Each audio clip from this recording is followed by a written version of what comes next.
The compiler is crashing Streamlabs sometimes.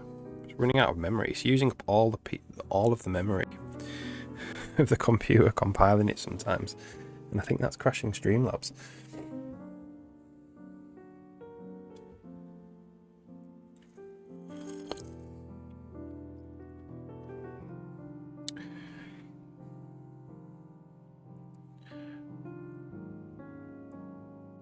Okay, cool. I need to buy more memory. Put that on my list of things to do. So we've got a grayscale effect, which is going to be easy for me to code. So we're going to go in the post-processing shader, and we're just going to put in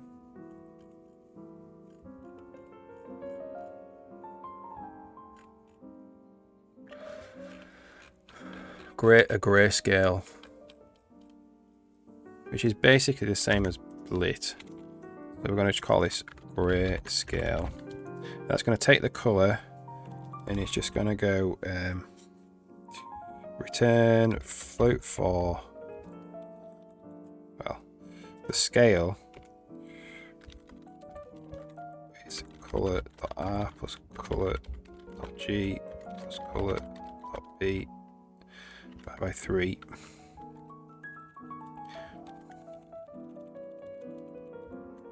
I'm just going to go scale 1 or color dot, yeah, which I think it is just 1 because it's just a post processor.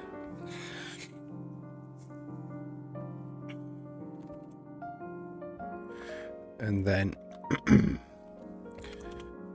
need to make a PSO for this.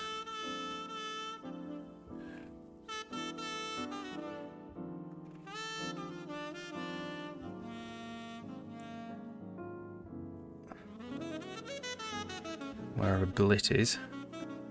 Blit. There it is.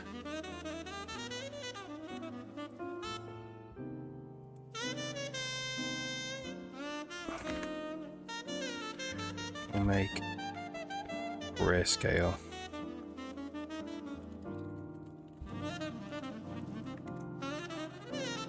Fu Manchu, yeah, am I still there? I think I'm still streaming. Yeah, so the compiler, I need to get more RAM for this computer, I think. The compiler uses up all of the RAM, and then that crashes Streamlabs. Can't get memory. I think that's what's going on.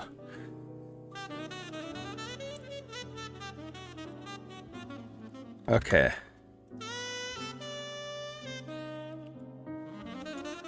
So here we're going to go after the blit. No, before the blit.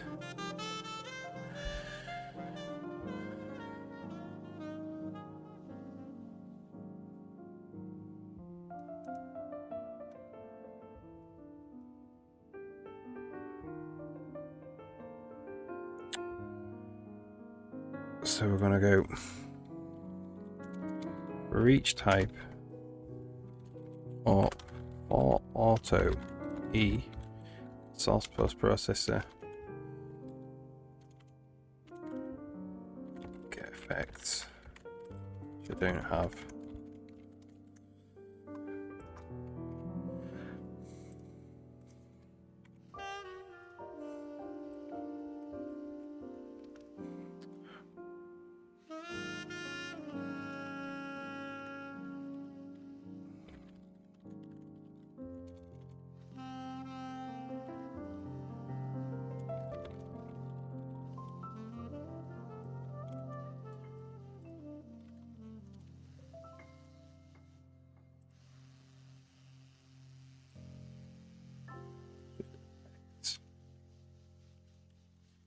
And then we're going to go for each type post processing effects.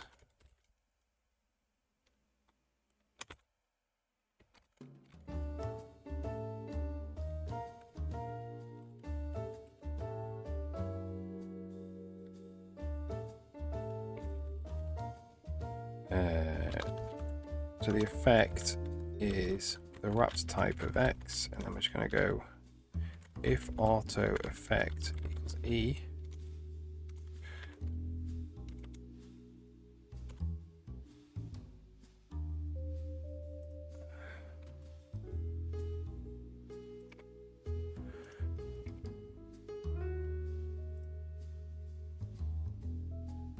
try and wrap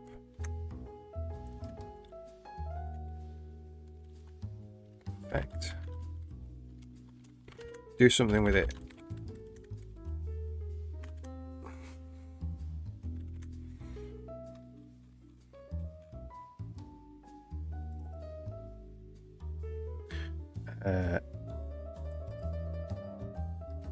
What is this?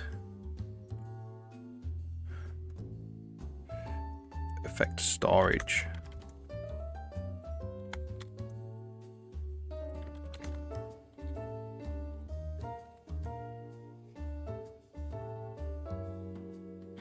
Okay.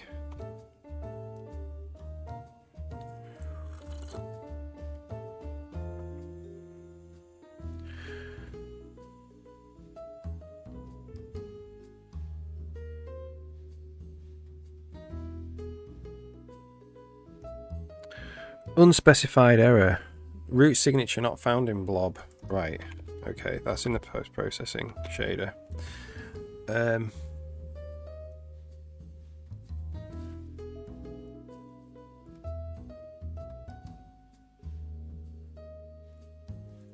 So the pipeline, VS main grayscale, because we need to actually make one of these entry points. That's what that is.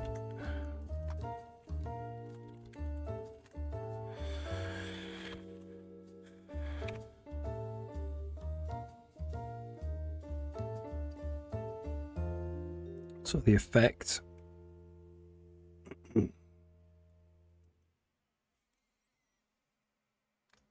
this effect is the grayscale effect.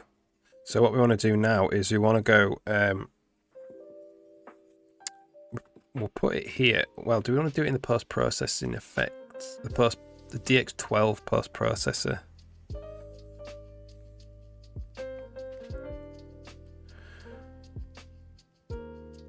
See, what I might do is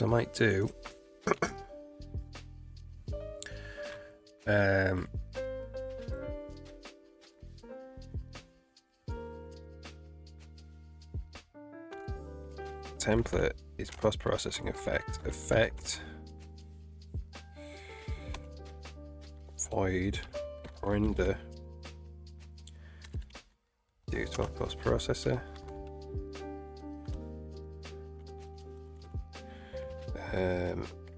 Const. Well, we won't make it const. We'll just say effect.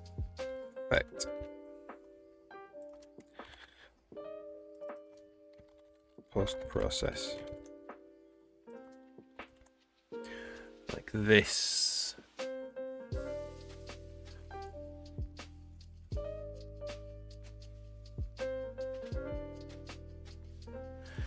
And then we're going to do here. Void post process for the grayscale,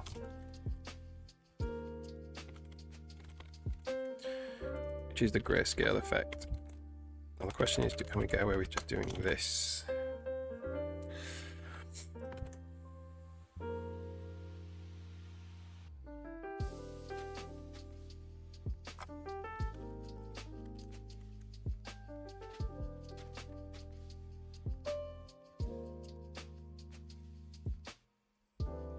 So we need to include post processor here.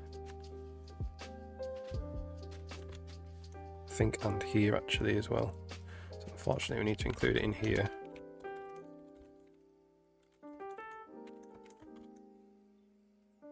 Alright, so we have our breakpoint. So in the canvas now, we're just going to go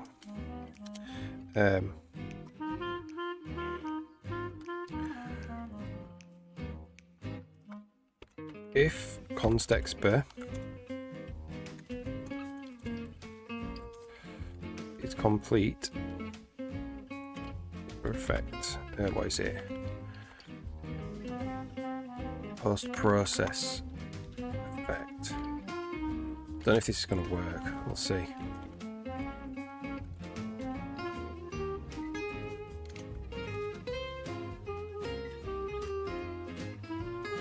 Post-process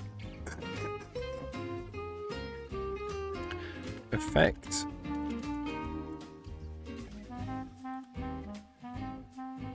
And then EP.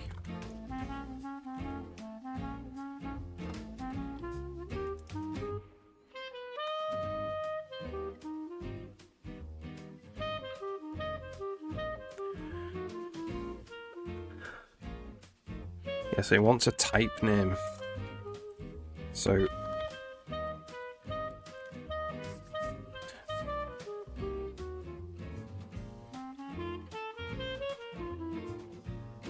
might make it a structure.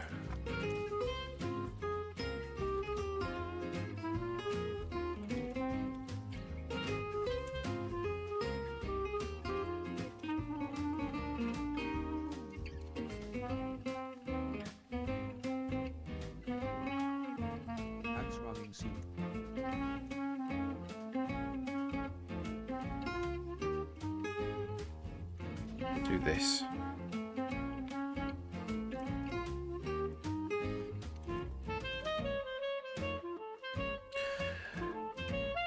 Question is, does it know about it?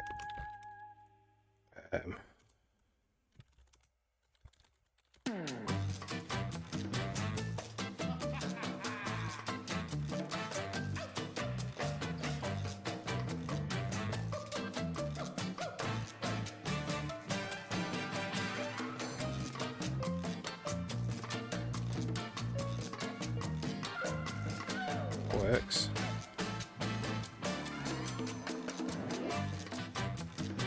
So post-processor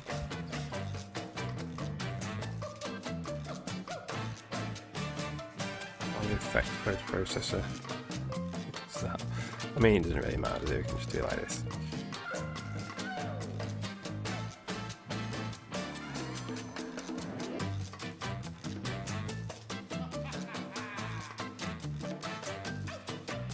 Post-processor is not a type name. From that one,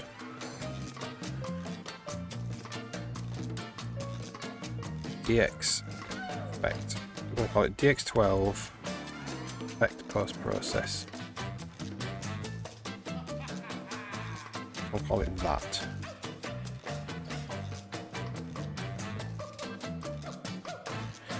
And then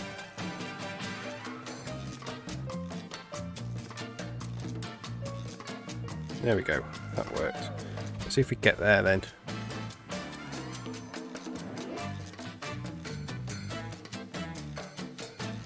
I don't think so. It's not even compiled in. So that means it doesn't see it, which means, unfortunately,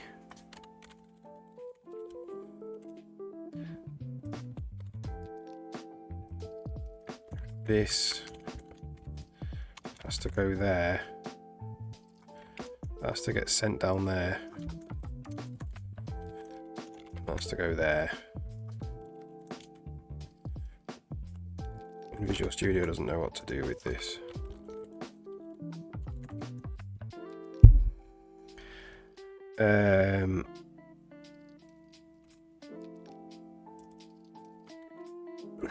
What's the problem?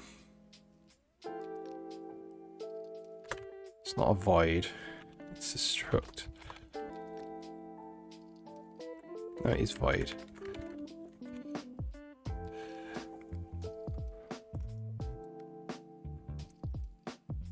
It's just that, I think, actually.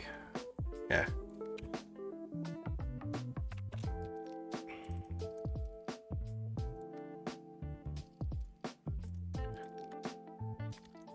Okay, so we're going to go using DX VP, is that.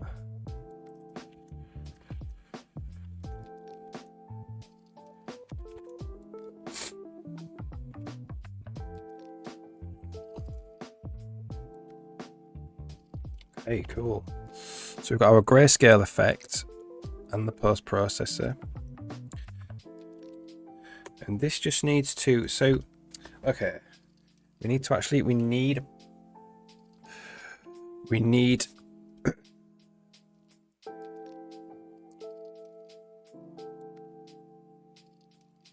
what do we need?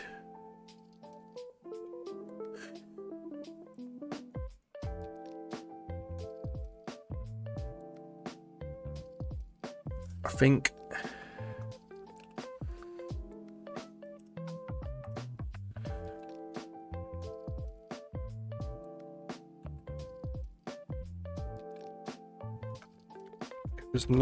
if there's no post processor, we just draw to target main. Else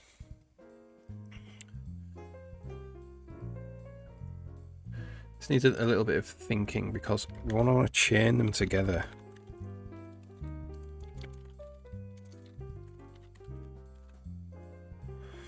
So we need the draw context as well.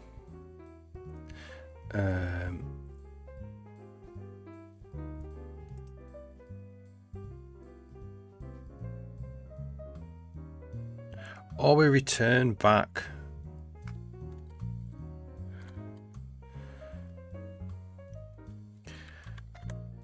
So rather than this else, we return back a DX12 render target from here. I think that makes sense actually.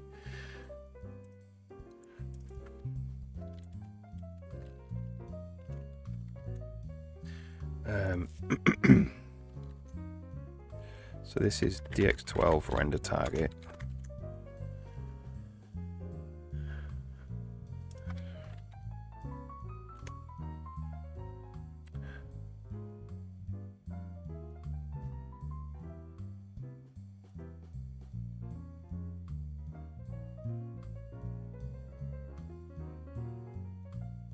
I don't really know how this works. So how does this work?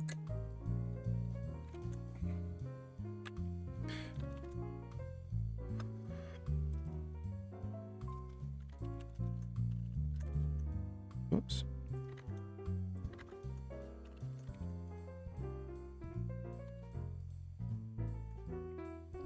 So let's just have a look.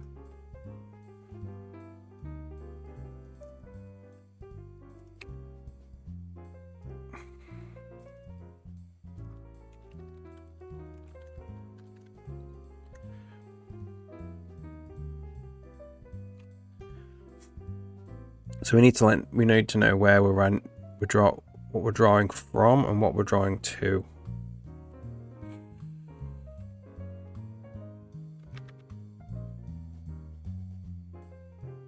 So this is binding it as a shader resource, pixel shader resource. Flush table 0, draw.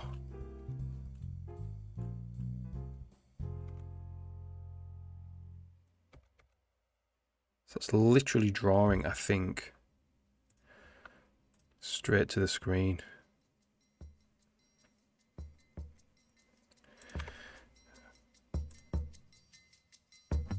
Okay, so this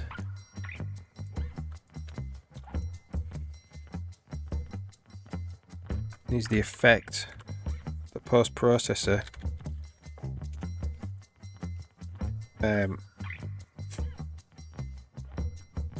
And this is the, it's not the target, it's the source. It's the source target, not the desk target.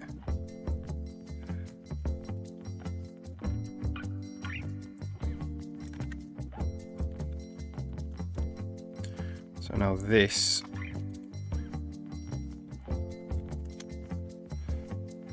is actually just the source target.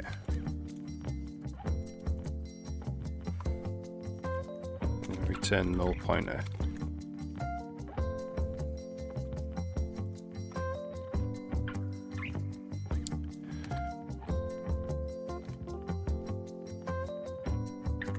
So if we go back to the DX12 canvas now, this is else. I'm not suggesting this is else. this is going to have to, well, yeah, I don't know. So this is draw context, get target main. And we'll just see if we draw some grayscale. Oh, look at that. Let's go.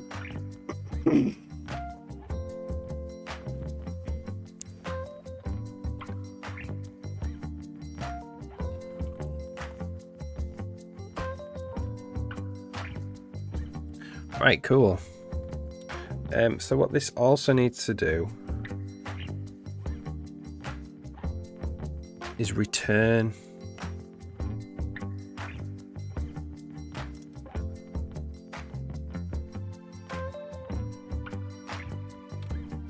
so we need, so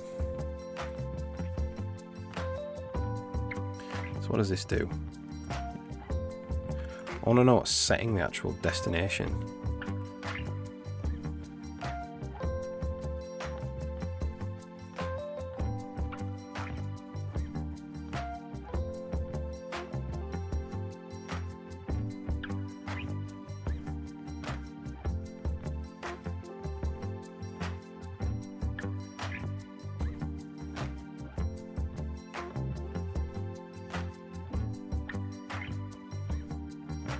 I just think it's left from what it was before. So let's try and do auto dest target equals dx get state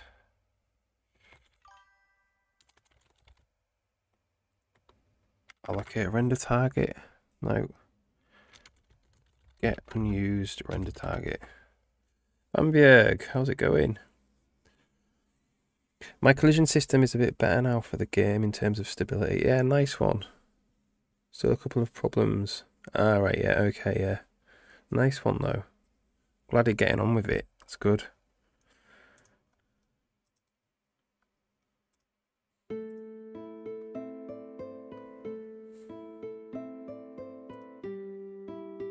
Improvement is an improvement. Yeah, exactly. Exactly.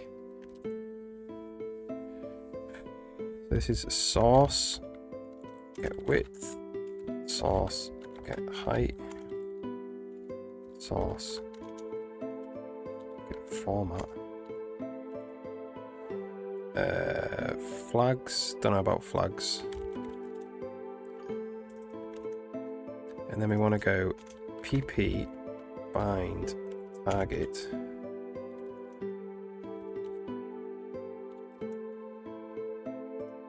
And then return the dest target.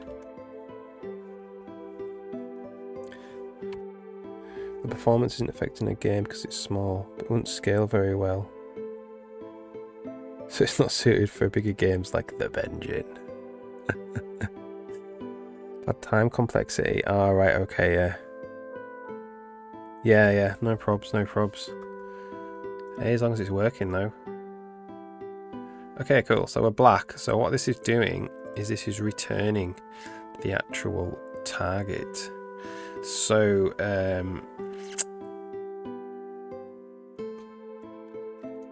goes like this.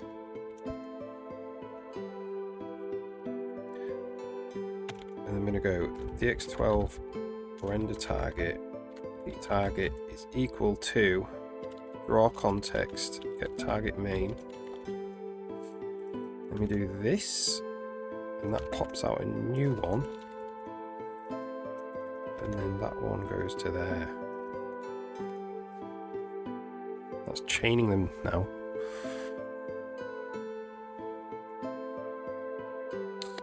Gotta help the others in the group. Yeah. Yeah, nice one. Seems like you're a bit of a leader, which is good. Okay, that definitely didn't work. So so if we do this, does it not pop off the old one?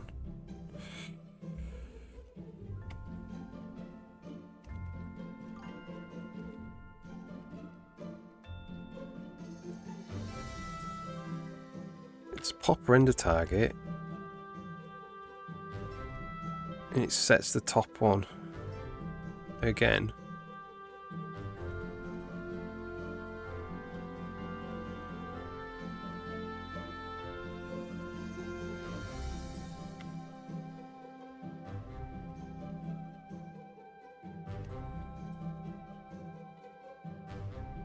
Oh. No. No, no, no, no, no.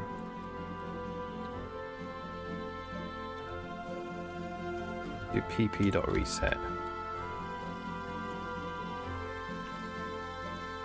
So I think we need to do this, and then here we need to do pp.reset.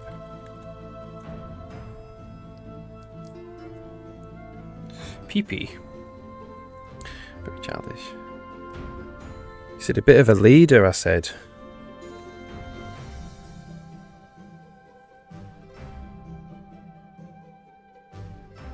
Okay.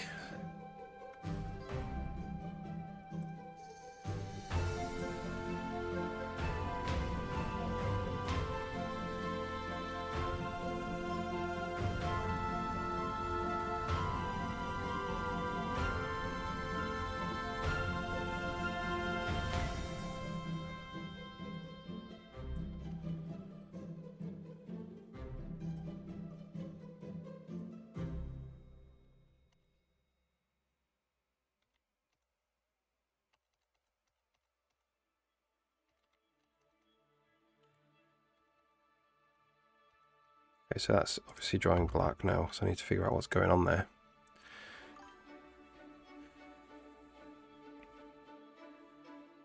I try not to lead too much because I don't want to be controlling. Yeah, good leadership is hard because yeah, you can't be controlling. You have to like come up with a way to let that person do good work. And it's different for every single person you're like managing or leading. But if I lead too little work, don't get anything done. Yeah. It's hard. Take their experience levels into consideration. Yeah, exactly. You're trying to help them improve, really. And hope that whatever you're making gets better at the same time. Okay, so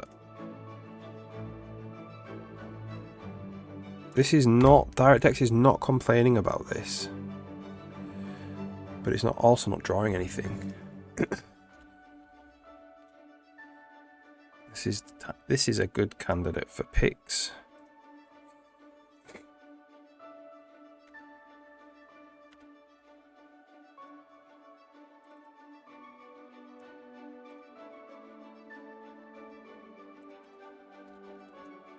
Okay, game canvas, post-process. So that's black to start with, which isn't a good sign. So the input texture is black.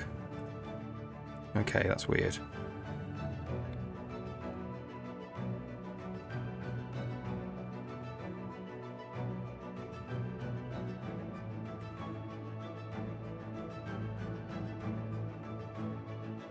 That is weird. Why is it black?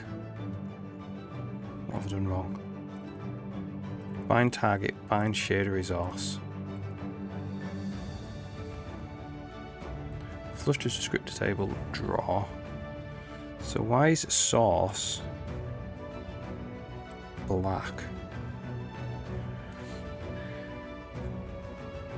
What's feasible for me isn't feasible for them. Yeah, that's it, right? That's right, yeah. And everybody needs to get something out of it. So if we don't bind the target, let me just do this.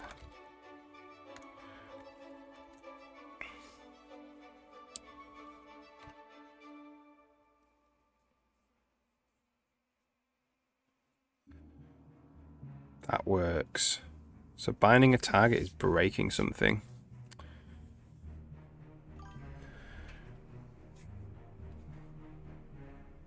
Need to start at our current level, yeah. Yeah, you learn a lot. Yeah, like amazing games.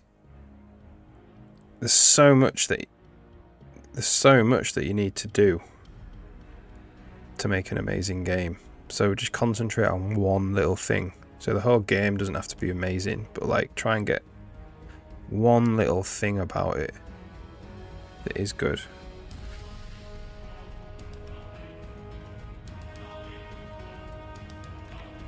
Okay, so I wonder what's going on there then.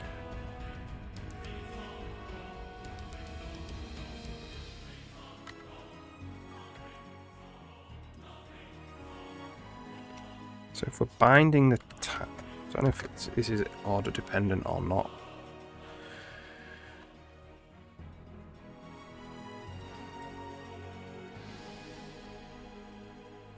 None of these are binding targets.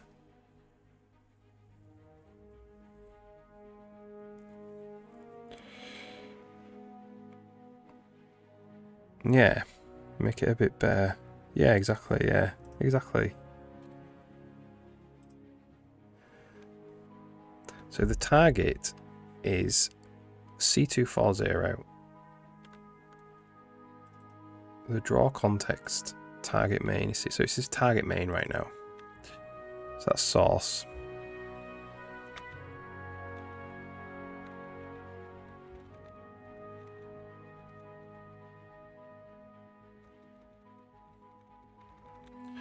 See if you can end up with a target.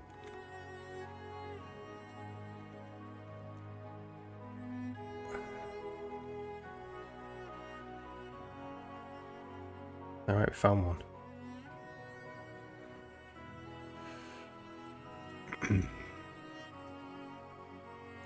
$1280 by $720 of the correct format.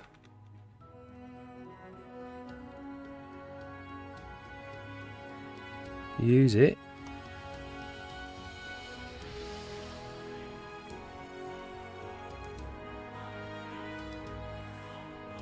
Alright, so dest target now. So we've got source target. It's got source, which is C240, and dest, which is CCF0.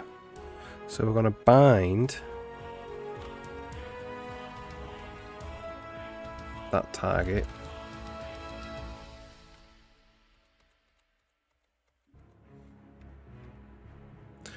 Cue the transition to make it a render target. Set the PSO.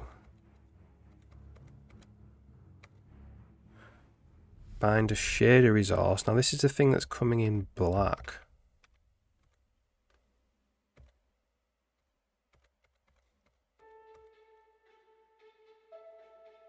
Flush.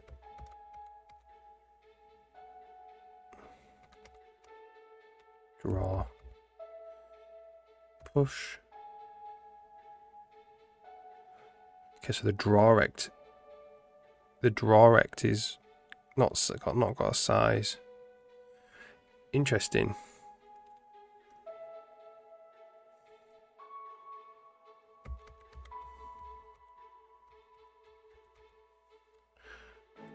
So set draw rect. So we need to do that as well.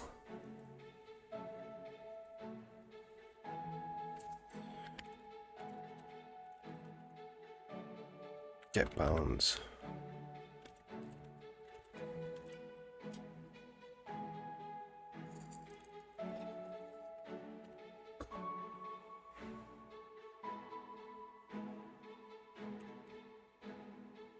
There we go. Awesome. So we're chaining together now. We're chaining them together.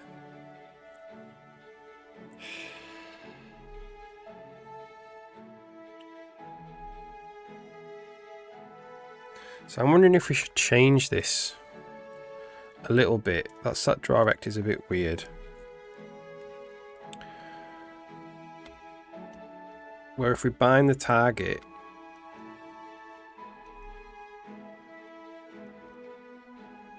it sets the draw rect.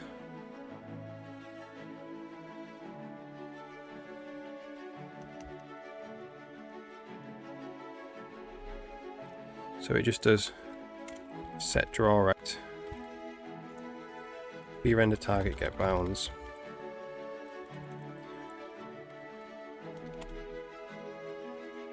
Just automatically, and then you can set the draw rect to something else if you want to reset the draw rect.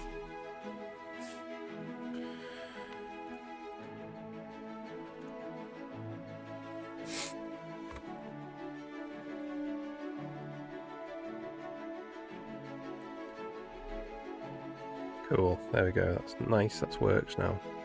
So I'll just pick, so there should be 2 stages now in the post-processor.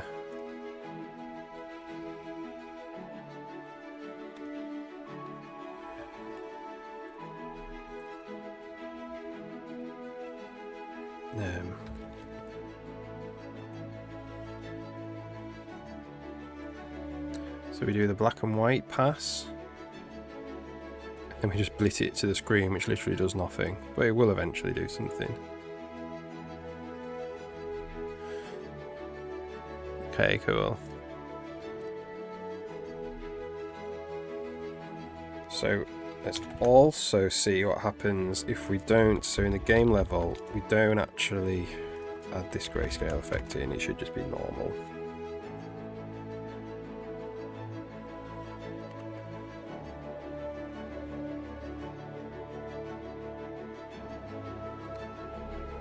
Awesome. Okay, so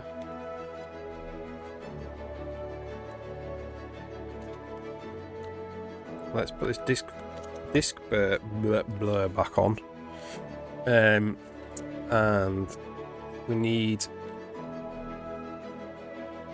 we'll start building up this disc blur now.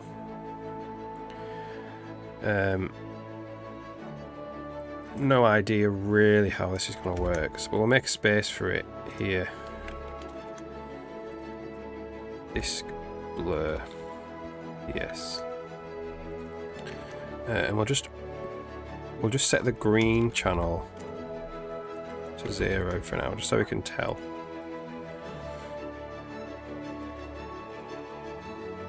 That we're in this shader.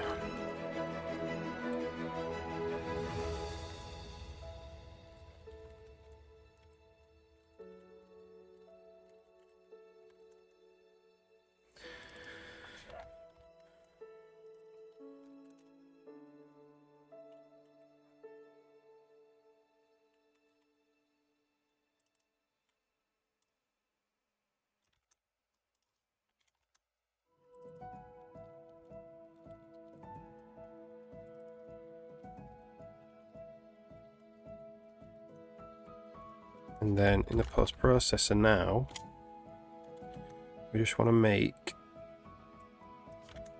one of these for the disc blur.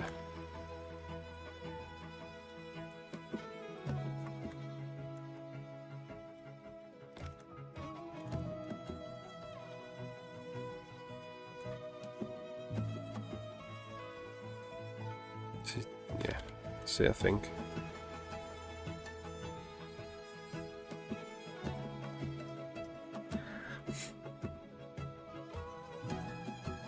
There we go.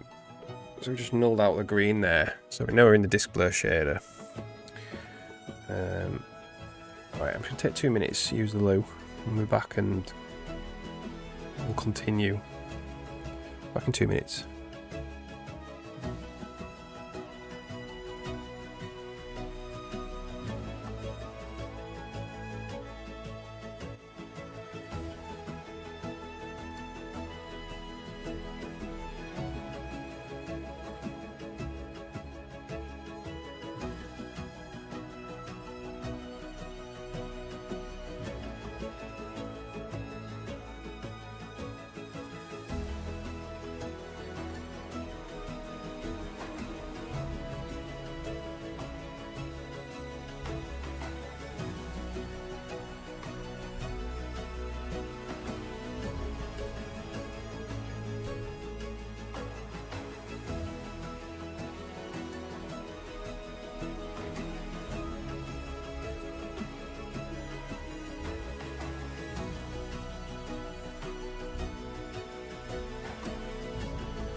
Okie dokes. Right, so I'm pretty sure that the first thing it's going to do is MIP down one step, which means quarter the size of the texture.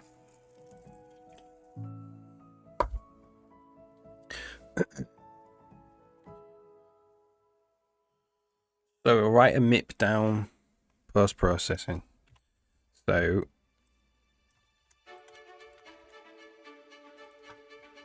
MIP down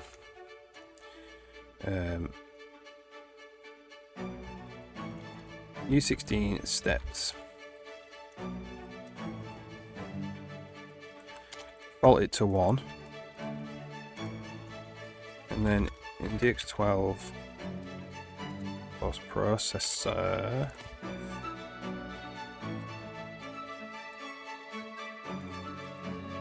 will just be, let's call this one MIP down.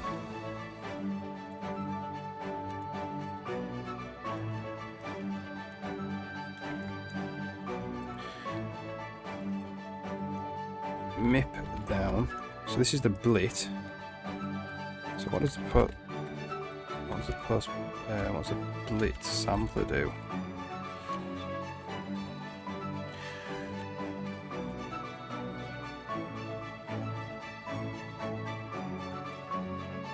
It's a point sampler. So I need another one. Actually need another root signature for this.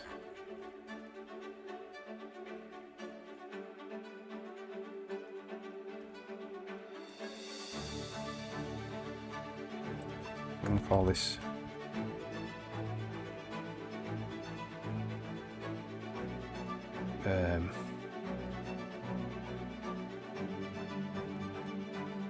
it's a blit, but it's not a point sampler, it's the other one. What's the other one called? A linear sampler. Yeah. So we're going to call this blit linear. And the only difference is this is a linear sampler. And then we want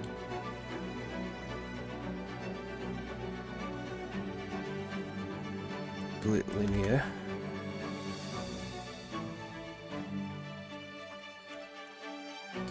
Blit linear. And this is going to be called blit linear.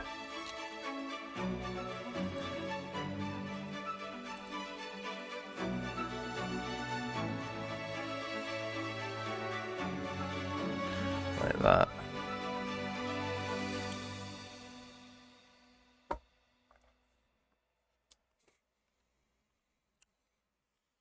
It's just the same.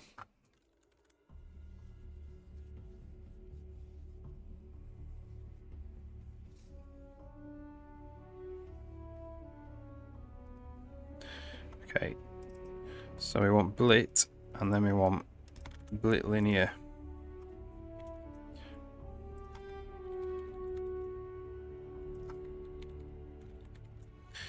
And then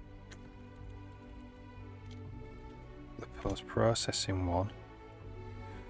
This needs to be blit linear.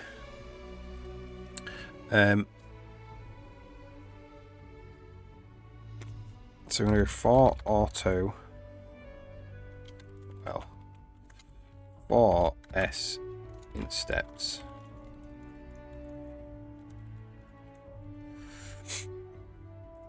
And then we're going to go auto king.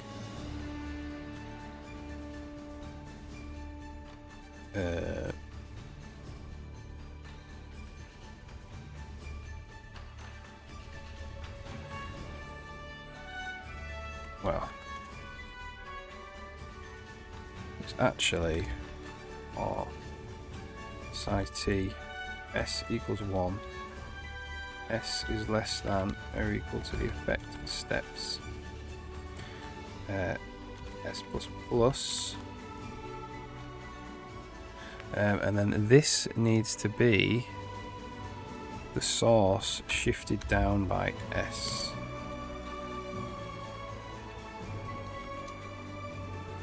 this, and then we need to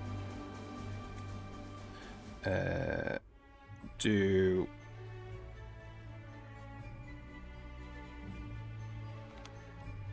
well, PP reset probably,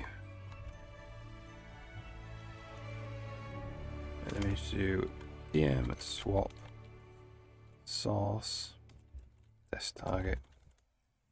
I'll call it just dest.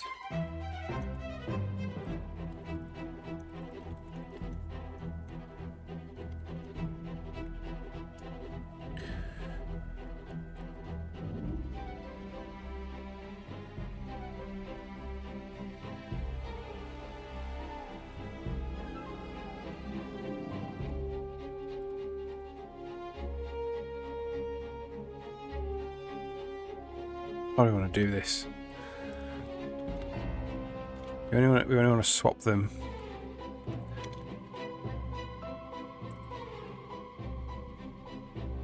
So we're going to go DX. We'll go auto result is the source. And do that. And then we're going to go result is the dest. Swap them, and I'm going to return the result.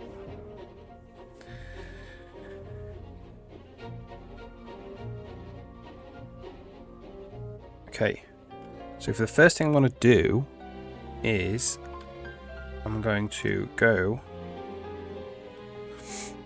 rather than get an unused render target, I'm just going to go DX12 effects post processor, MIP down.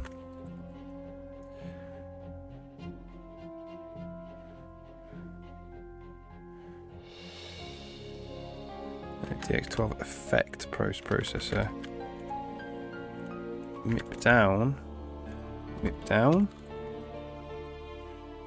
source PP, and that is going to be the dest target.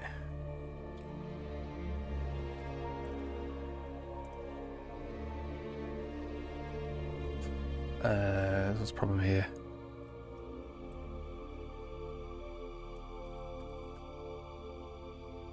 Ah, look, here we go. So maybe we do make it const. We can do that.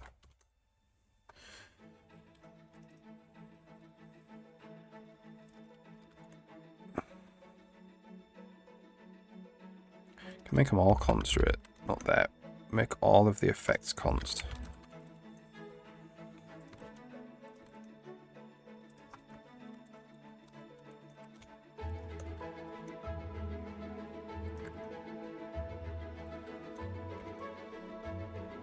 Right. So we should see a half resolution version of the disk blur. There we go.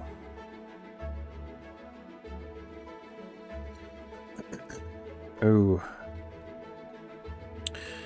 So we have a problem here with set render targets.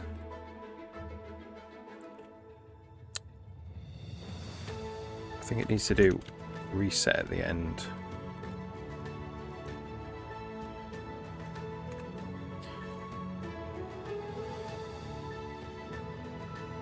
Yeah, there we go. So we've got half resolution or a quarter resolution really.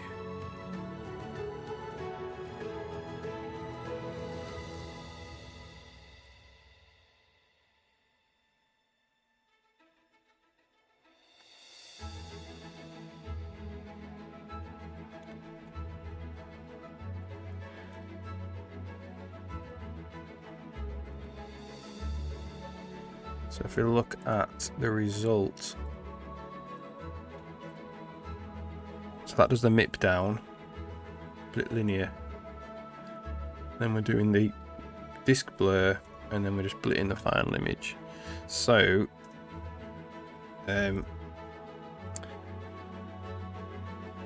post processing HDLL, whatever it's called, HLSL. We'll stop doing that.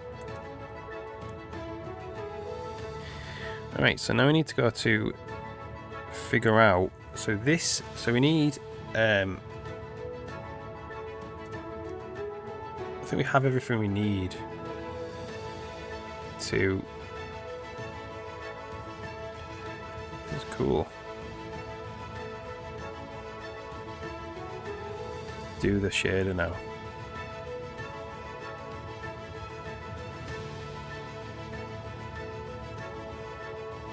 Oh, that's super pixelated.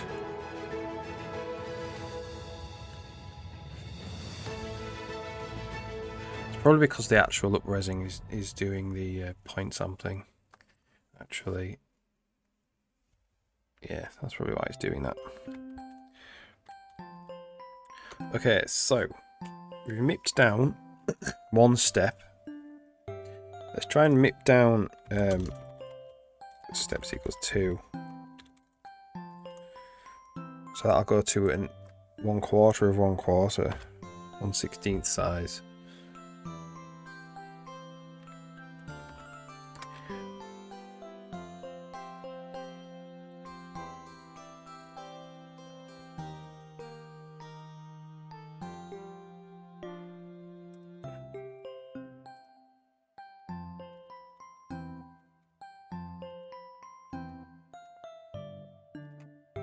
I'm not really low res. Awesome.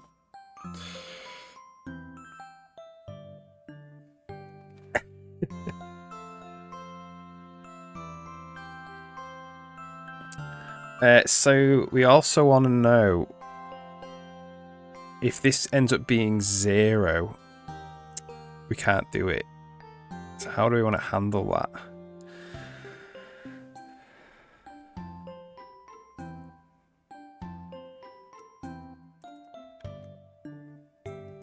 We can just say if dest get bounds dot area equal to 1, break. If the source bounds, we just can't. Is it the area that is equal to 1? Yeah.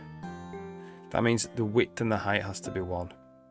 No, I think it's not the area equals 1. It's the width is equal. So if the width is equal to 1, or the source get height is equal to 1, we have to break. We can't mip down any further.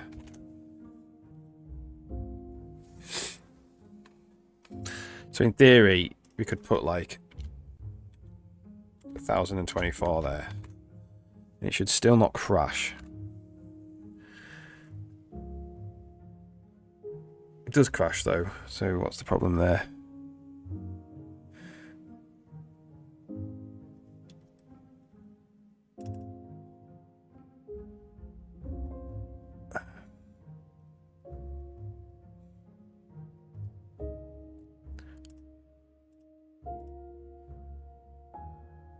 Height is equal to 0.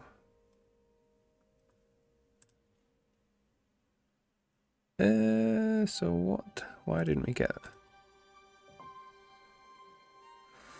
an early out there?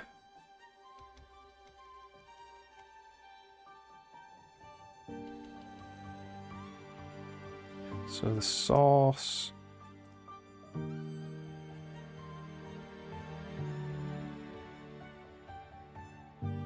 Um. 90.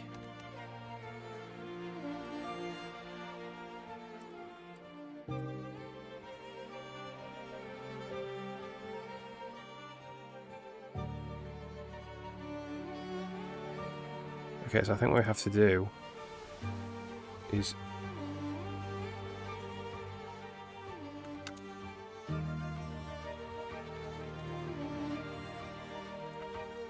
we need to go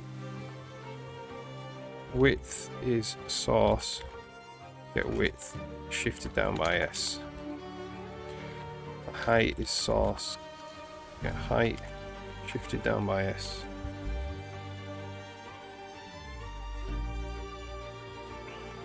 This is width and height. We have to say if width equals 0 or height equals 0. Great.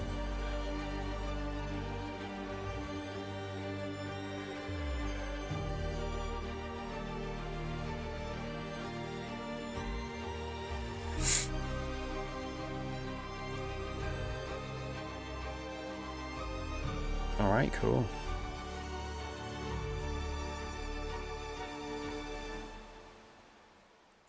So the last one we did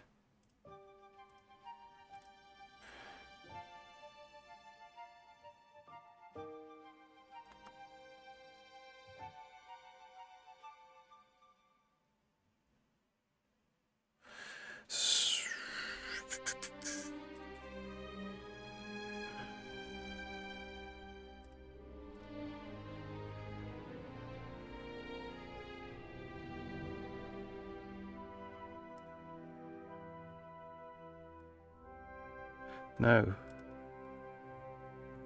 No, no, no, no, no, no, no.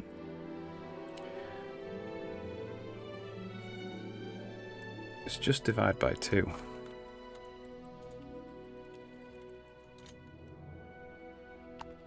We're ping-ponging. And then that's just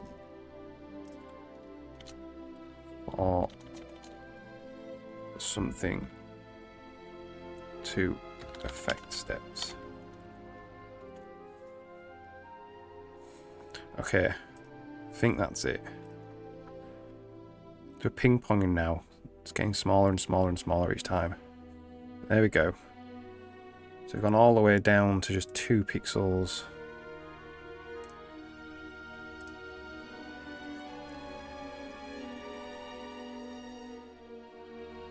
Two by 1. Play the game at this resolution.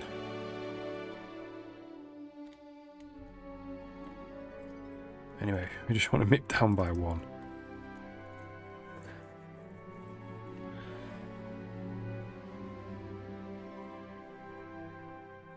Alright, cool. So, let's have a look at this. So we've got that. So we're going to call Disk Blur PSO now. So this is probably, we need another one called Disk Blur Horiz Disk Blur Vert. So,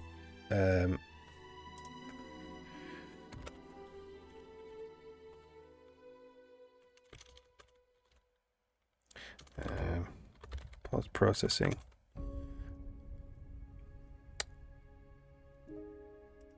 So, Horiz and Disk Blur Vert.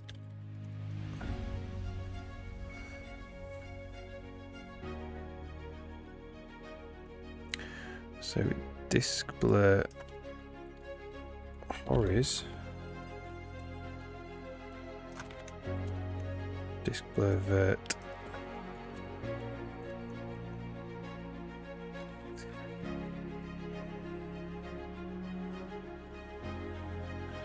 And then in the pipeline, we've got Disk Blur Horiz.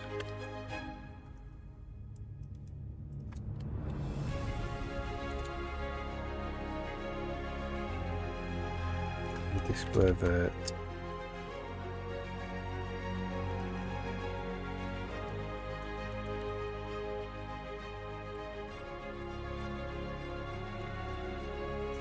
And then in the post processor now, we want to go Disk Blur Horiz.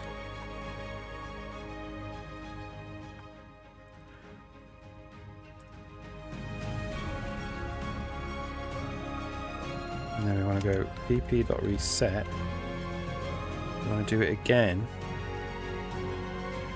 with except now what we want to do is we want to swap to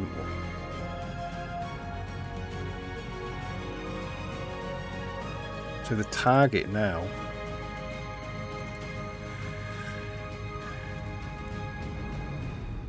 So auto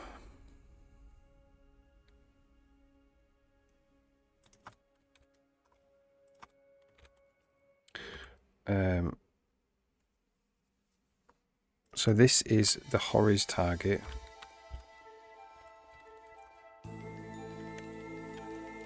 And then the source target, the vert target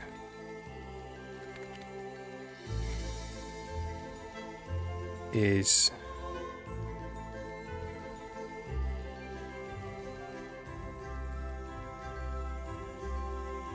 we don't have one yet. So we bind the Hori's target now. So the vert target is just get unused render target. Hori's target width and height.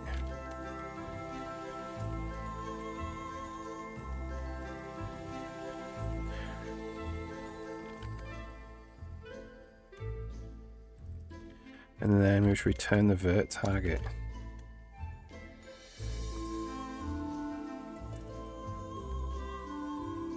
Bind target, vert to target. So we'll go through horizontal. So we mip down, we bind it, and we draw to it in the vert. And then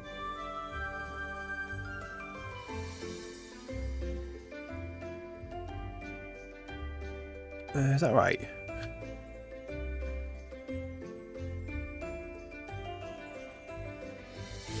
No, the source is, so this is the,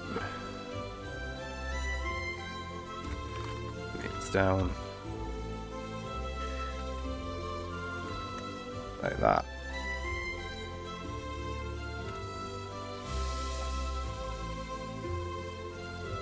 Hori's target.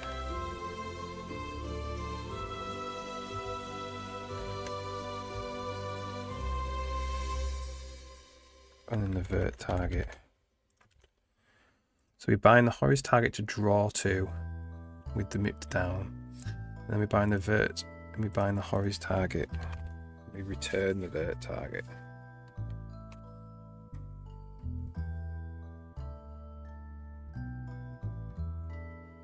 Alright. So let's just have a quick look in pics. Oh.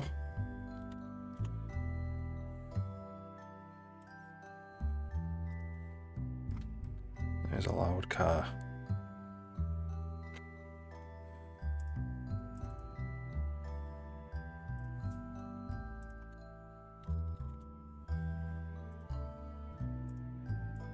Okay, so split down, then display vert. Display Hori's, display vert, and then blit. So now we can actually apply, we can do what we want to do with these Hori's and vert post processing. These.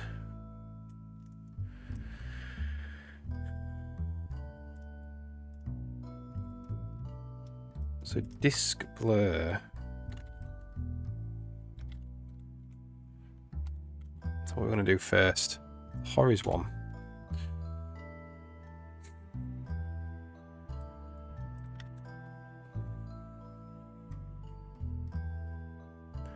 Interesting. So it looks like we're writing out to multiple render targets. Oh no, it's a different. It's 4 float.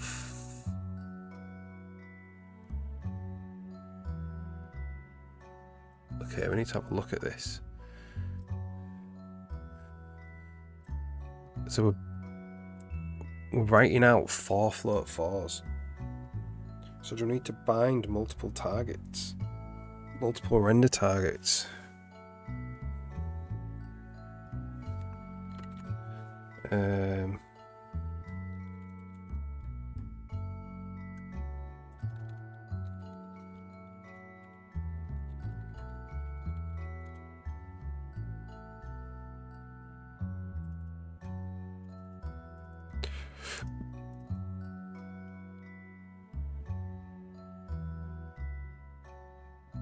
set 4 render. So what we're doing is setting 8 null render targets there. No, we're setting 4 render targets of that format. Blooming heck. Okay. So we need 4 render targets per blur. Whoa. Okay. That's mental. So the format is DXGI R16. What was the format? This GXGI format.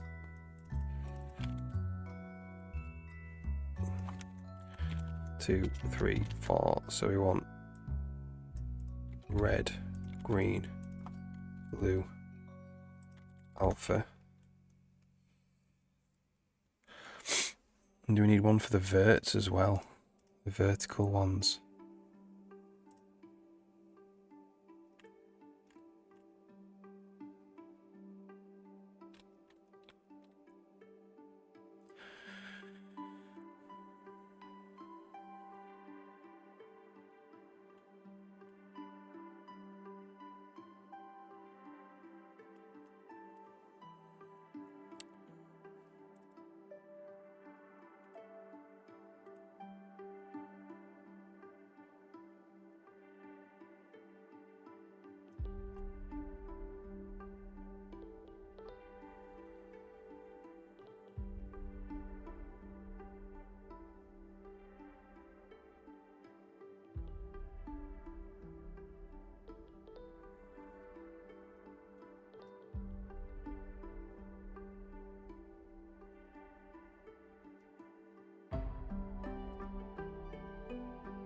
So we just need one at the end. Must combine them.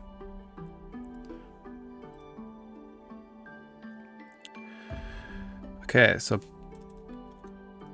bind target through. So we need to bind 4 targets. Hey, alright. Yeah, good tar.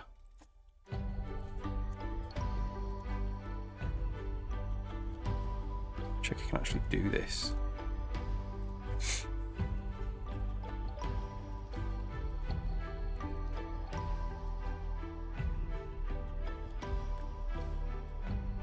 It needs to be an E texture format. E texture format. RGBA 16.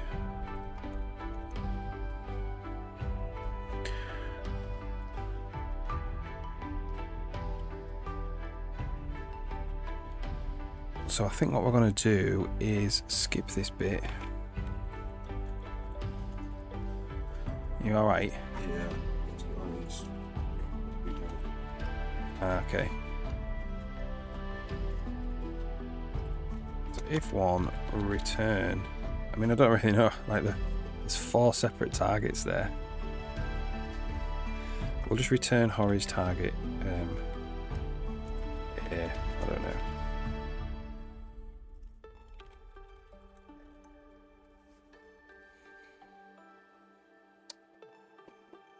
So I want to see if we can actually bind 4 targets.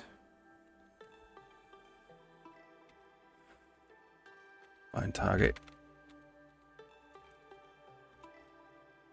We can.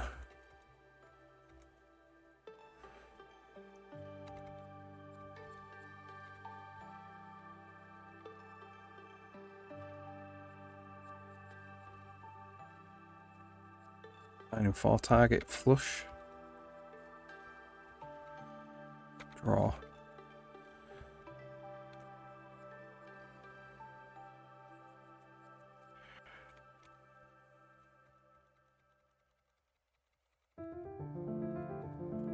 That didn't work. That's because I haven't set it up in the shader. Okay, so we need a new pipeline. We need a pipeline state for it as well.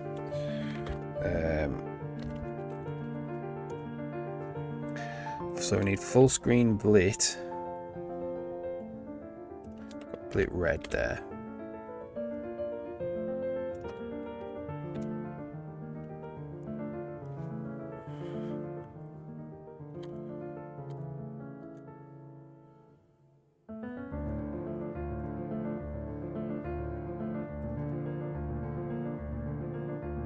So what's the bit that where we say what?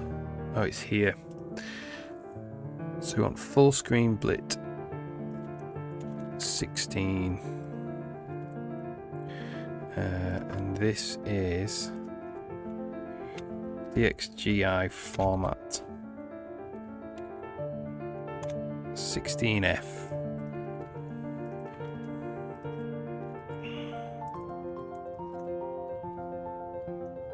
So this is a full screen bit 16F one.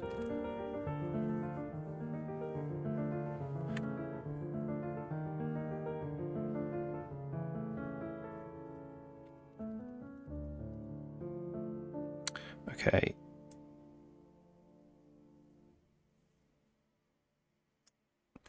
Render target format is unorm. Alright, so it's, what is it? So it's RGBA 16F. Let's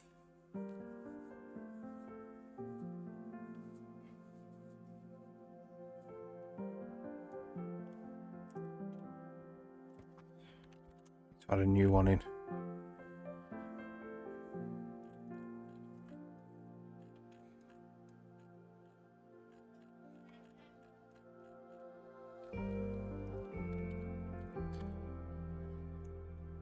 Get a new render target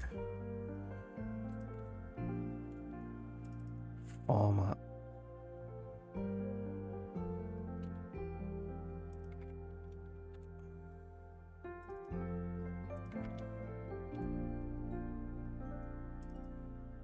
Get DXGI texture format.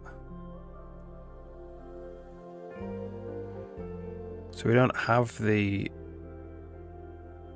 RGBA 16F.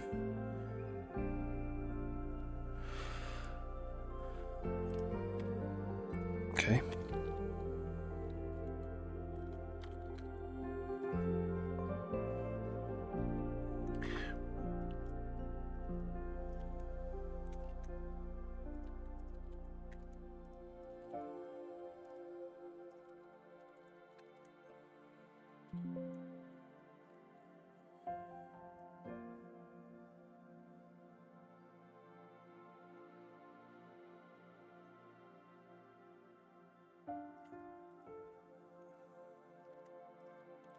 You've got a code for photocopy, but No, unfortunately. No.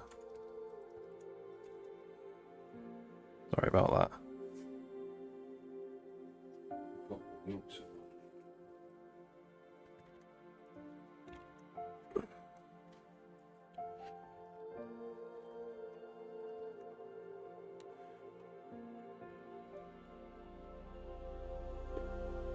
Okay, cool. Texture.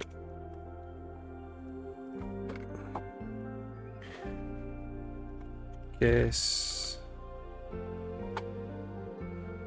New texture format RGBA 16F. Turn 4.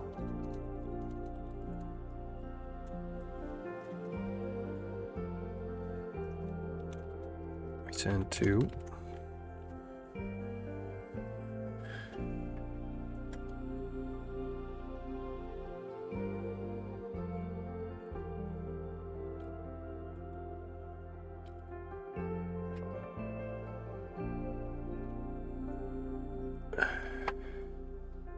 So texture format for an image. No, that's never going to be floating point. Okay, cool.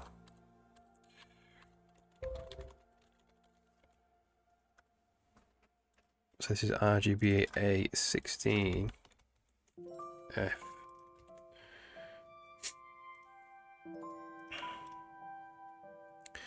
And then with this, so okay.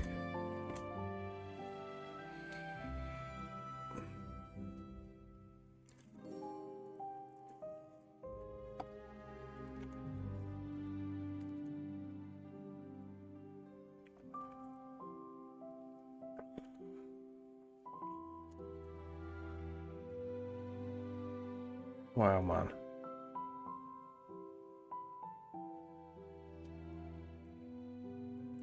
Failed memory limit for precompile header.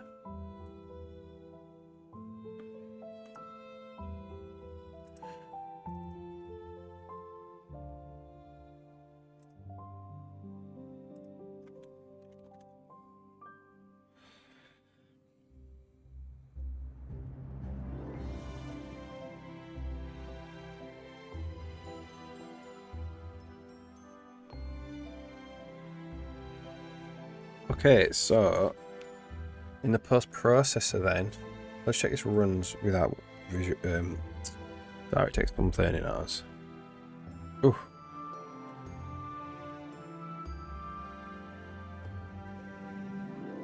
Ooh, that's nothing to do with what we've been doing. Let me just rebuild that.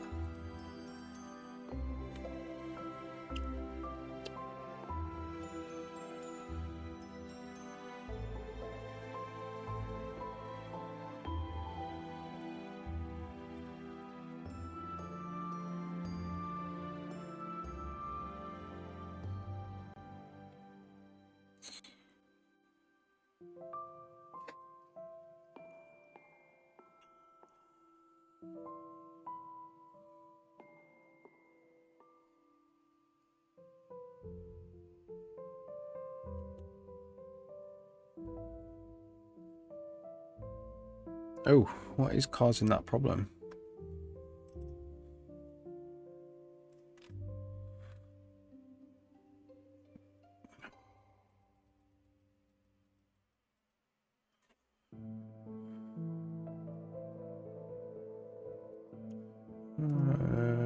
So it's copying textures. Ads running soon.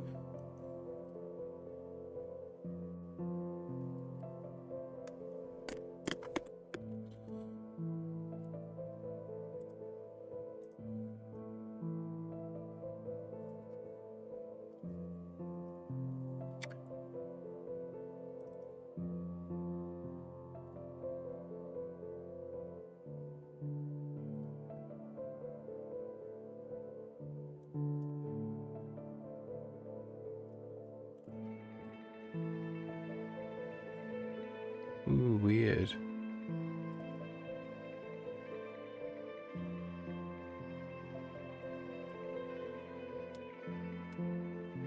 Is it anything to do with this?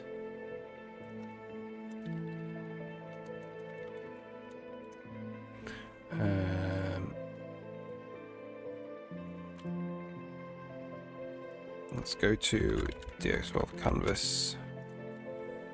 Let's process. Get rid of this for a second.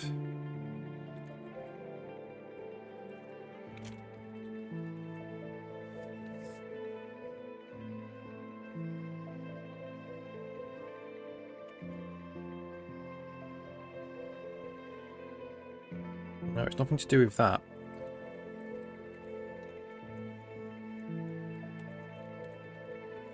Let's rebuild things that have textures in them. So the game level and the pack.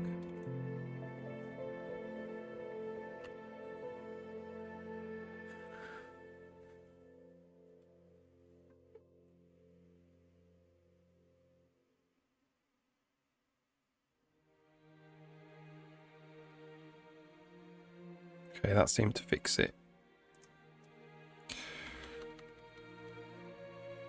Oh, I didn't complain. Awesome. Okay, cool. So, let's go to the post-processing. So,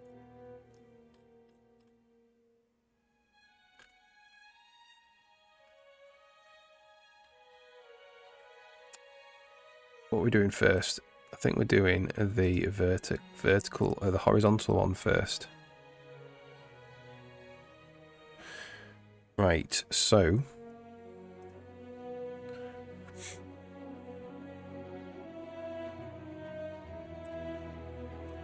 we need this.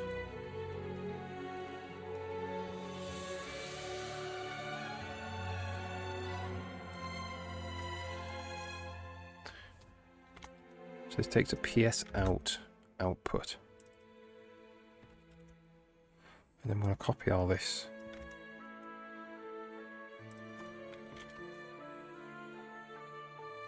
Blur kernel.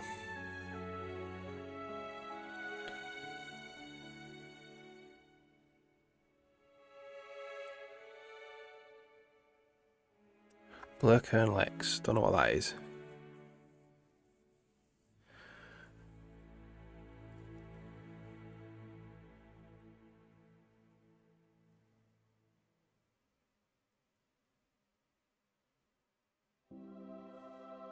So this is something.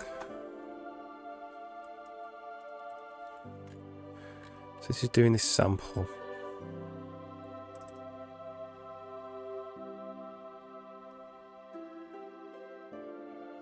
This is doing this.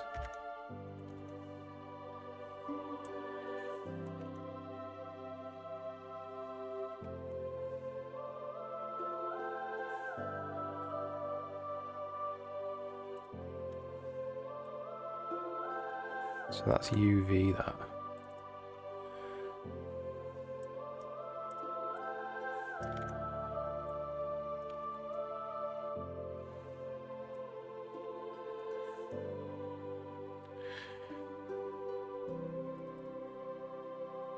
Come up inverse width. So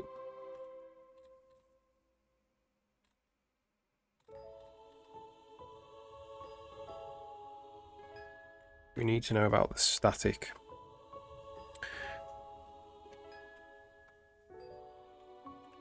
Constant buffer. So we need another, actually do need another root signature.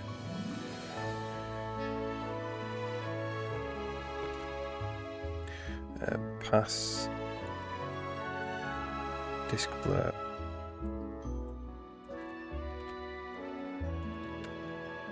Disk blur. Give it its own one.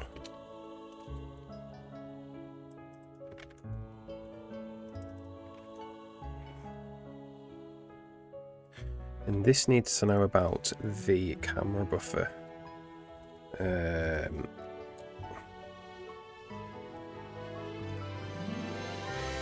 This cameras and the static.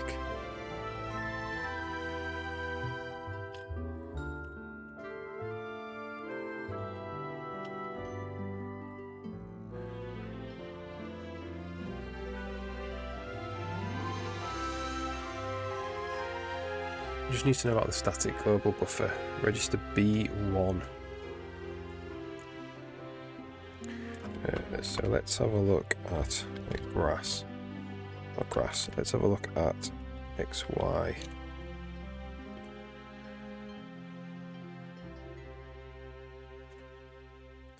Oh, grass is maybe a good one. B1. This one, I think.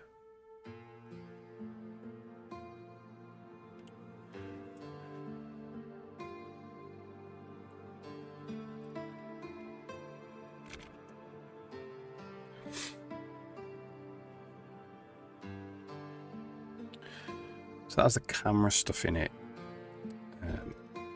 Just pixel.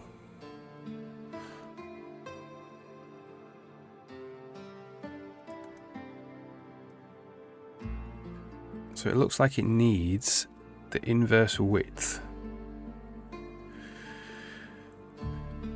which is 1 over win width.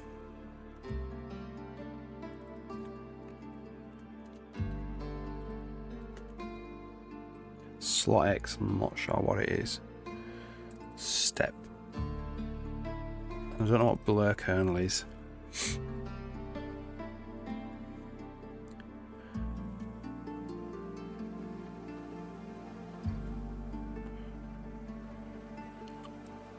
Blur comps is disk blur offsets. It does only need XY. Interestingly. So don't know what blur kernel is. What is blur kernel?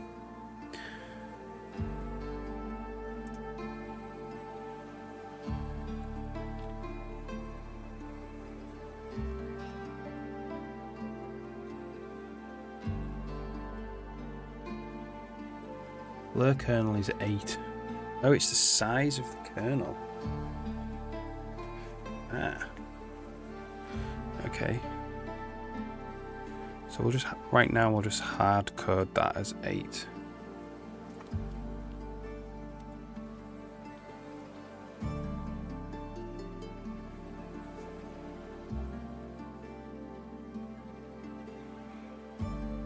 Eight being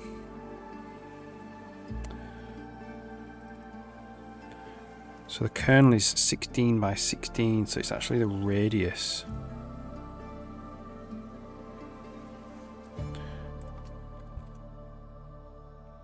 Slot 0, I believe, is how much.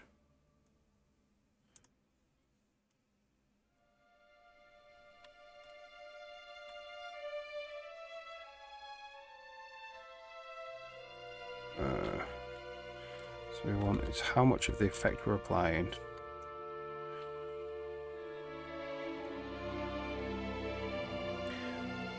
Slot 0 is R.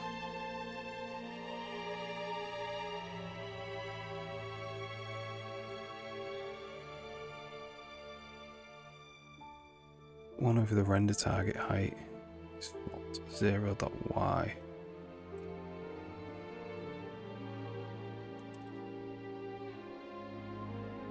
So it's R, whatever R is.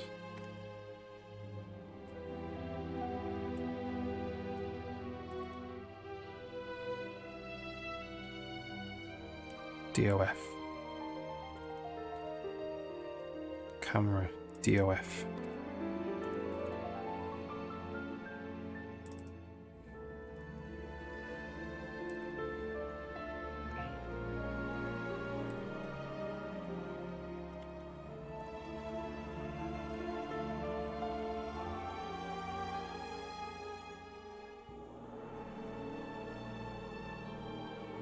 I believe that's a number between 0 and 1, you know.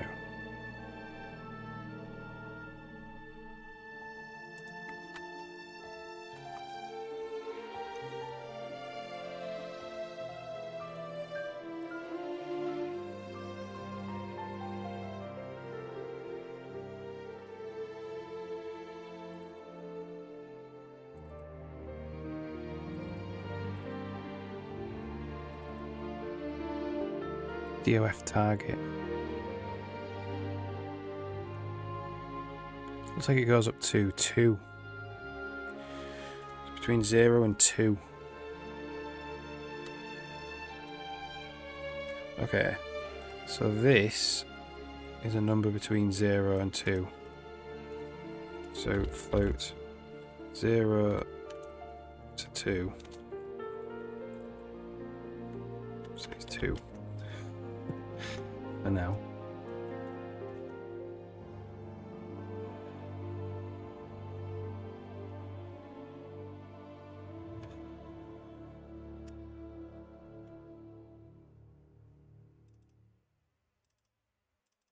So what's the problem here?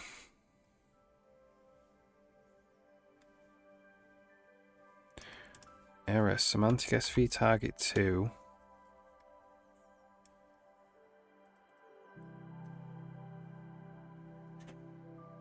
Overridden by enclosing type.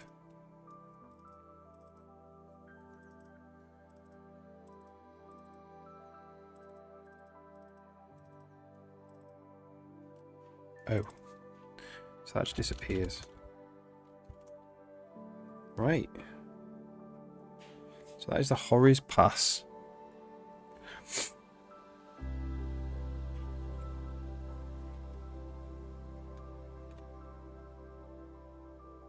See what that looks like. Right, Summit. It's doing Summit. Okay. Fix some of these errors now.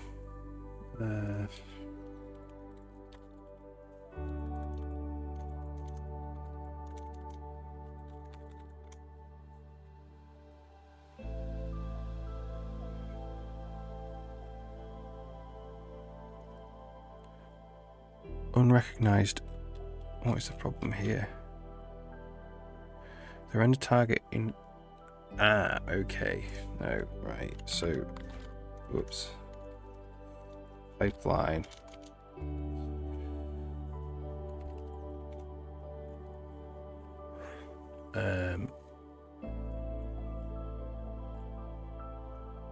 We need one. When we do this, this probably only goes into one of the targets.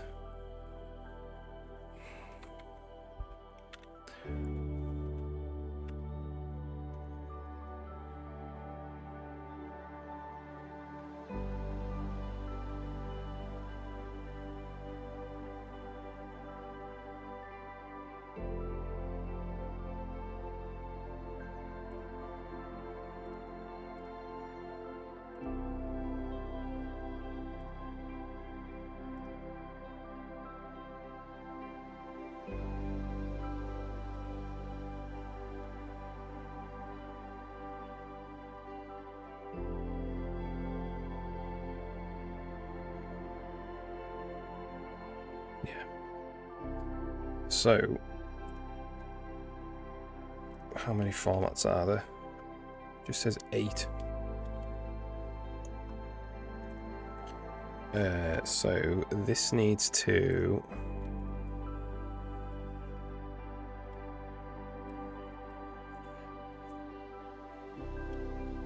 do it for all of the formats.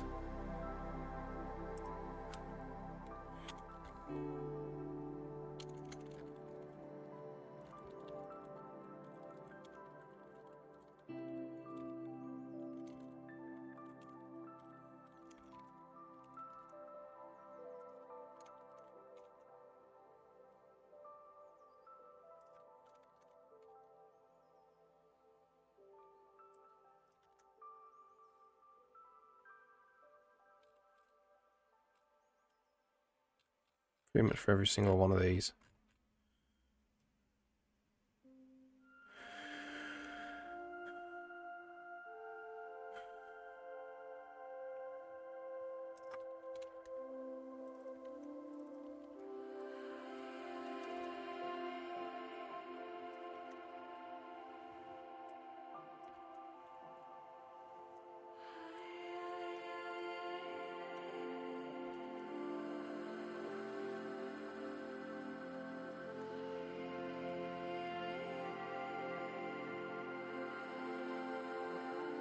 Right.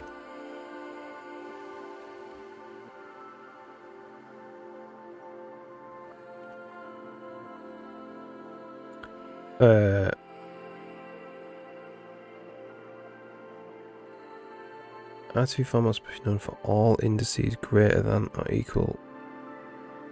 Must be. Oh my word! Right. Really?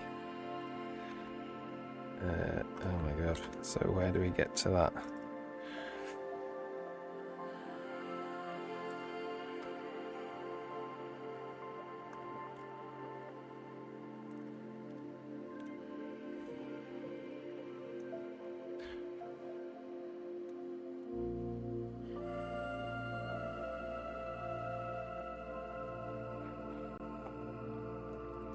Okay, so we need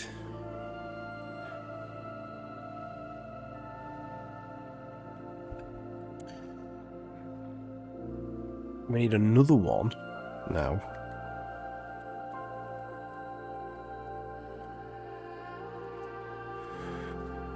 Where we can specify how many of these we want to set.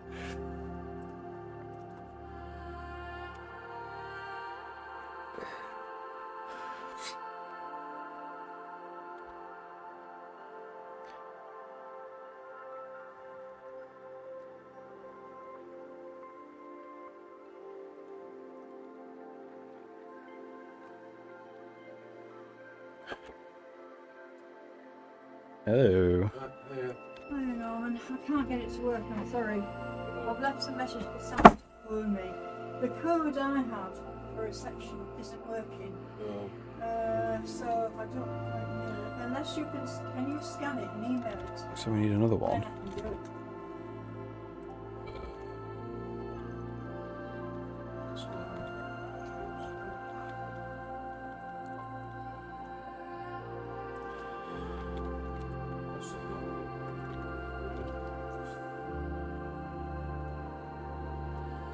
minute. We'll leave it for now. Yeah. Don't give me some. Alrighty.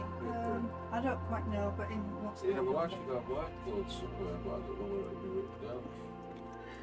Ridiculous, isn't it? Yeah, but the code I have for reception isn't working, so I don't quite know. Unless they've changed photocopy, I don't know. I mean, that's been there for quite a while. Yeah, it has, hasn't it?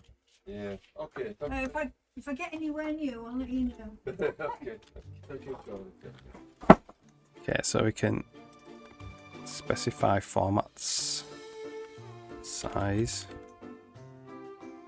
and then we're going to go for auto F in formats. Well, for size T, F equals 0, F is less than formats dot size is plus F formats F. Alright, let's see.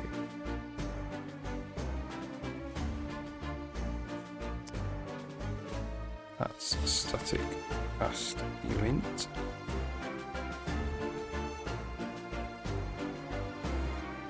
Right, so we need now in the pipeline another one called 16FX. Oh.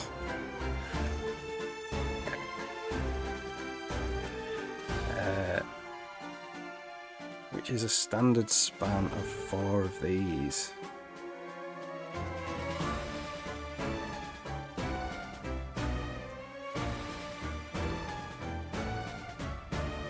One, two, three, four.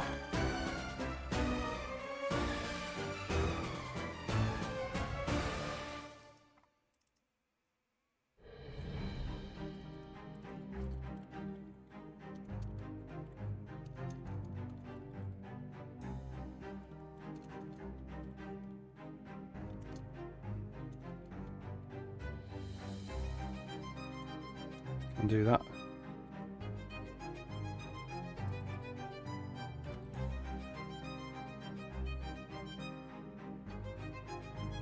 Do this.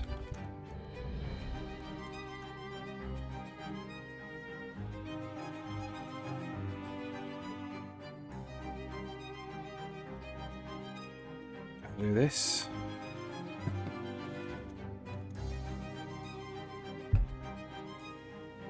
Okay, maybe this can take an initializer list rather than a span.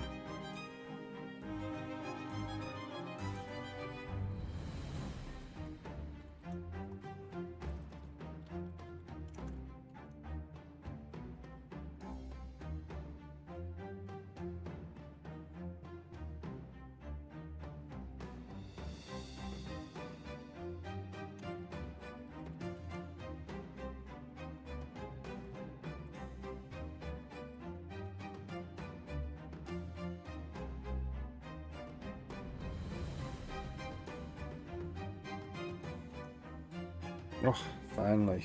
There we go. So let's see if that works.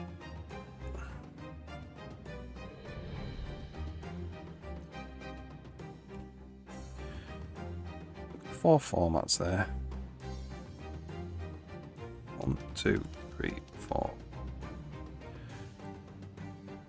And the rest are unknown, which it apparently likes. So this is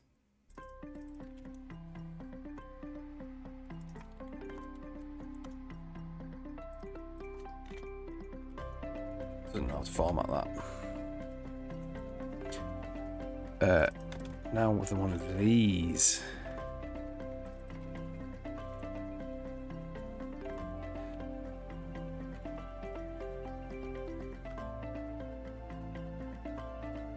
There we go.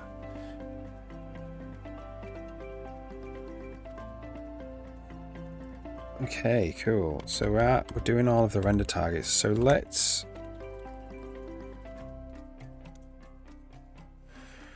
Let's just pix it and see what it looks like.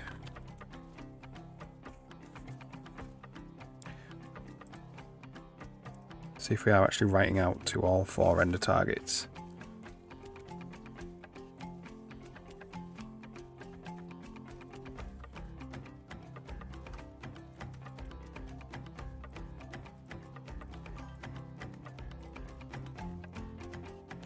Split linear. Static global buffer is red for some reason. Not bound. Hi Johnny, sorry. Probably. It's not bound Yeah. though. Checking the render targets.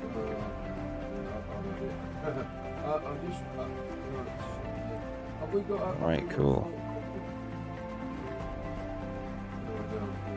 XP 1000. Is the array container fixed size or dynamic? So yeah, I'll give it a ring. Yeah, alright. this, that's a dynamic array, so that's like standard vector, I suppose. And then there's a fixed array. 5. Is that what you meant? Yeah, that one. Hope you're doing alright anyway. I'm working on a blur at the moment. Bit of graphics programming. For a change.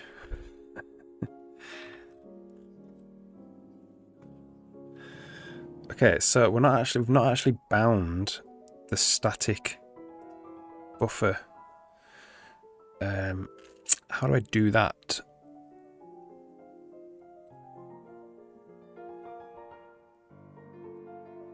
So flush to descriptor table 0, and then we do pp dot bind shader resource. Then we need to know what the static buffer is of the shader resource. What shader resource static buffer is. So the grass has this p static, so it's in the canvas, right? So we don't have access to the canvas in there in the post-processing thing at the moment. Oh, thanks for the follow, XP1000. Yeah, if you've got any questions, then just ask, no problem.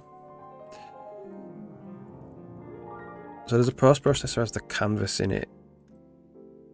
It has the draw context. The draw context have the canvas in it. It doesn't. We should probably put in a pointer to the canvas, because we need to get stuff out of the canvas into the DX12 post-processor.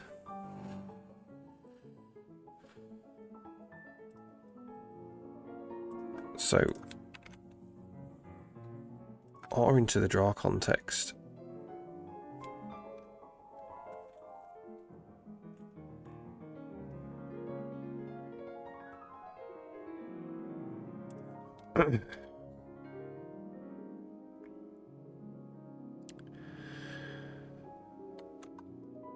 So next frame.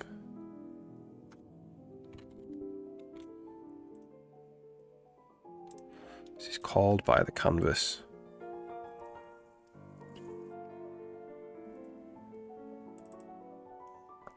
No, it's called by the window. It's the window that has the draw context. So what we could do,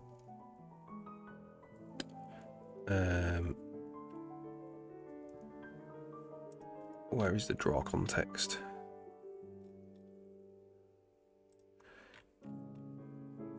We could do, we set a canvas range. So it's the canvases that are going to be drawn. Well, no, let's have a look.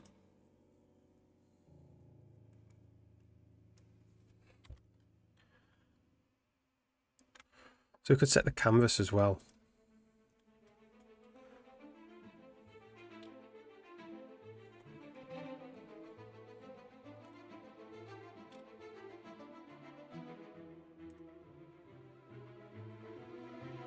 You state get canvas, canvas range.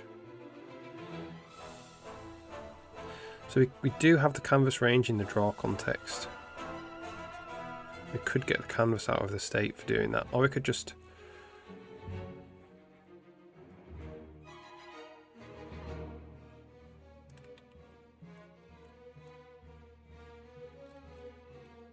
Or we could just set the canvas. So we could do something like draw context, set canvas, like that.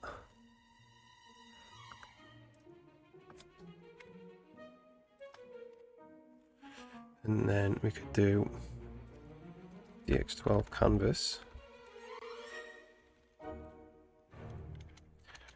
Here to canvas, point to canvas, null pointer, and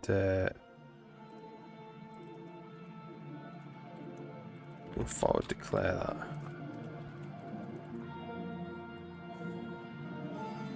that. Void set canvas, DX12 canvas.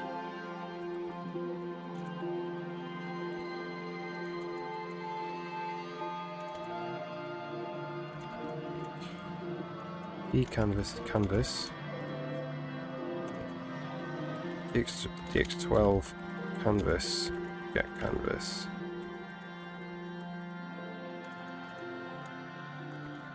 return P canvas.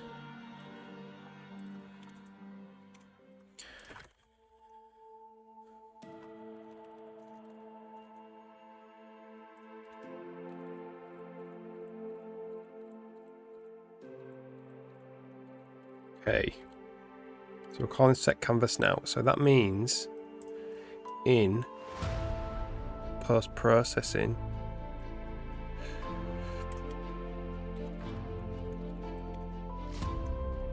we can get the canvas. So we can go canvas equals pp draw context get canvas. Beam assert canvas, and then we're going to go pp.bind shader resource canvas. Oh, I thought it was in the canvas what we were looking for.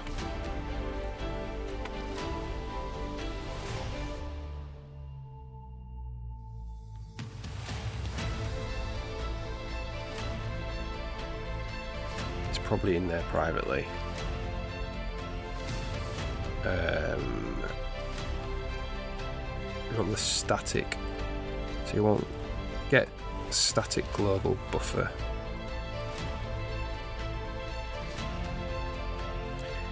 And what is that?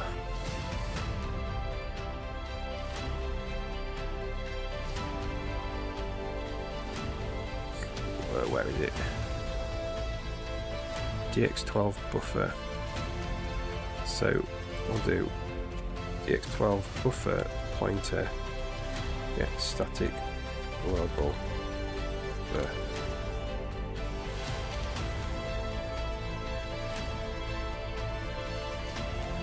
Like that.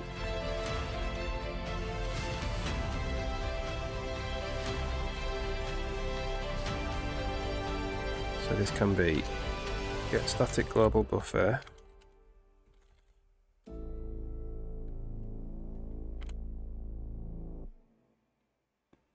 something. Need to call something. Get GPU descriptor handle. Get GPU a descriptor handle. And then we want to flush that. Flush to descriptor table 1. Alright, let's fix these compile errors.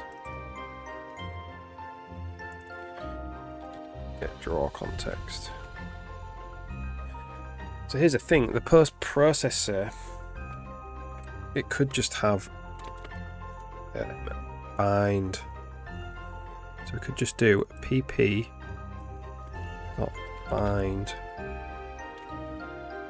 static global buffer like that, and do it actually in the processor as well.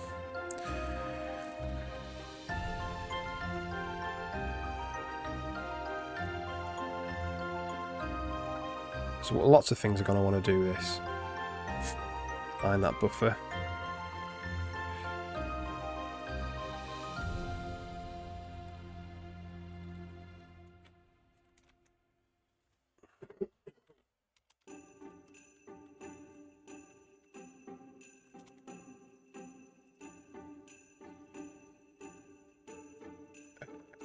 So the canvas is draw context. Get canvas.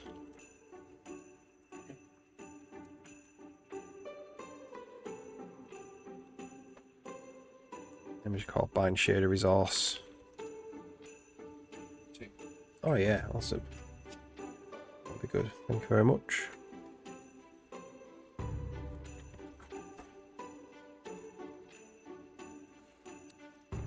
So now we can just say bind static global buffer.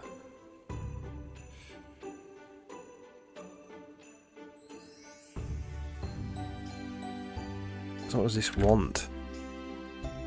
A CPU descriptor handle. Oops.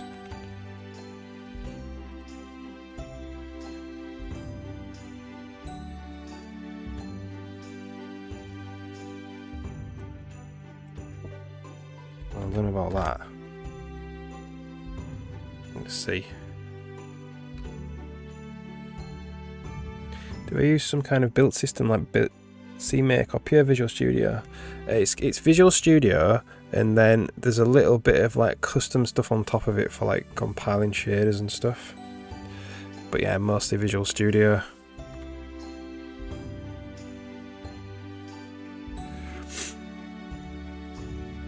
I've got like this build tool here, which builds like the HLSL.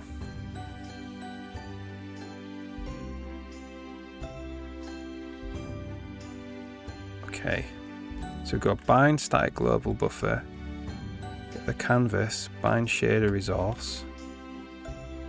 So do resources, add the handle, and then we flush.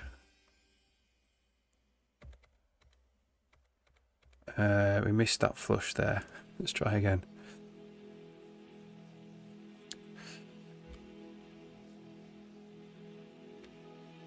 Yes, I'm doing blur, a disc blur at the moment, like a graphical effect, but I'm also at the same time building out like post-processing in general in the engine. It didn't complain about that. Oh, I keep missing this flush. There we go.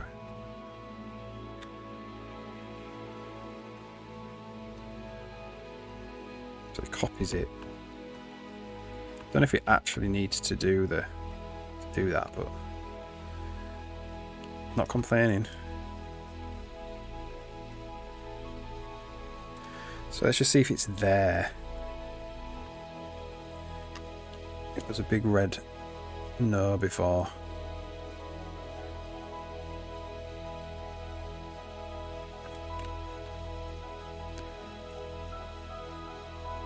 So it looks blue because that's just debug output for this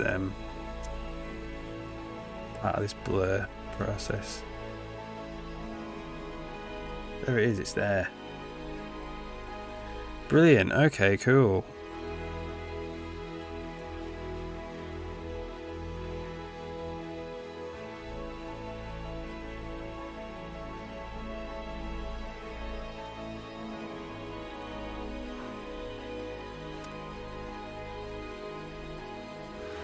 Well, maybe that's one step done. It doesn't look very blurry at the moment. So now we need to do the vertical blur. So, yeah, so this is an old project, this, and I'm just copying the blur out of it. This is like 10 years old, this. So, I don't really remember how it works. But we'll see.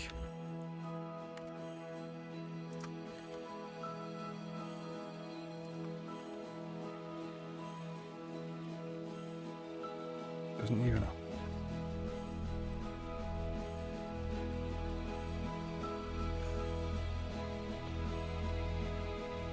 Visual Assist doesn't even work on this project. Something's... Okay, it's locked for some reason. It's crashing, it's dying on me.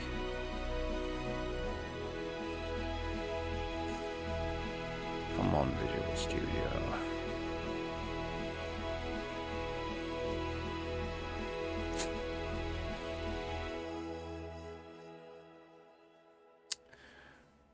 Right.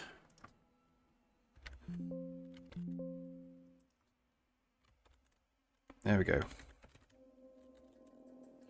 DX. Summit Graphics. D3D Graphics. Disk blur. So we're up to this stage now where we've drawn it.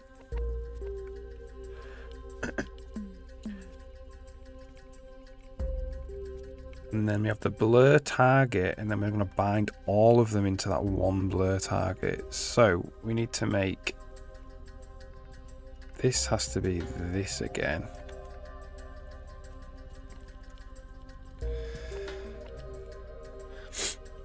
So we bind the vert target, and then we bind all these as excuse me, all these as shader resources.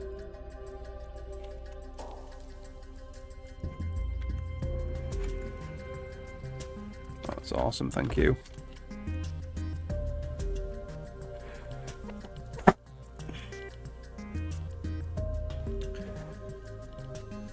Right. So in the shader then, so we've bound 4 textures as shader resources.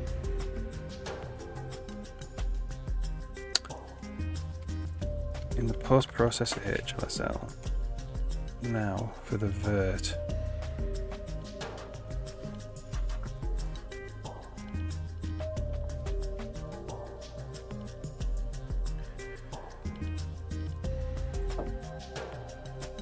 Should just have 4. Should be able to have 0, 1, 2, 3, 4. So 0, 1, 2, 3, like that.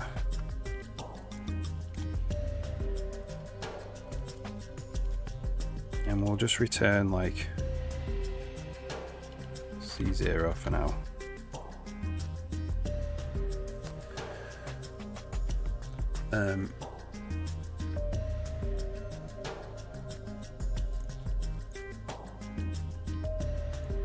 Okay, let's see if this crashes. Okay, so it doesn't like it.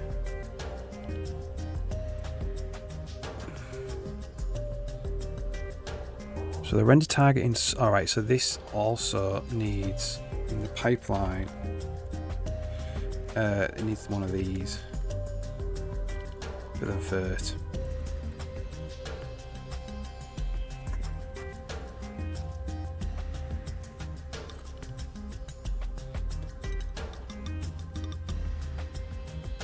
Alright, cool. So I can just swap over. If I go to post-processing and just say when we render 1, 2, 3. So we've got them all in here. What do we do with them? That is the question. So the disk blur vert is this. This is the old shader.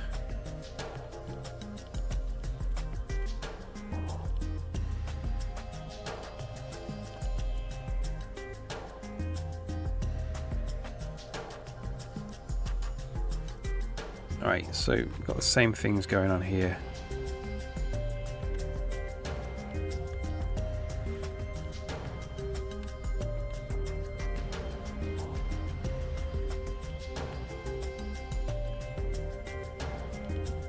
we need win width again. So these are all here. So that's this one. This one. This one. And this one.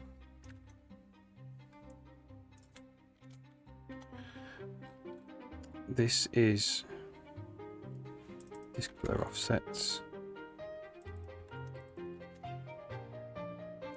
We have this thing called complex mult. Oh man, am I doing with blur weights? Okay, so we need more things.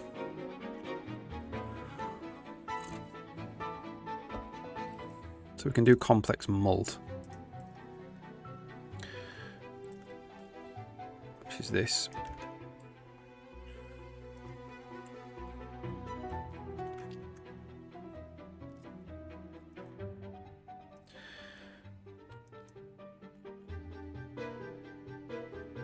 So this, it's the same, I think it's the same descriptor.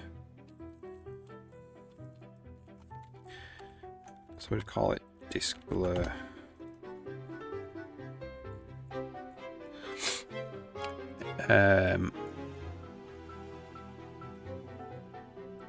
This is input UV.xy. UV.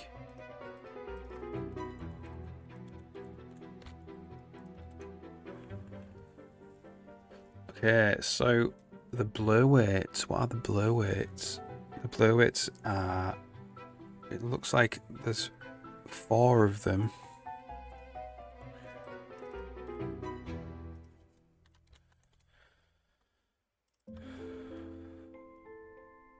We've got blur comps.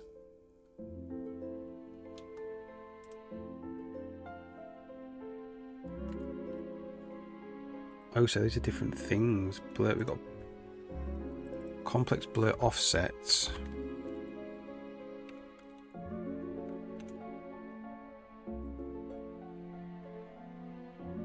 No, blur comps. They're both blur comps. So what's complex blur offsets?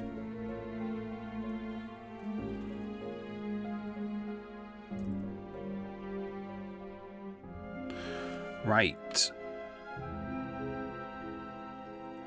So there's more stuff.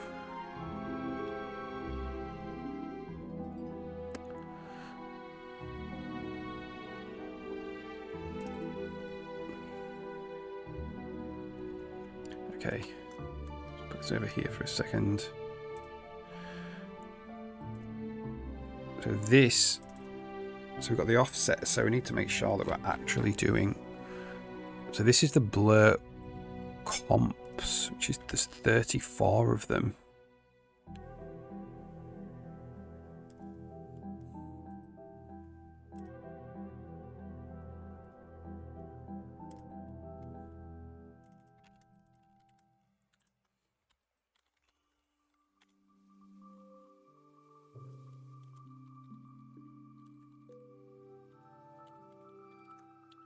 And then the blur weights. Like that.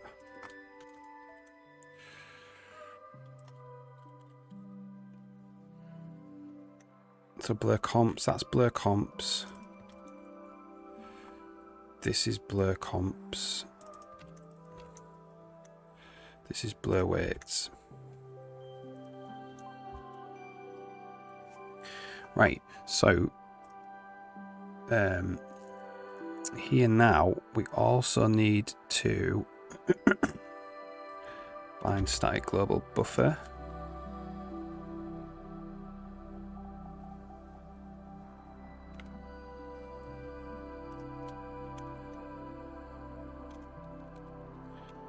So script table 1.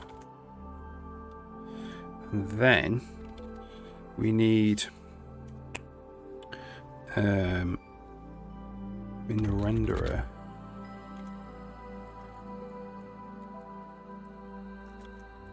We want 34 blur comps. Disk blur comps. And then we want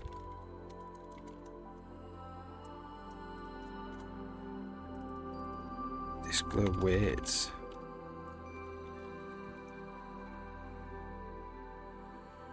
Is that how we spell weights?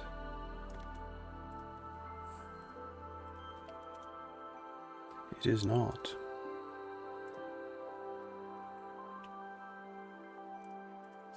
My spelling is bad.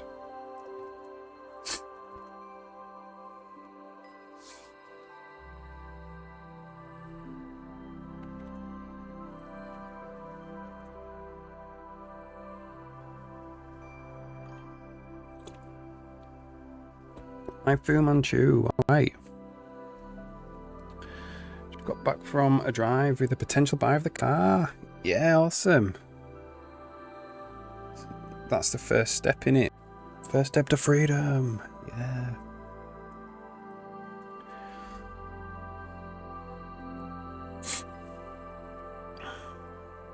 Indeed, yeah. Awesome. Okay, so in the post processor in general now, we have this disk blur. We want offsets, comps. There's 34 of them. And weights. There's 4 of them.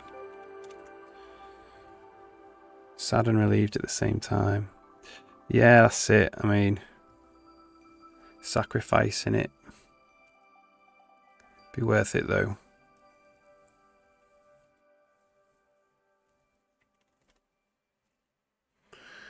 Be worth it. And then in tick, we just go static buffer comps. Disk blur comps is the comps.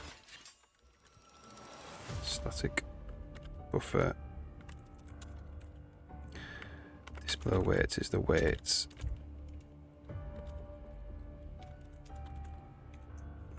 Okay, cool. Well, this blur's going okay. It's actually quite a bit more involved than I thought it was.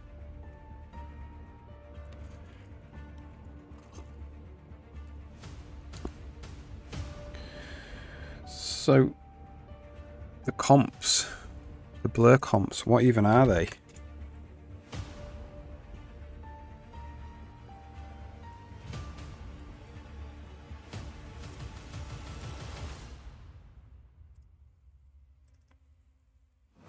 Make blur params.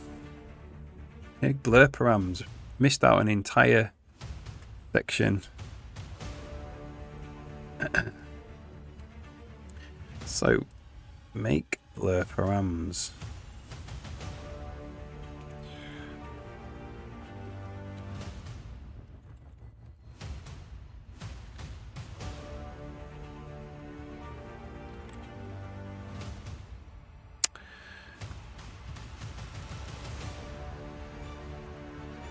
Wow, there's a lot of... Wow, oh my word. There's a lot of stuff in here.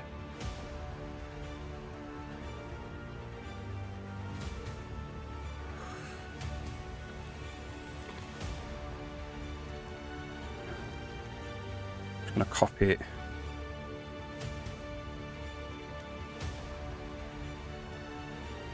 Make blur parameters of this. Okay. Make blur params.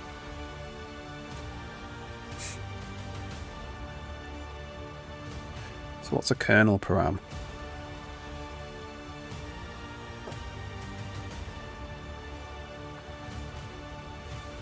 Kernel param.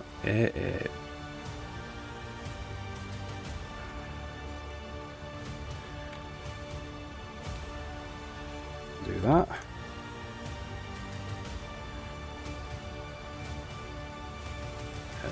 This is just This is S32 weights. So that's weights 0, 1, 2, 3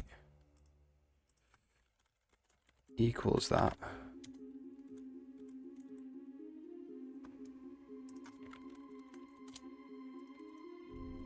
Complex, what is complex?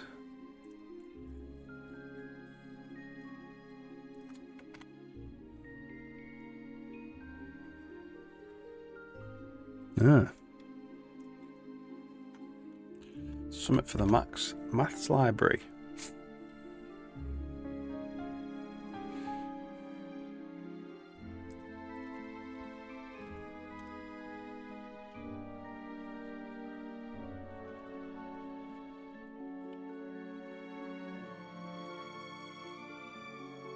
Yeah.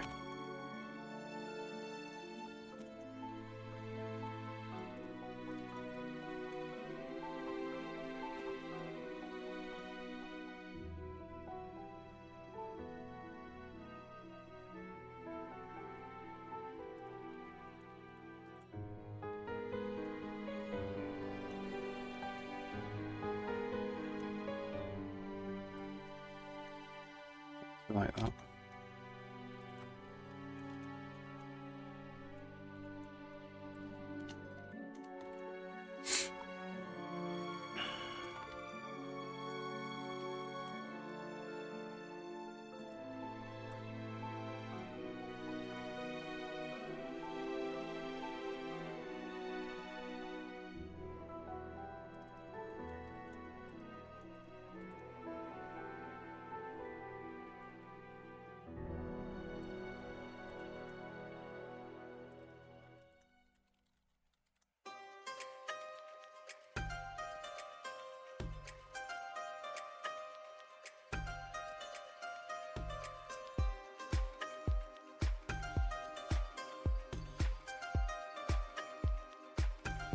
Components.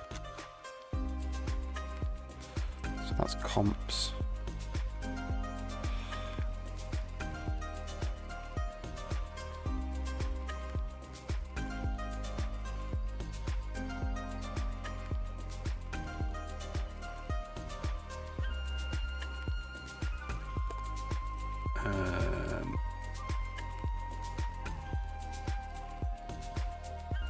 So the index is p times k dot comps count plus I.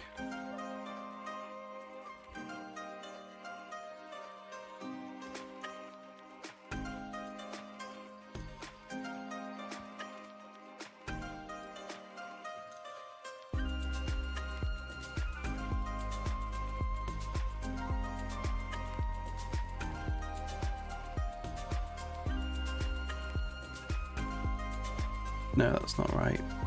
That's not right.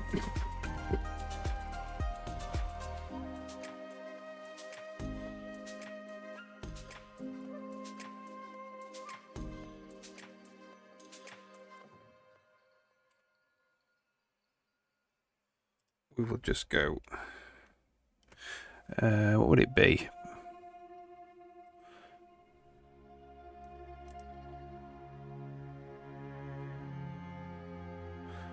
I think it'll be 4 times that. I'm just going to make it safe, and I'm just going to go size T comp index 0. Just going to do this.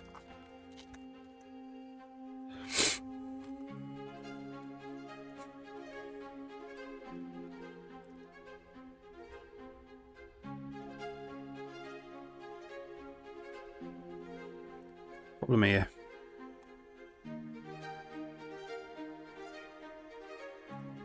Oh. Let's just float that.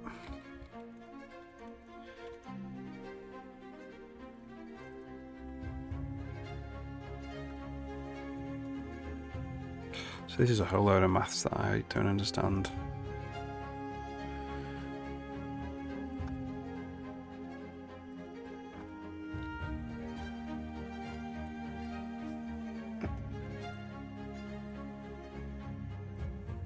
But all these dot counts. Dot get count.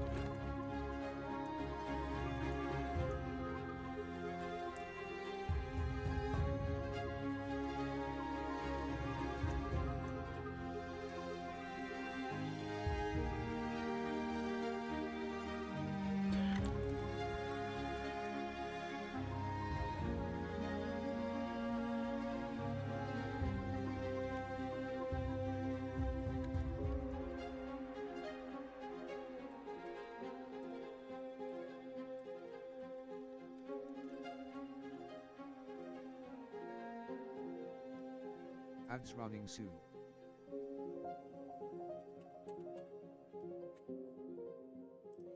Interesting. So this is actually float.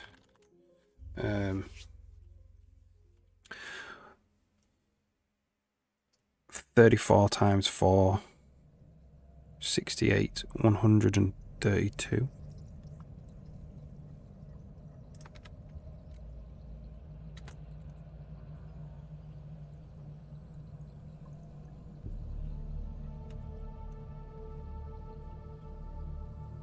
Check I'm getting this right actually.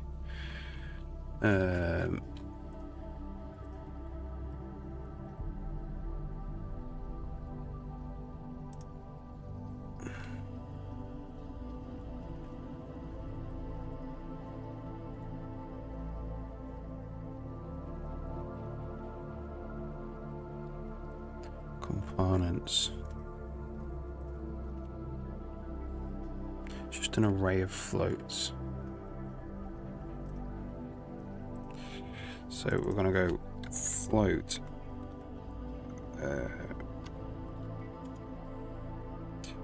34 times 4, 136.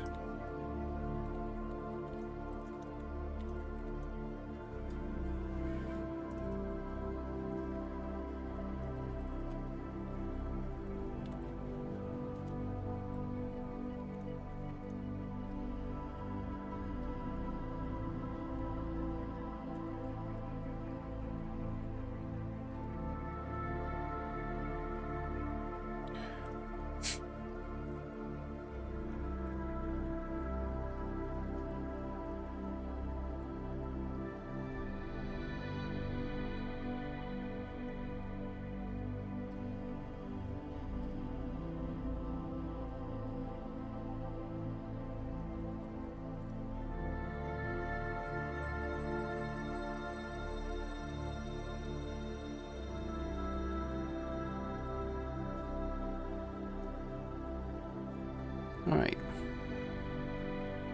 So. Right then. See what's going to happen here. Oh man, it looks a little bit blurry. Actually.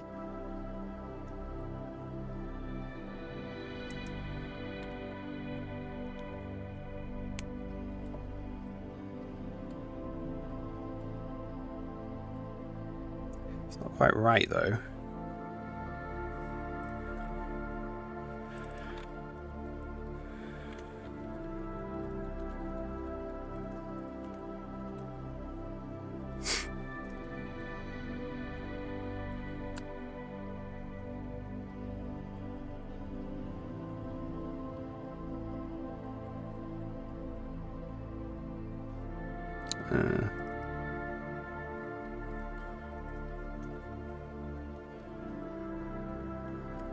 Get them static. That's totally fine.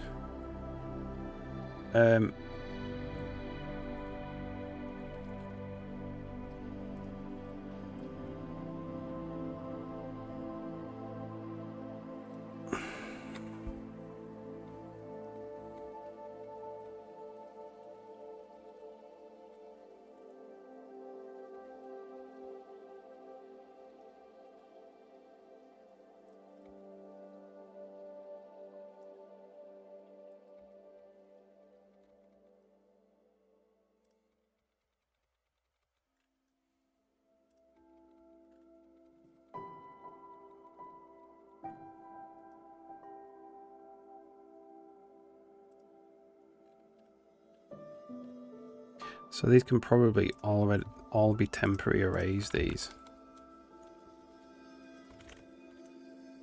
To be fair, they could all be fixed size. I mean, they might be a bit big to do fixed size.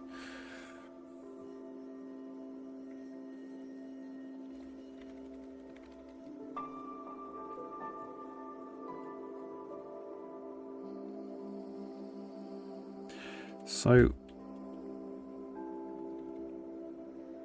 we basically end up with a bunch of components.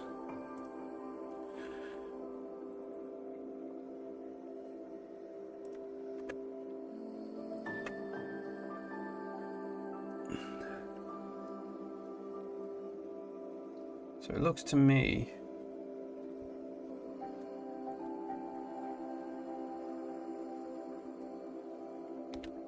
could be alright. I need to get some in there. I do have some things that have like little bits on.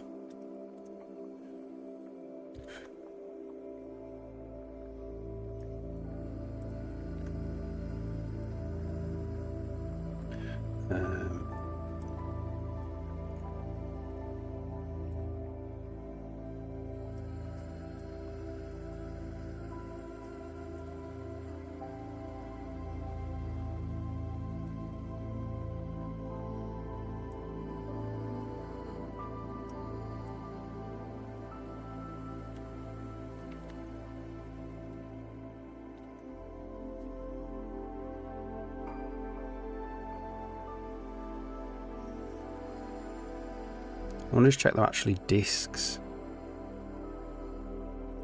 See, they look not like discs, they look like they're being blurred upwards.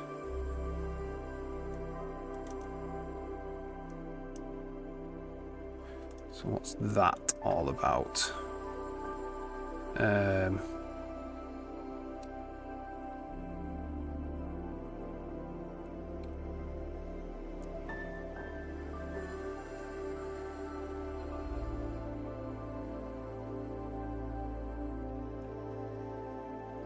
I've just copied that verbatim pretty much, so I'm gonna suggest that that's okay. What might not be okay are the shade. Are they setting? Are they using the right?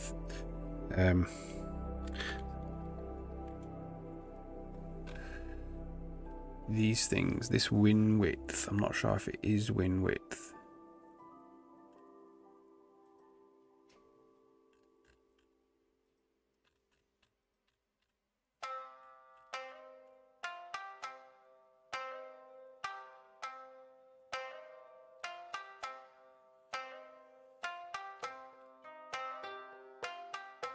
One over win width. So what is it in here? Oh, it's the height there. So that'll be it. So in the vert one, it's 1 over win height.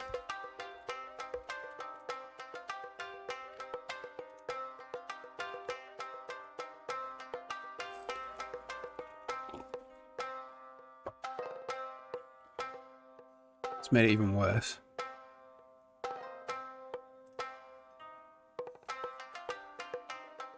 One over win height, 1 over win width.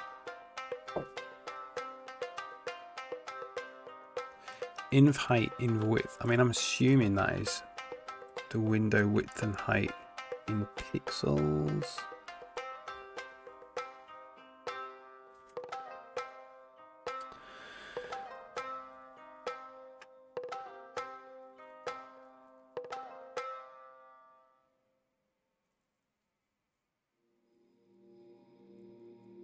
All right.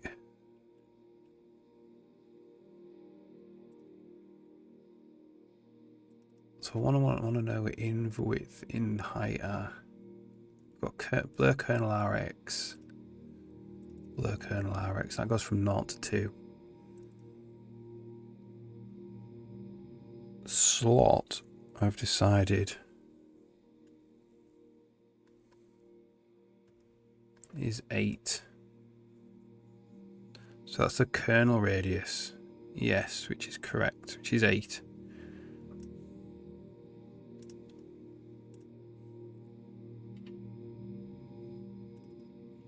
Only thing that couldn't be is this.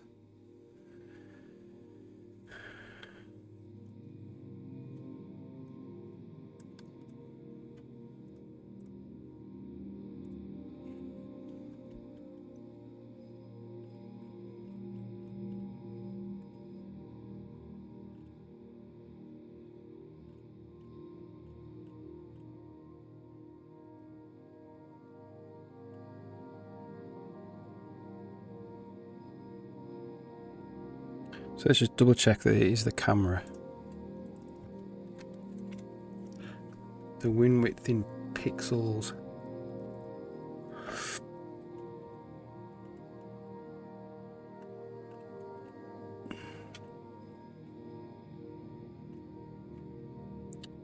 Wherever we set it.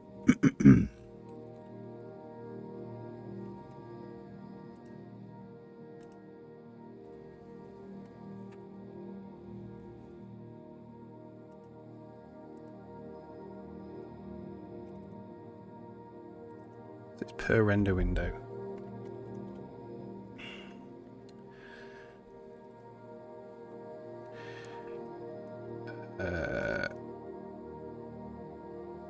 It's the last entry. In width, in height.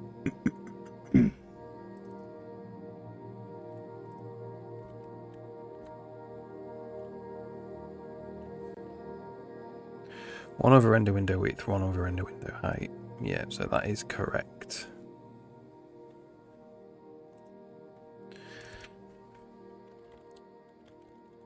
What are we setting it to be?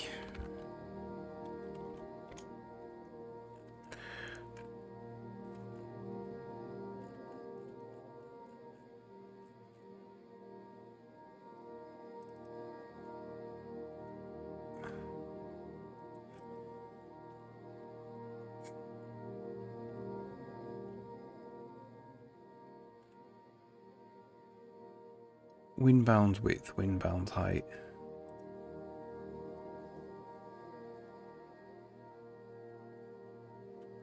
$1280 by $720.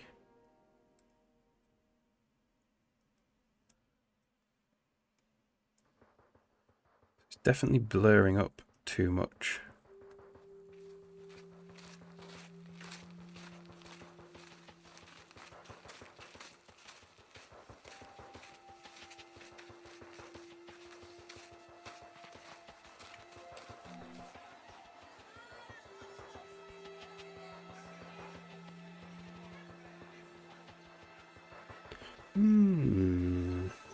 So what could that be then?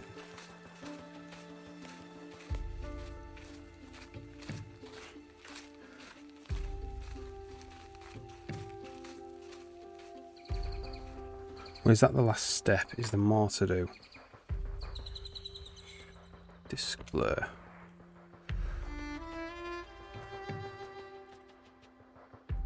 Okay.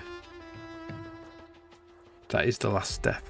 We upsample it back to RGB8 norm, so we could do that as well. Plus processor, DX12 plus processor. We want to create a MIP up as well.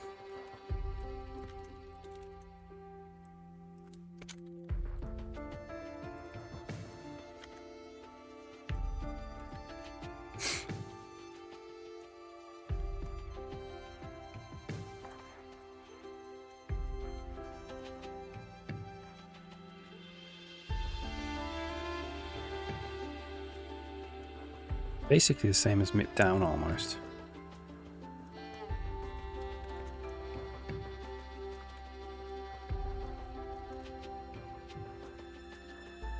But it's times 2.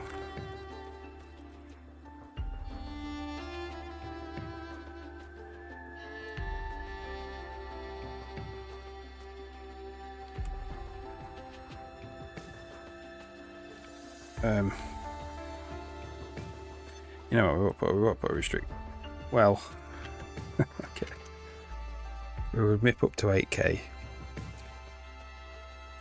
That's it, I think.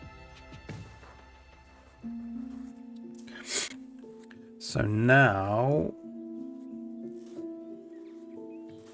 we want to probably go back into the source. We want to MIP up. So I'm going to do PP up, reset. And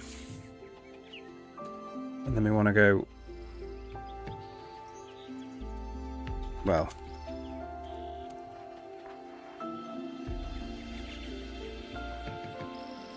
auto result equals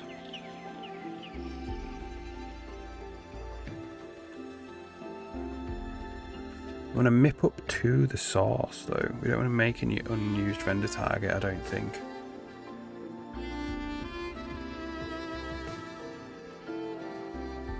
You can literally MIP up back to there.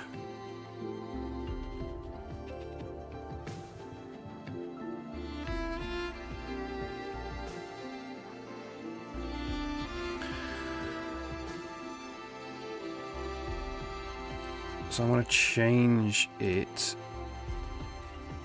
Oh, can't really. Whatever. We'll optimize it later. MIP up.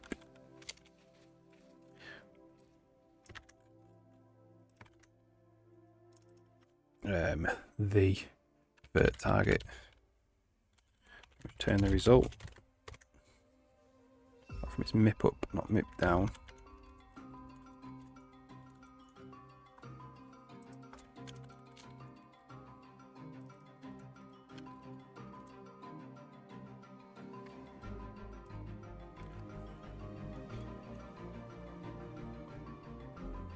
Didn't work.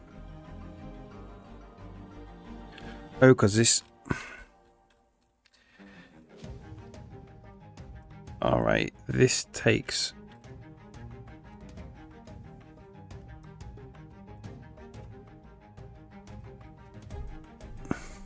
Well, why did that fail?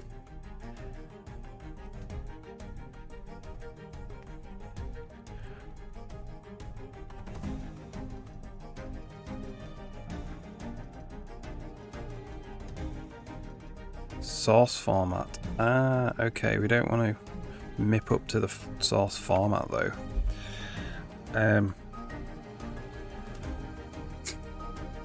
Okay, so I'm going to make another one.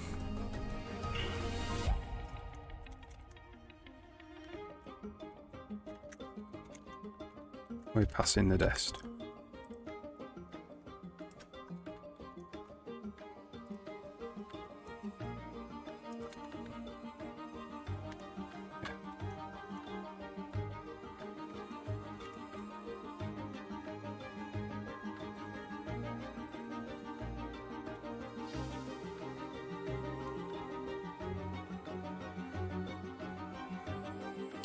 So we don't create it.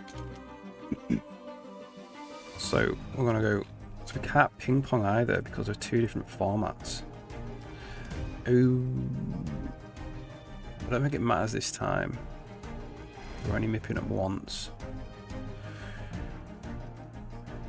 So we the dest we can put in here.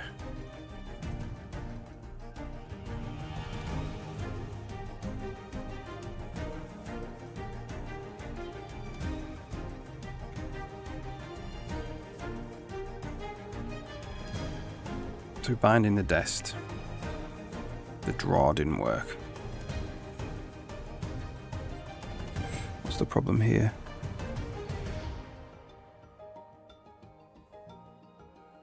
It's a pixel shader resource.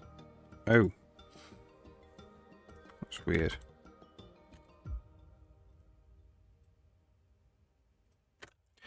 We need to call pp.reset probably.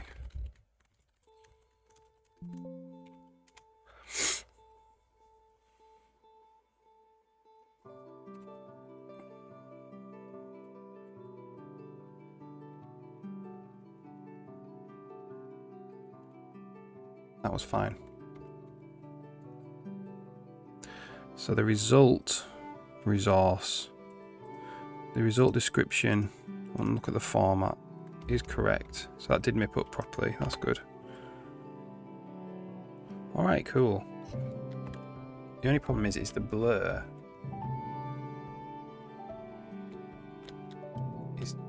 is all pretty much all horizontal, all vertical. I mean,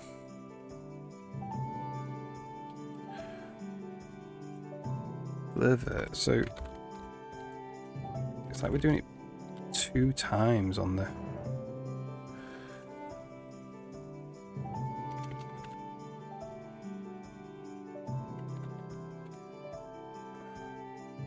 Vert.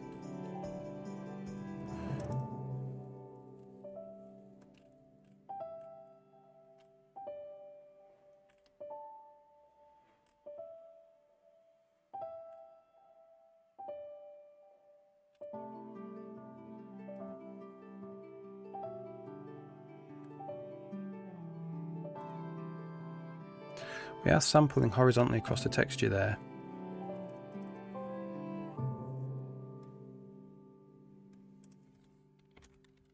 Let's just set this to 1. 2 is a bit weird.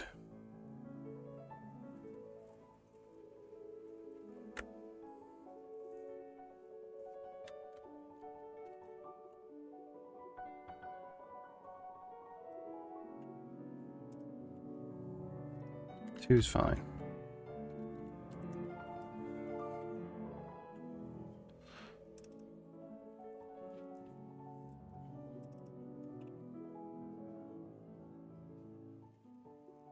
One over win height. So what's going on here is going. The step is. Well, we'll set this to 1 so the maths is easier.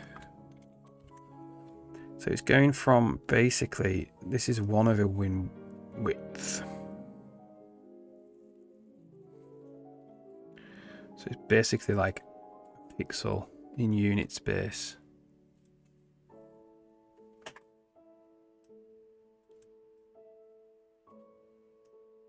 Times step.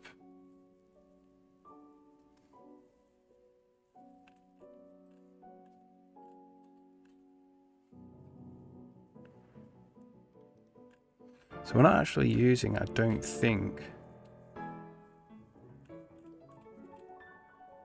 the blur offsets anywhere.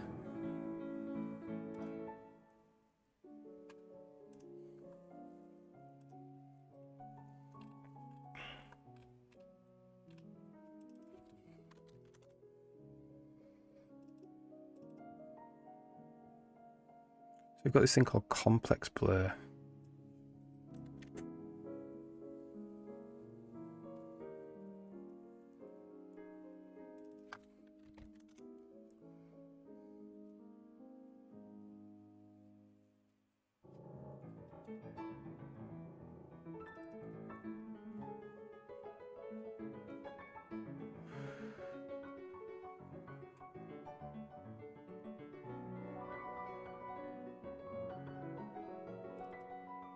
It's not being used anywhere.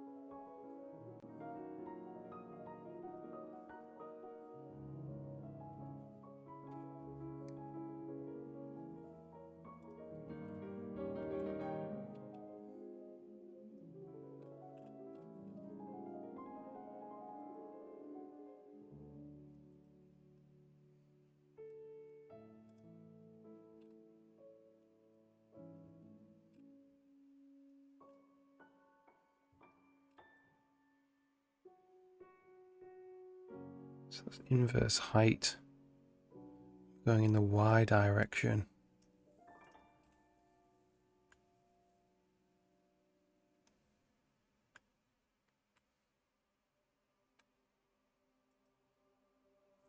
Just check we're using the correct shader.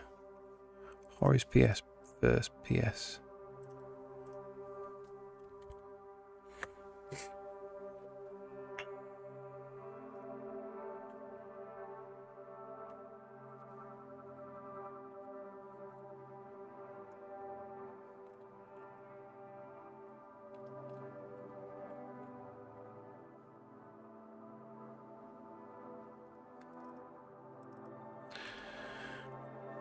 Let's just try win width.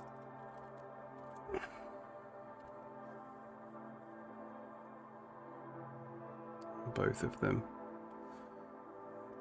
No. Why is it so strong?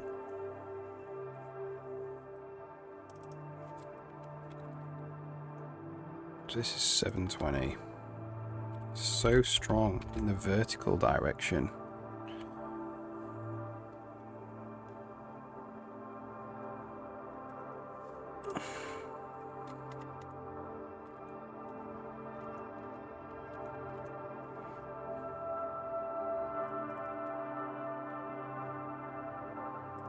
So if we move this up to like 3.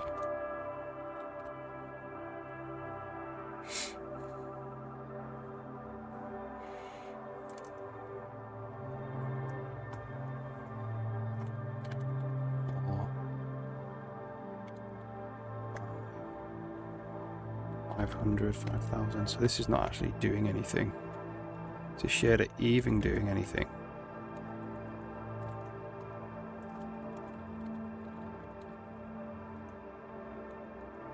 It's doing something.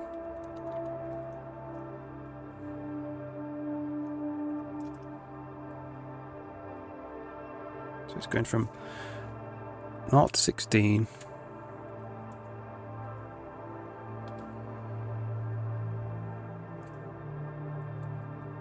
So let's just return this for a second. Oh, we can't. Can't return a single channel.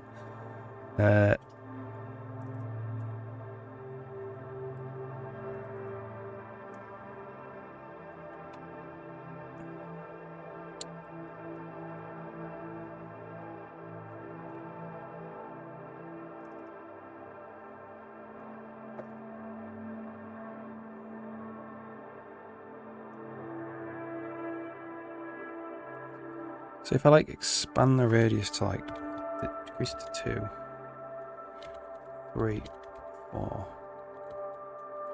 5, 6, 7, 8, 16, 12.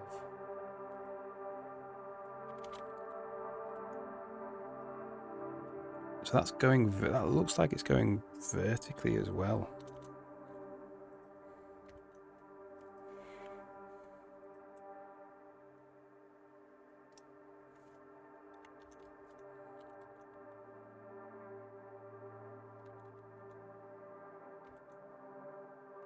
So if this was like 0, 0, I minus R.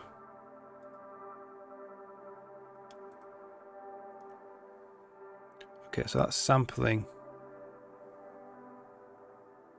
from the left to the right.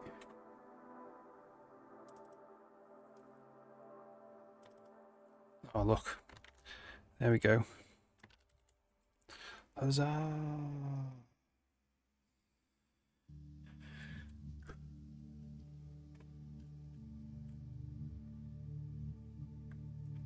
I'll change this to 2.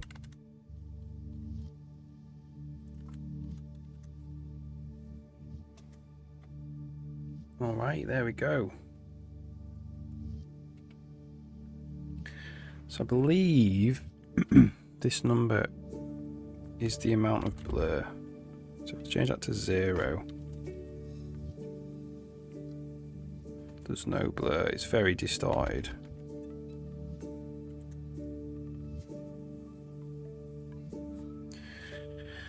Okay.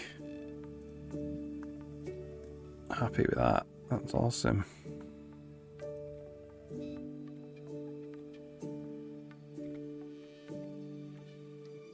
That nice bokeh effect.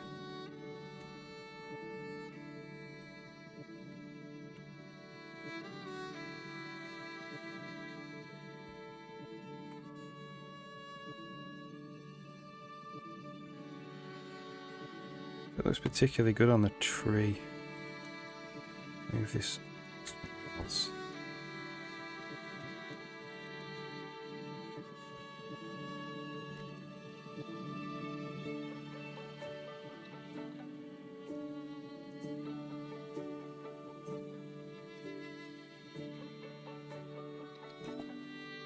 Ads running. Question is, how expensive is this? Alright, so I'm just going to go to the loo. Be back in 2 minutes.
Hey, got myself a drink, celebratory drink.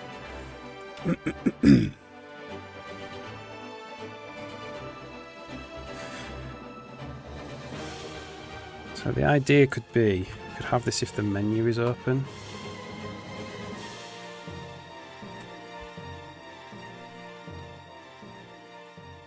Can't really see it.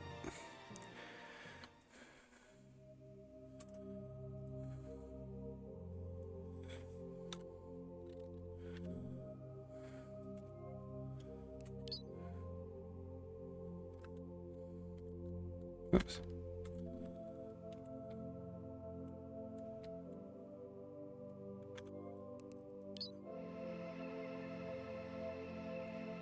So we need some dials. We need some like twisty knobs so we can turn the effect up and down.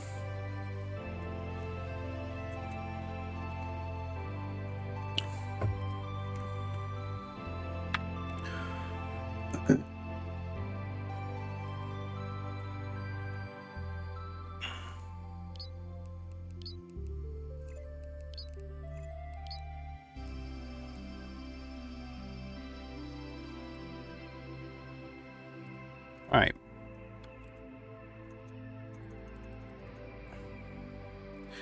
Question is also how expensive is this? So let's have a look. Dials. Just pull this out here and minimize that.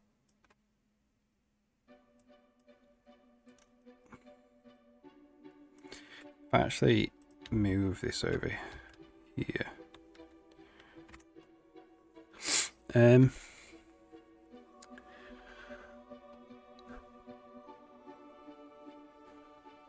I mean, that's obviously a very strong blur. So can I do this in HLSL?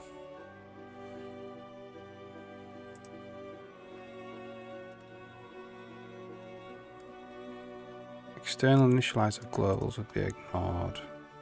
Right, so you can't. So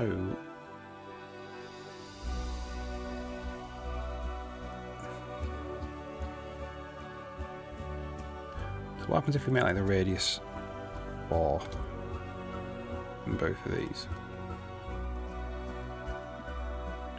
Wow, that's a crazy effect. I think it needs to be 8. If that goes to 1, it's just basically not as blurry. What happens if it goes to 4? It's very blurry, but you can kind of begin to see some artifacts. 3. Yeah, definitely can on 3. 2 seems to be like the max I can go up with.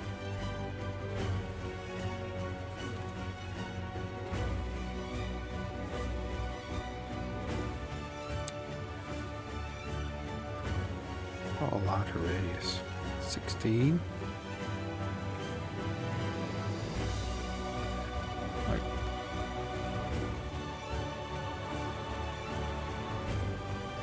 so we've got this Luma calculation as well.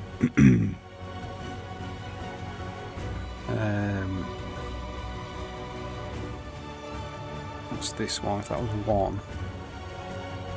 Okay. 2. So that's like how bright it is.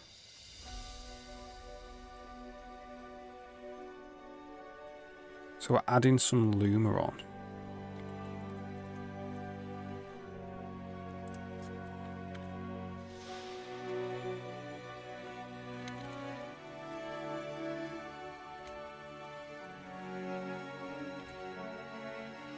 So that's brightness up to 10.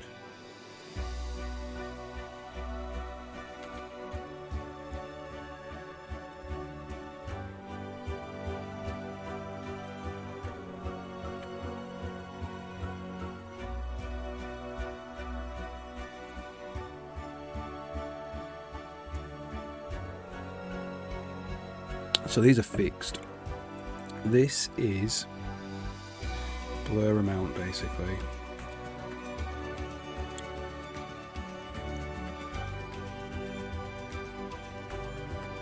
Just amount.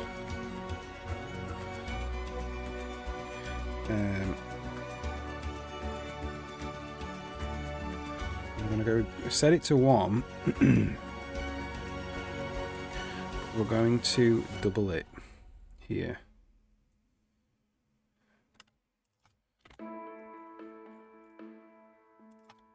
So that can go from 0 to 1. And then this is a brightness.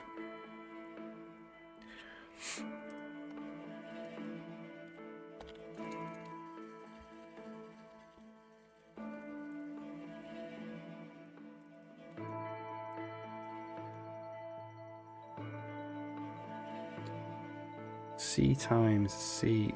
Don't really know what this is. Seems legit though. Yeah.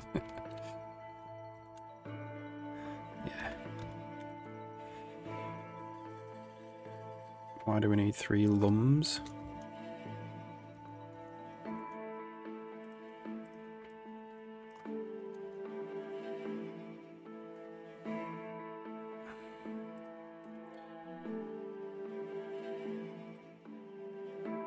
I think 2 lums is satisfactory enough.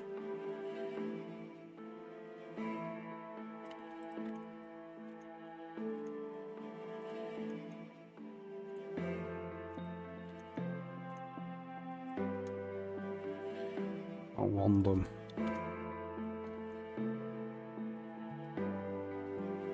Brightness 1.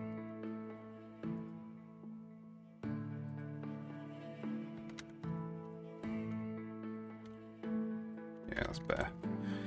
So 1 lum, brightness at 1. So brightness can go from 0. Well, it's not really. It's a plus, isn't it?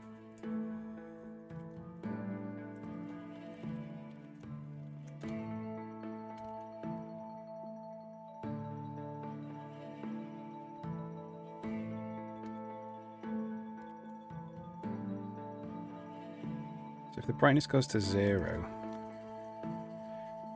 it's just not black. You would expect it to be black. And that's because of this. So this is times brightness, I think. So if brightness goes to 0,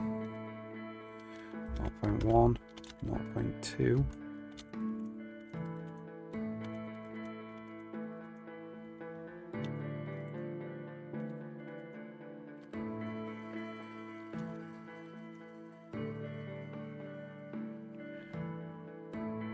Set amount to 0. So this amount has to come into both shaders.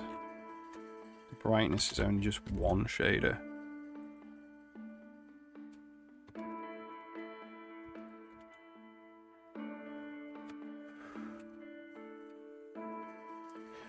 It's not quite as nice on the whole.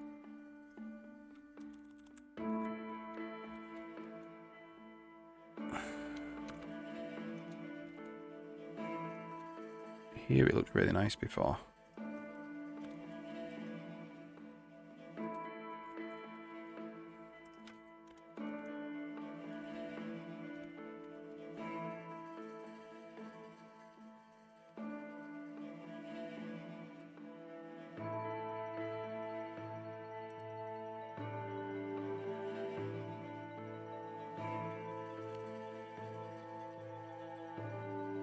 Is lum.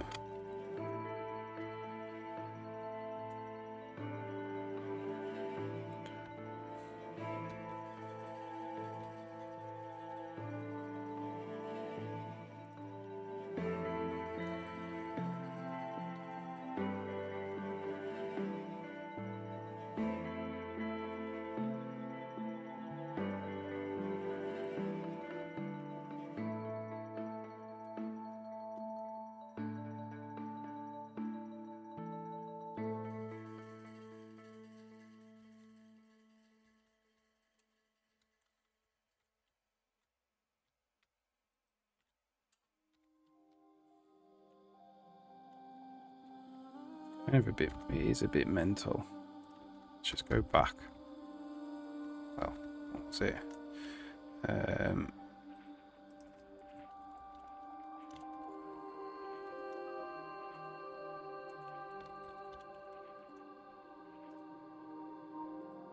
That makes it more bokeh-like, doing that.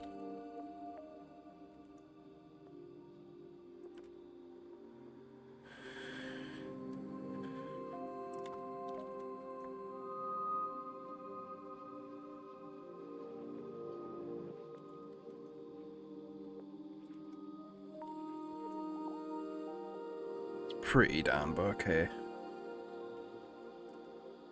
There.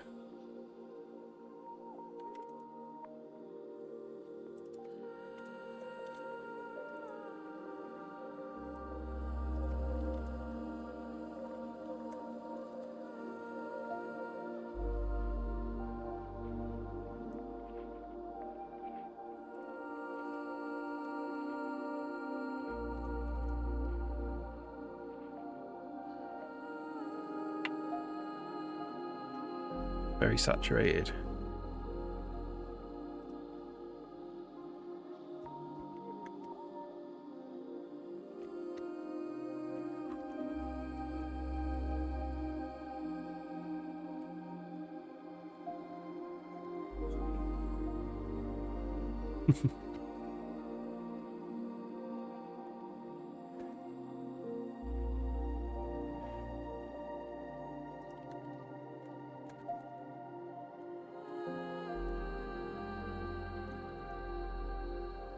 Interesting.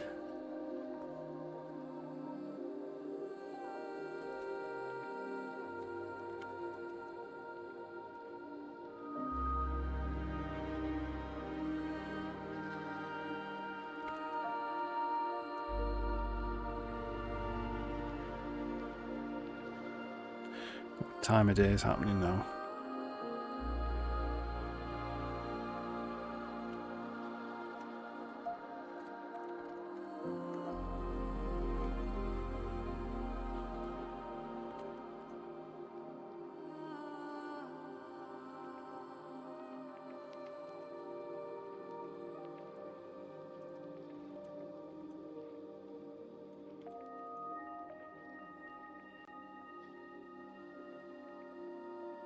It's very nice at night.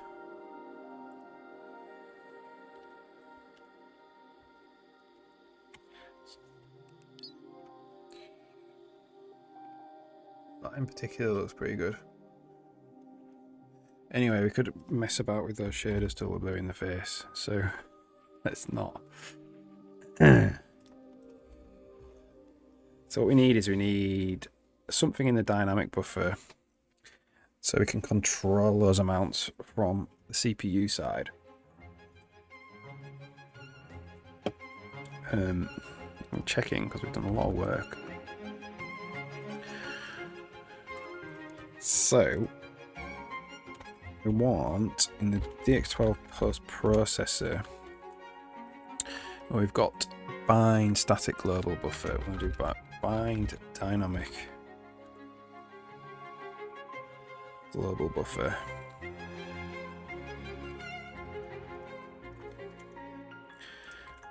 It's just the same, except it's get dynamic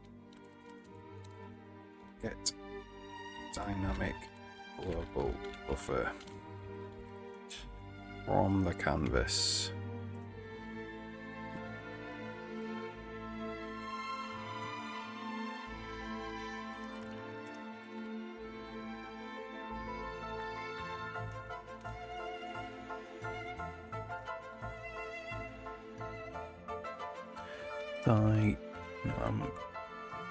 Global buffer.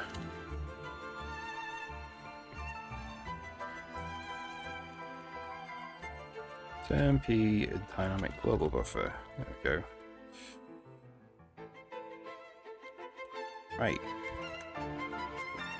And in the dynamic global buffer, we want to put the float disk blur amount, which is 1 right now, and the disk blur brightness, which is 1. What actually is it set to?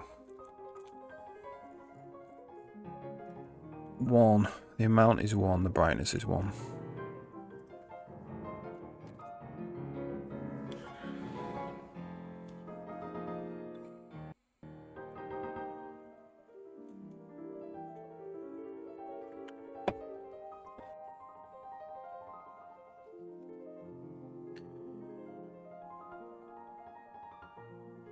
We can also experiment with mipping down 2 stages.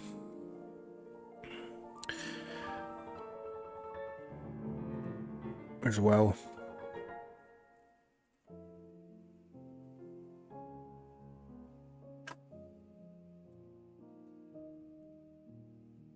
So mip down, do the blur, mip down, do the blur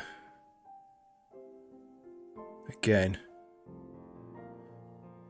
and then mip back up 2 times. But then, yeah, I don't know. The blur's quite sharp, quite like that.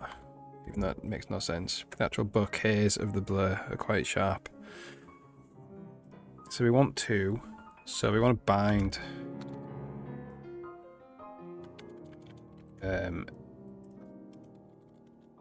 bind dynamic global buffer and flush to descriptor table 2 on both of these. And here, I'm assuming dynamic is on B2. Yeah. So we need to put that in. So float disk blur amount, disk blur brightness. So we want to bind here.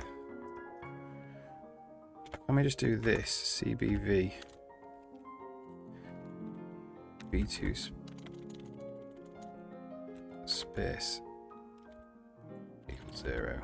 Can we do that? Is that allowed?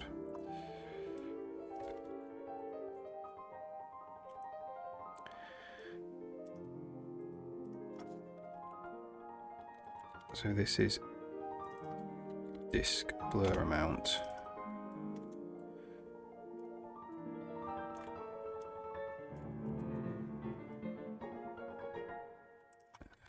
This is also disk blur amount. Whenever we do that Luma thing, disk blur brightness. And then in the post-processor now, we can actually just do that and flush to descriptor table 1 for both of them. See if that works.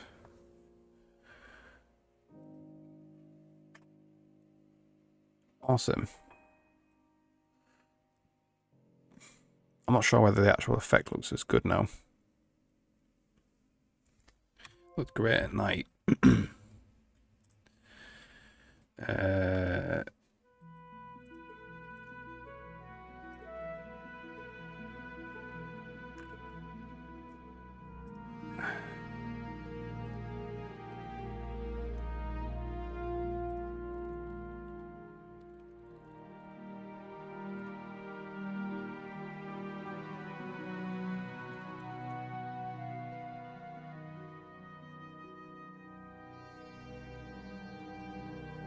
I don't really know even what I'm expecting to see, to be fair. It's very bright.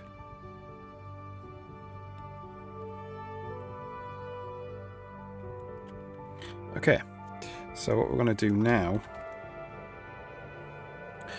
is when we tick, so if we go to post-processing, when we tick it, the disk blur, we're just going to go auto dynamic buffer,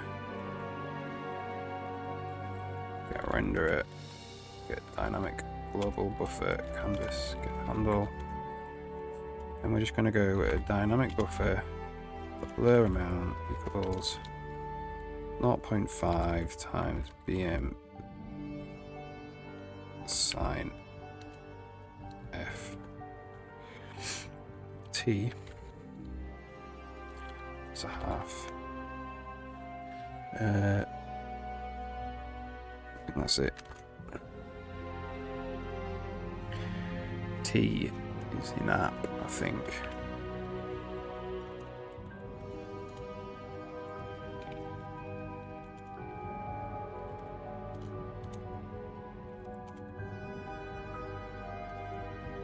If I remember, yeah. Should just fade in and out.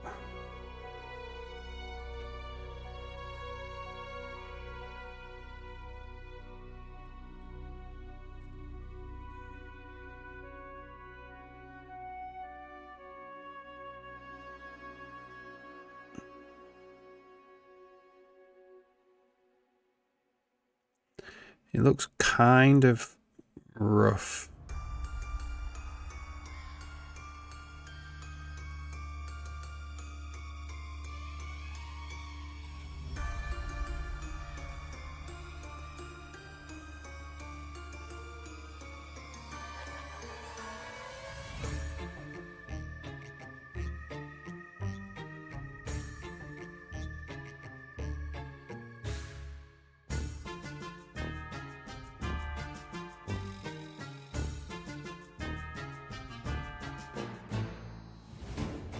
It looks good when it's fully in.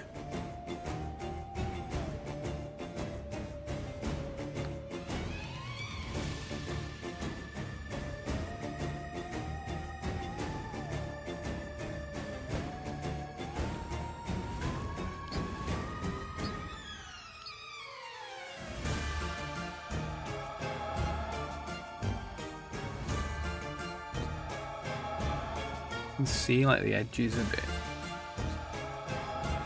of the harmonics or whatever it is that it's using.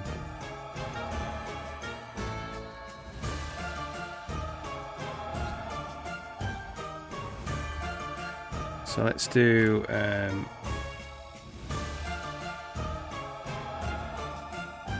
ease. What is it? How do we do? How do we ease? BMEs. BMEs that with in-out cubic. See what that looks like.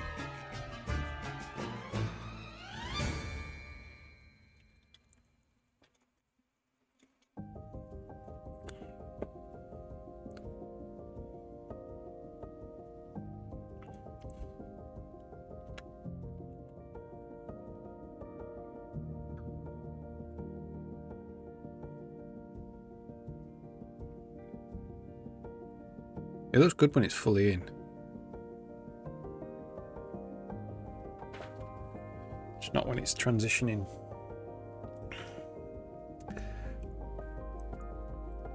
Okay.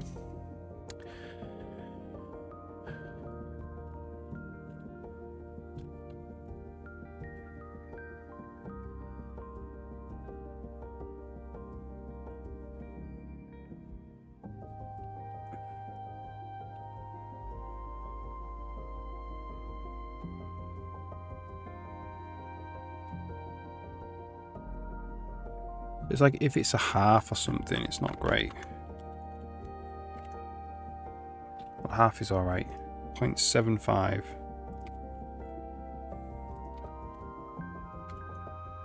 Like there is rough.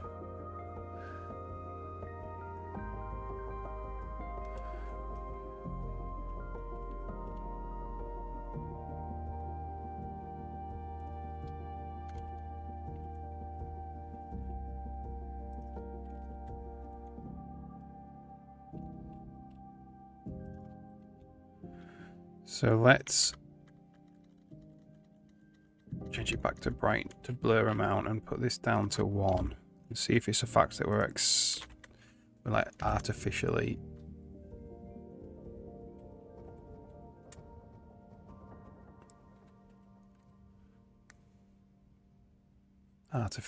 brightening, like making it more blurry.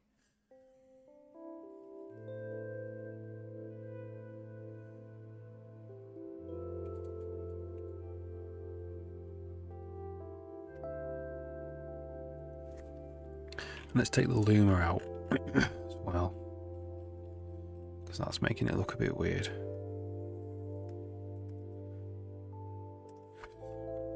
At the moment.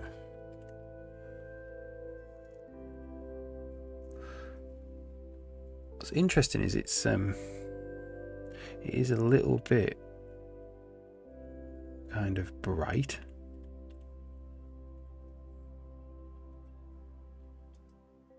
Bright the right word? It's a little bit off. It's a little bit dull, the colour.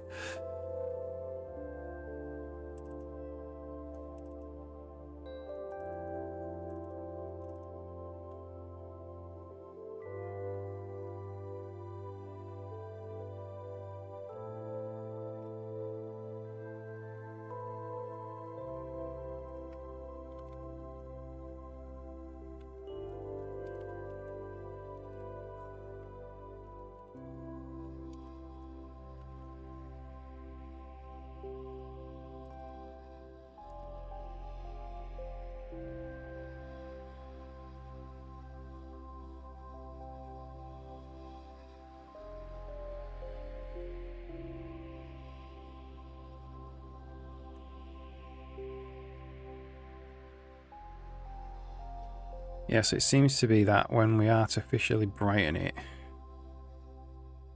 where are we doing that?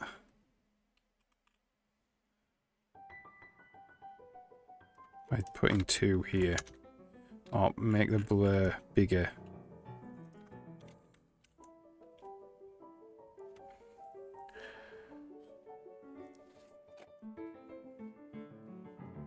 I like it when it's bigger though, that's the thing.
Saturate's okay.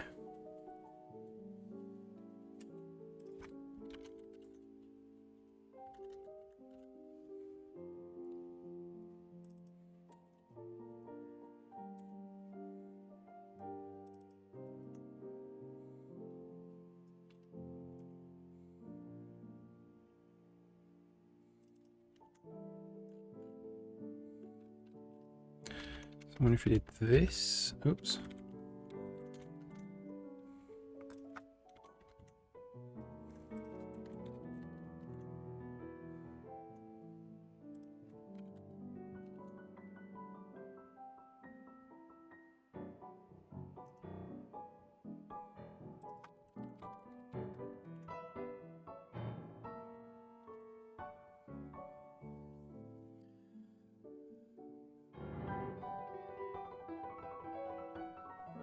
Yeah, don't know.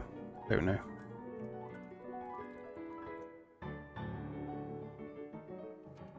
That makes the colours pop out more.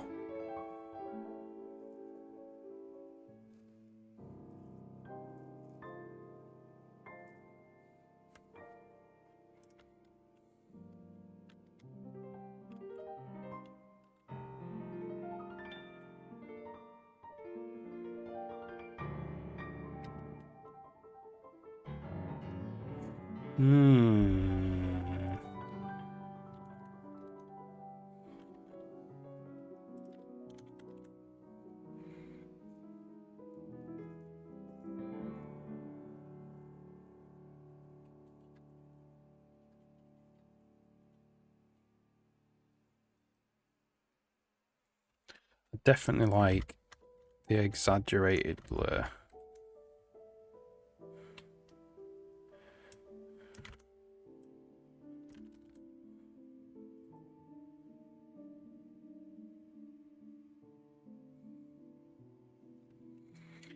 So I think this needs to be multiplied by disk blur amount as well.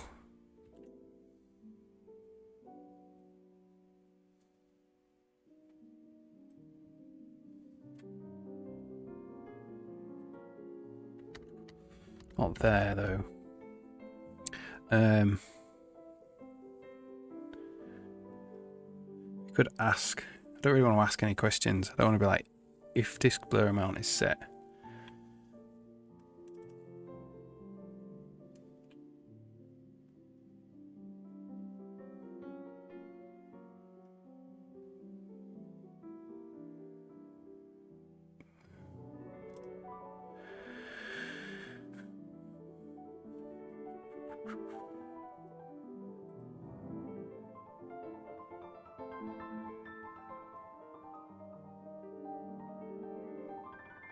That's pretty nice though.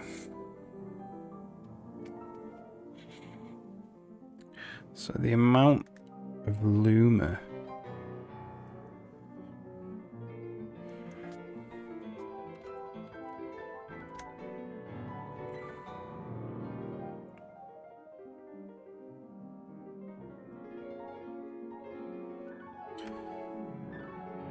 That's alright.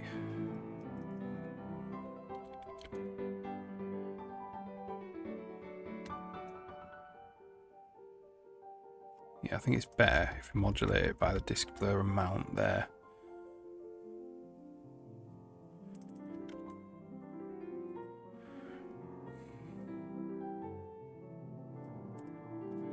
So we'll go smooth step.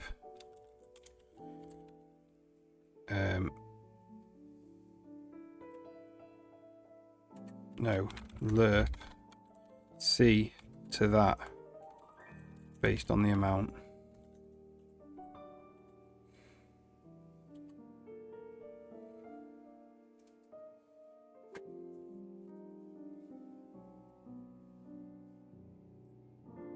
Just want to know why C is so washed out, man.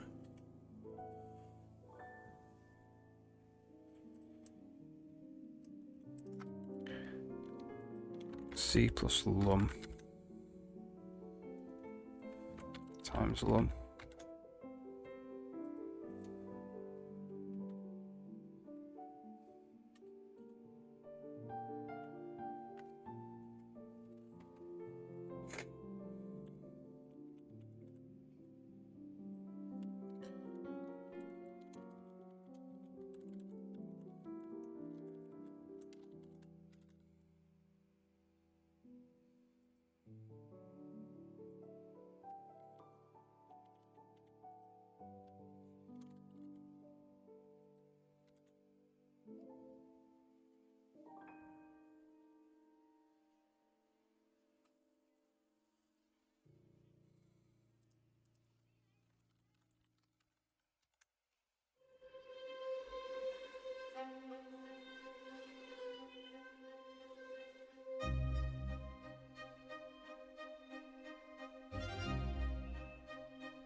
That's alright.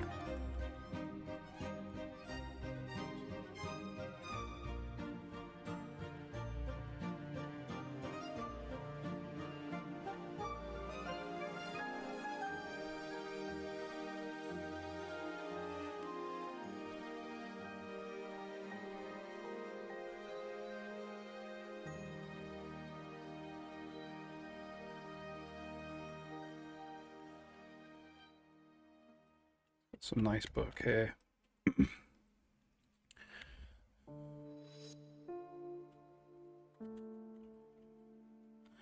Okay, so let's just build that and then pix it and just look at the cost in terms of how long that takes to render.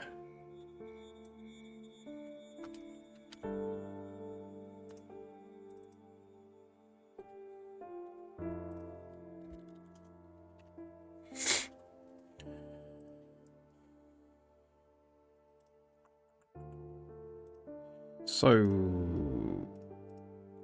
we've got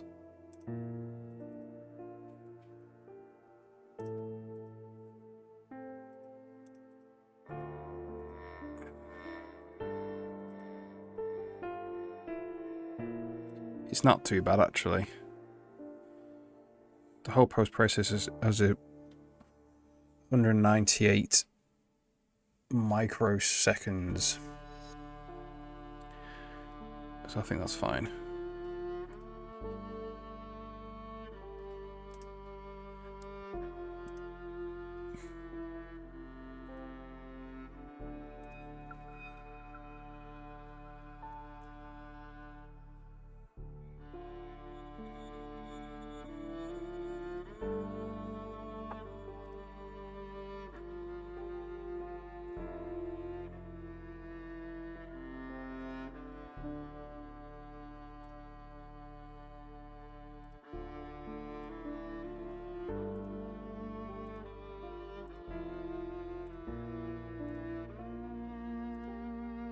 Alright, cool.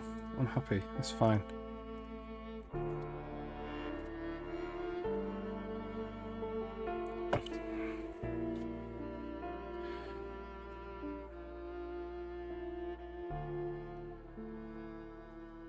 That's pretty crazy there. It's kind of getting saturated.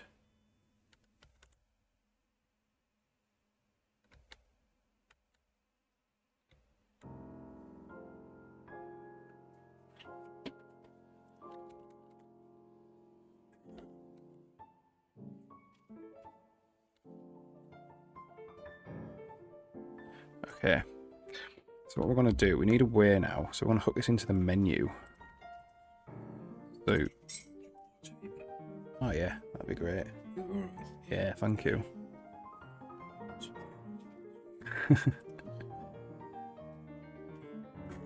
So I need a way to hook this into the menu now. So if we go to the post processor, I'm probably going to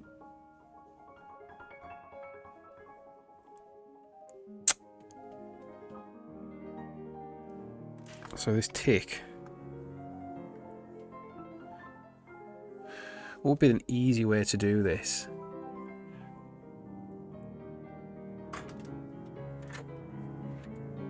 It would be for the menu to have a disk blur.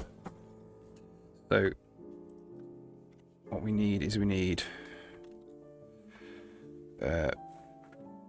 blur amount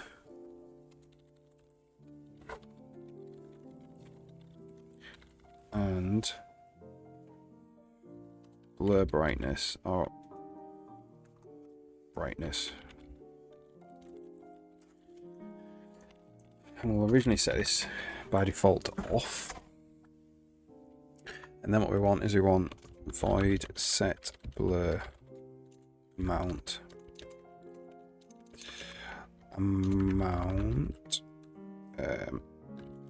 blur 0 1 void set blur brightness 0 1.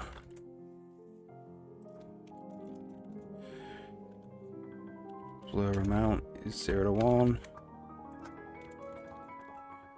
Blur brightness is 0 1.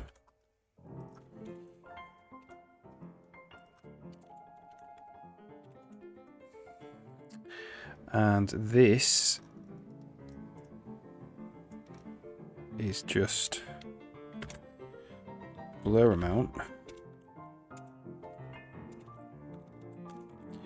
Blur brightness. Okay.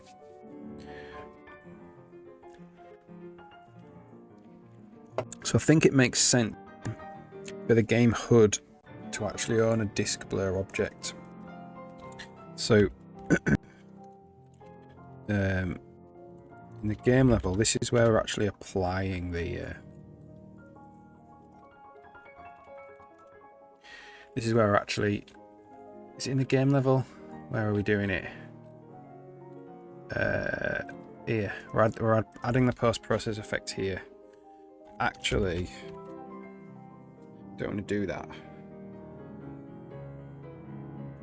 So let's check we get back to the original game without any effect on it. Yeah, cool. What we want to do is add that in the when we open the game menu. So on the game HUD tick. So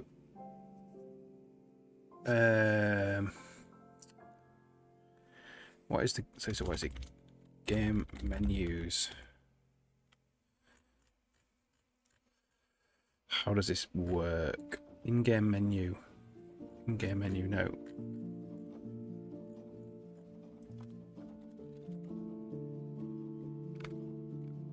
Game UI? No. Game HUD. So somewhere in the HUD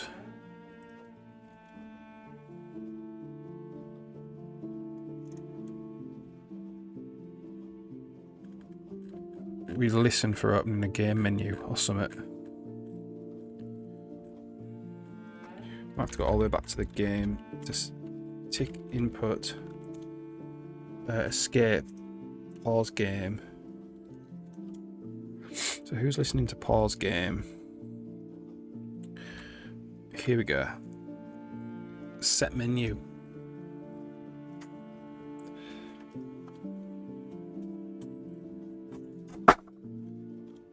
So it's in game UI, set menu. So game UI is going to have it, I reckon. So I'm going to include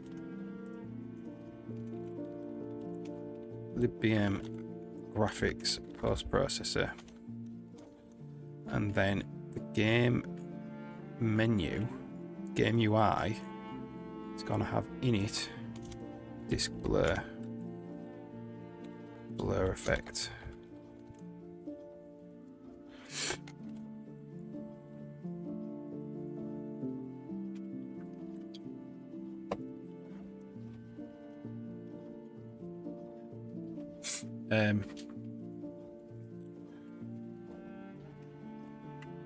So it needs to, okay. So yeah, all right. So it needs. Okay.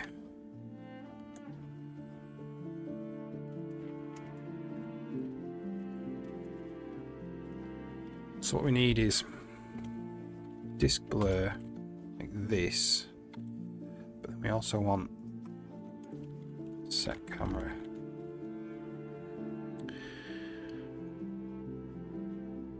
Or just we could do it in tick. So canvas get camera like that. So we could do this. Yeah, that's the better way of doing it actually. So we get rid of this, and then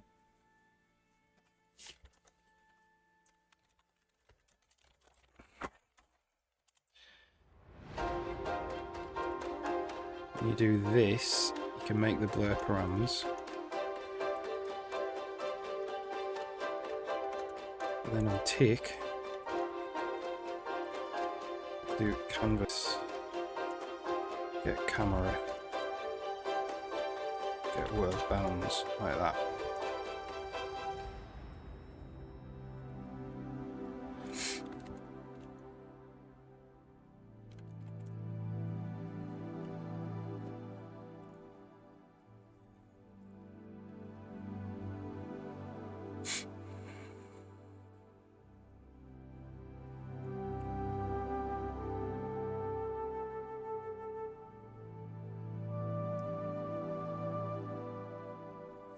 What we're going to do is we're going to say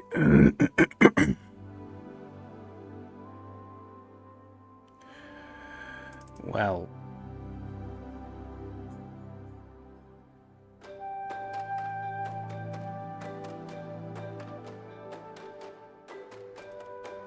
okay, so we also want gets for these.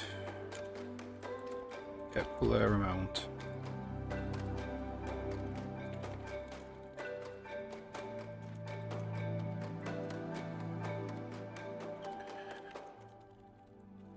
Blur brightness.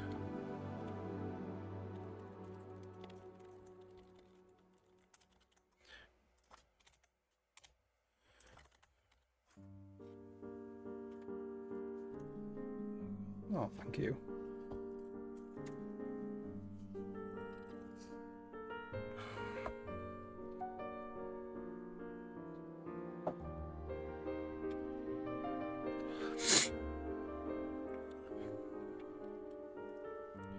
And then in the game UI then,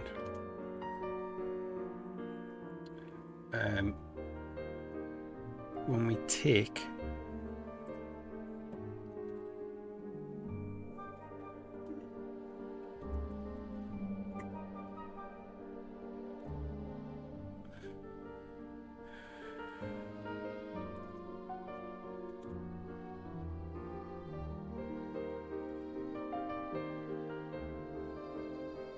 so we've got transition T.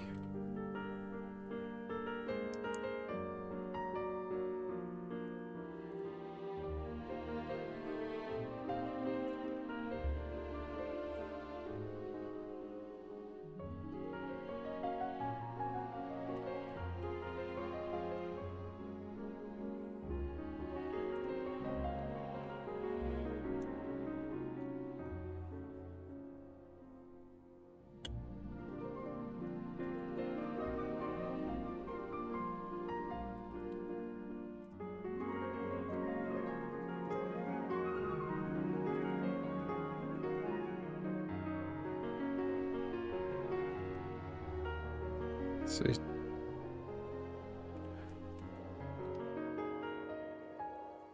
that's just like going from menu to menu to menu.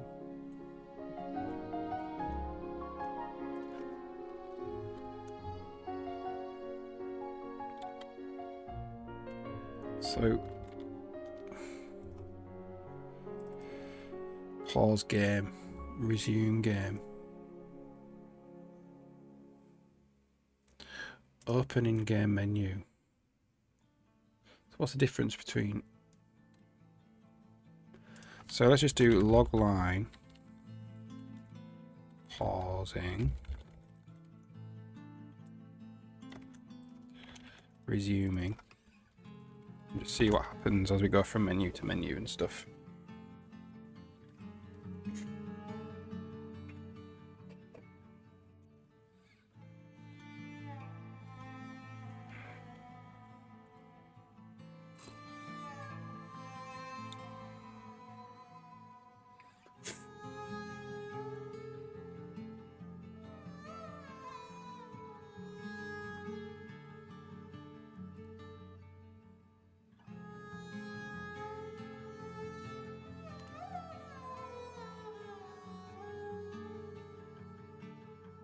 Okay, so if I pause the game, pausing, we do some stuff.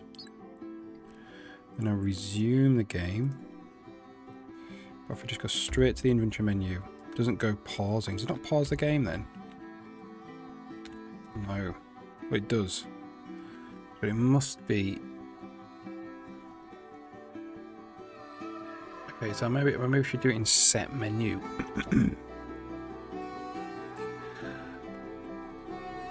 So we're going to say if the next menu is none. Ah, here we go. So let's just do disk blur. Where is it? Game UI. It's in game UI. Shall we put blur effect? Blur effect.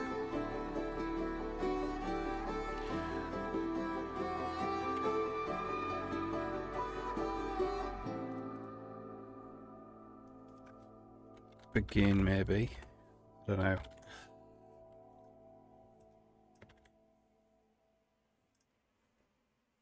That's end. The next menu is none. We're ending it. Or close.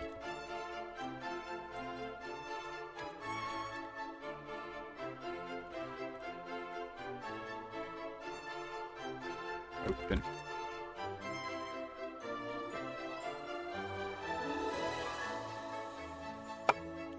Something like that.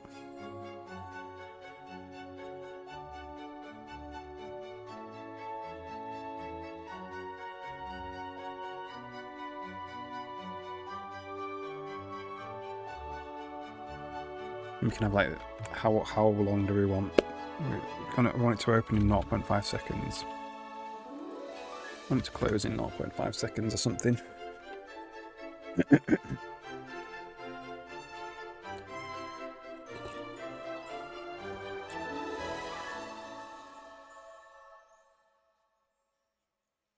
So it might be something like blur effect.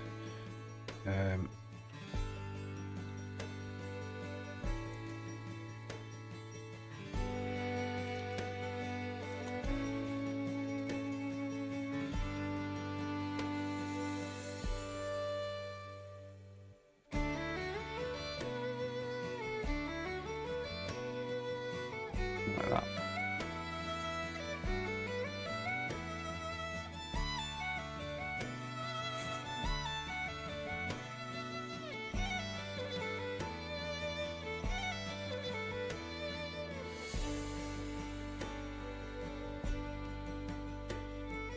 Yeah, I'm happy with that. So we need to make blur effect transition.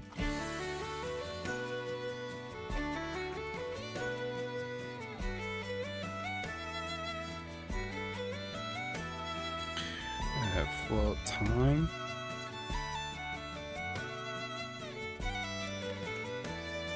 Ease function.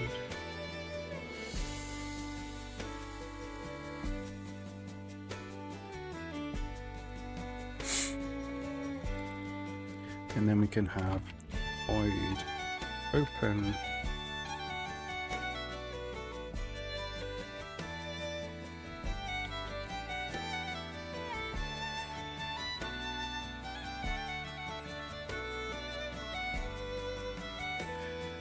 this.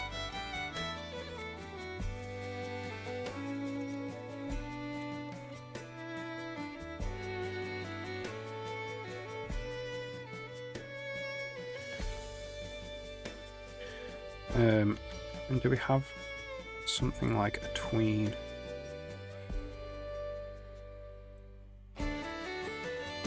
So tween f the amount tween. So the amount tween set start target, or just target, so it's a 1.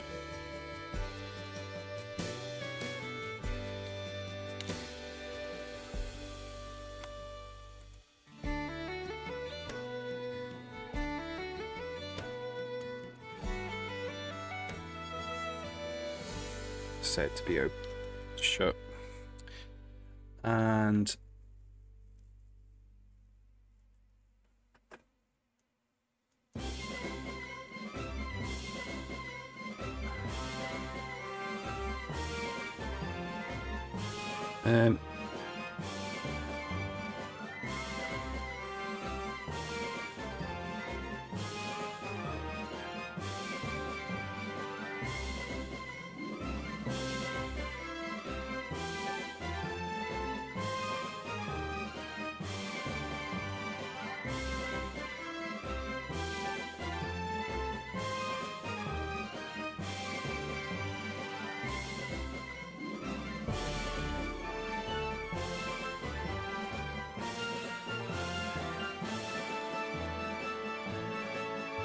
okay.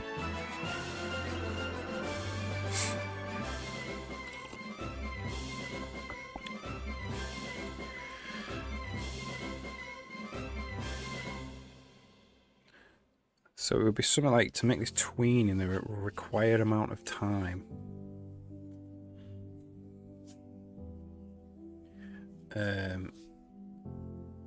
Tweens go from 0 to 1. Ads running soon. We need to do lower amount tween tick dt, so it would need to be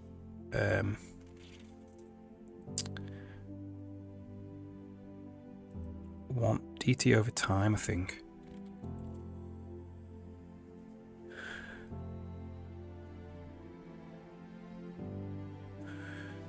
So transition time, transition ease, have to be that.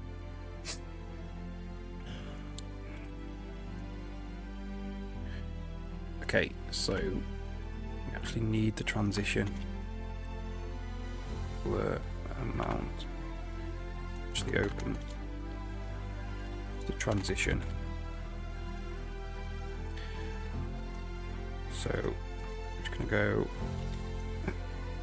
just current transition.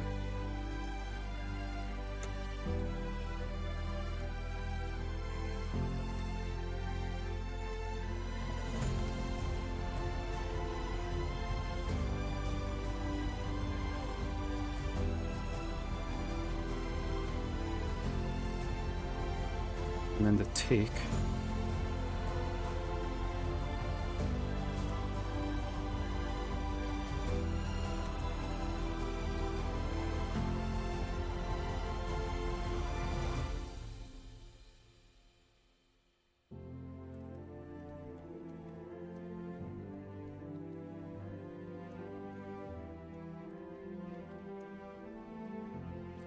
current transition.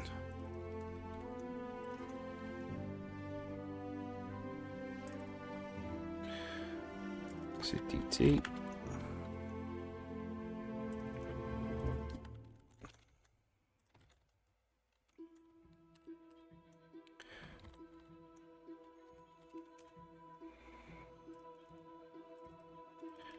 This is blur amount. What does tick return? To return the actual, returns the thing. So blur amount is that.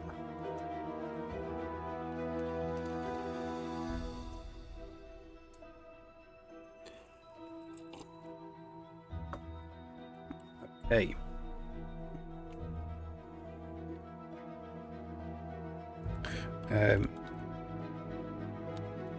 So now in the game UI, when we're ticking it,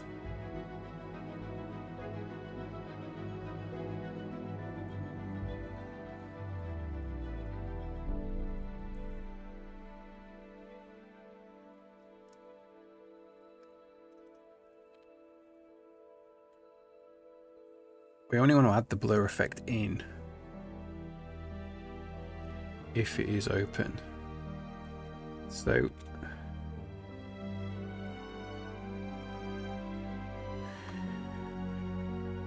tool is open.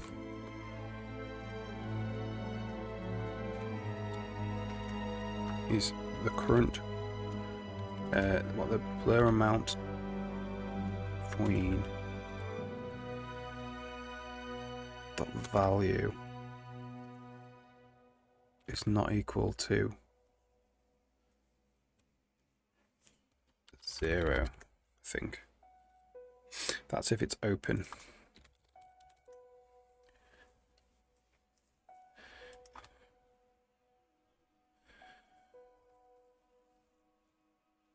So now, tick, whatever it is, in game UI, whatever that is, game UI, tick. We're going to go if blur effect dot is open, get game canvas dot add post processing effect. So this actually, oh, interesting. So the post processor ends up owning the effect.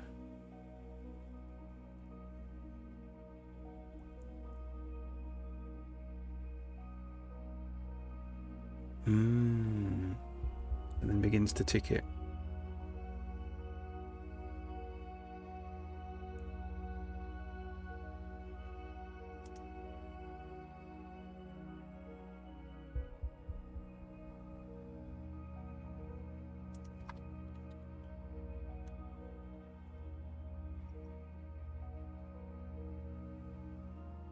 So what I want to do is I want to just do blur effect like this.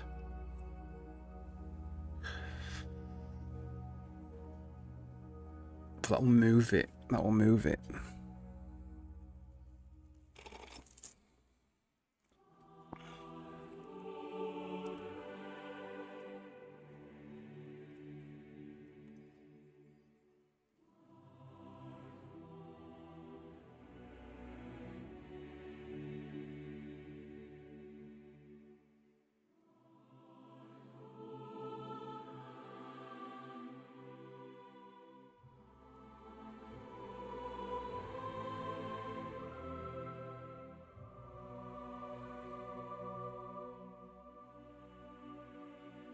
So I think what this needs to be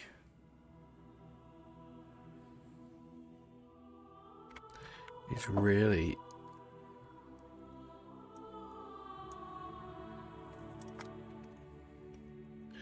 these need to be alt ref of that.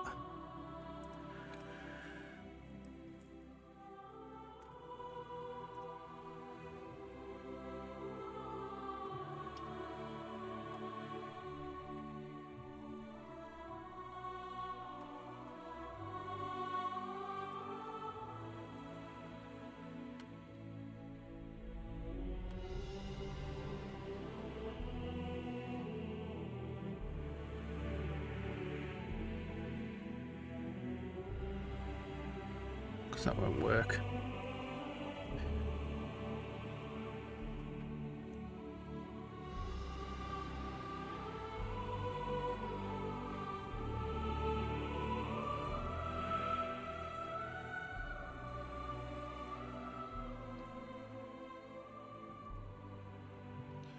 So if we moved the effect in, we would lose the fact that it was open and stuff.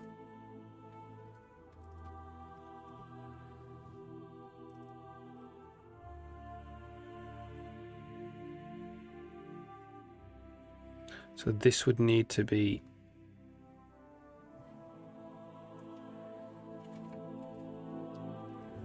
basically pointers.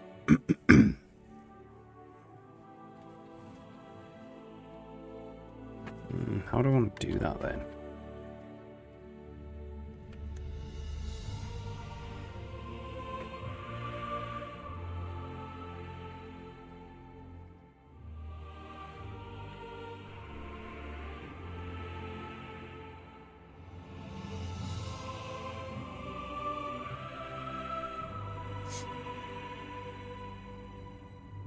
Or we could copy it into the canvas every frame, the whole effect.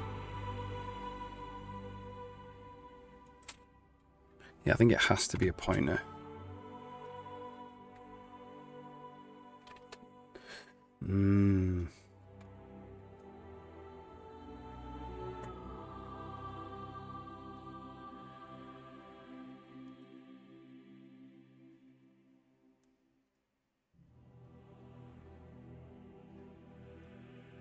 Just means that we can't just add one in anymore.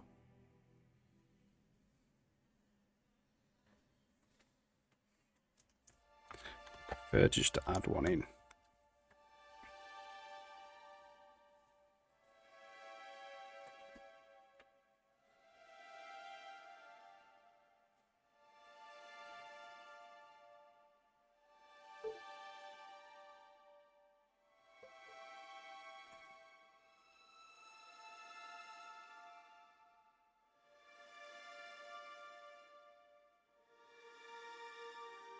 See, what this means is that add post-processing effect no longer takes ownership over the effect.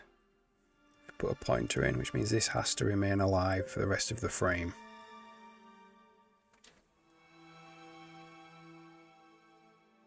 Which means we couldn't do something like do that grayscale.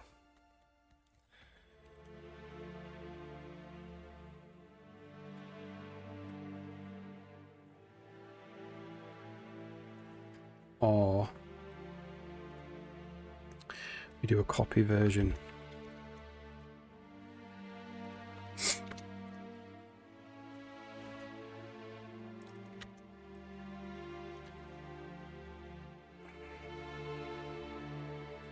Where we copy it in every frame. A lot of this blur effect is quite big though.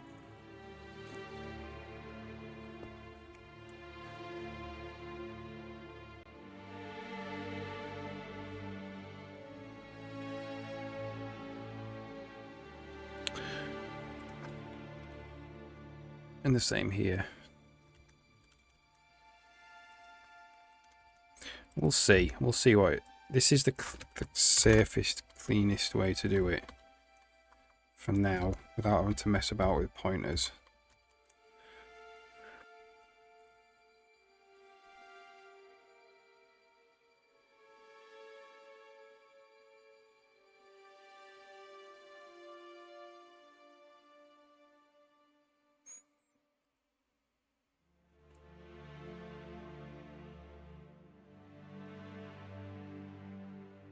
It's only some mem copies. Maybe.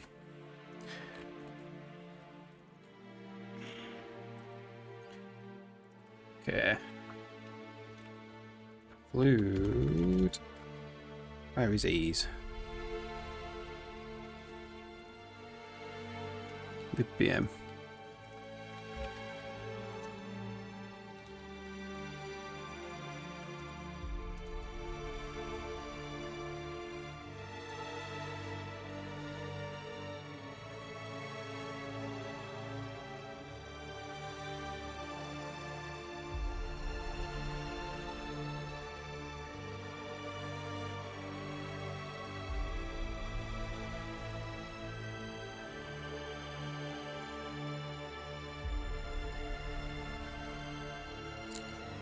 So here's the thing, it won't actually tick either, doing this.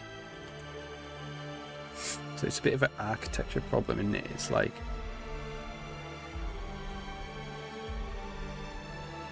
we add the post-processing effect in, then it goes through them and ticks them all. But then it throws them all away again.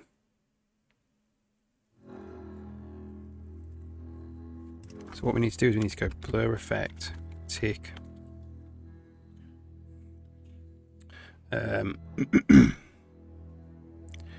Get game canvas. So we're going to go auto canvas. Get game canvas.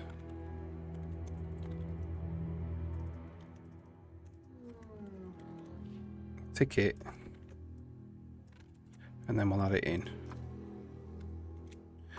And when the post processor ticks,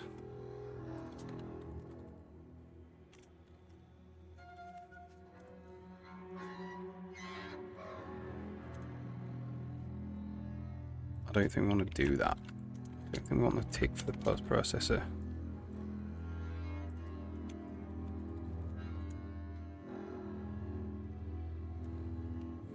We'll tick it manually.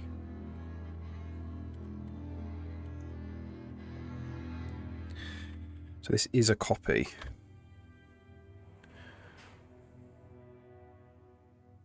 So if I press to open the menu now. Oh.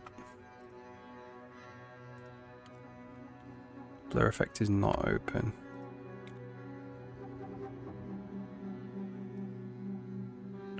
Oh, right. So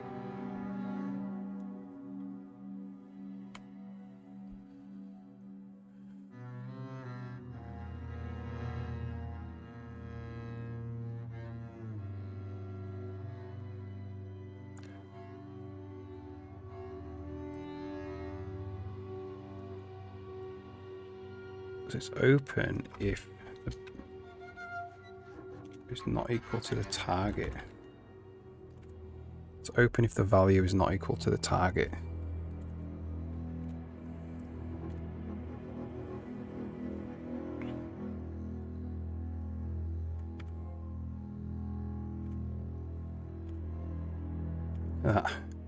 Does it a bit?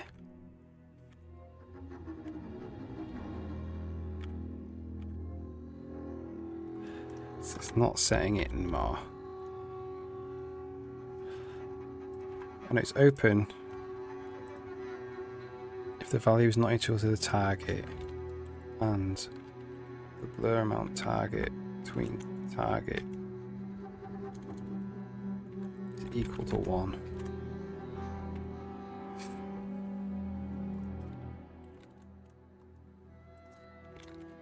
No, it's not equal to 1. Be equal to 0 as well.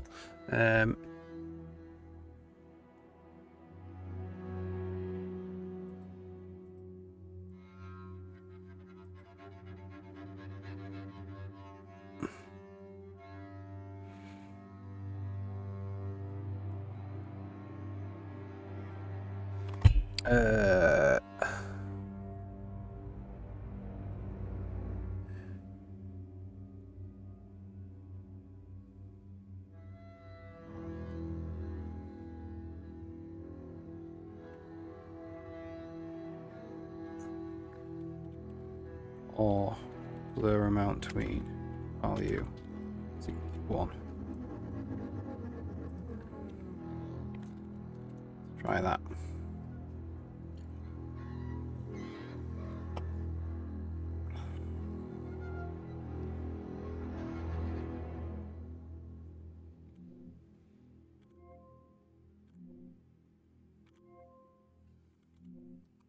Okay, so that doesn't look very good. It's happening too fast and the ease model is wrong.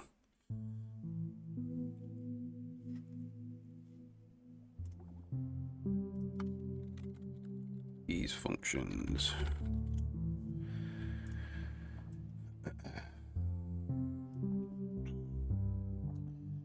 It needs to do kind of ease out cubic, I think.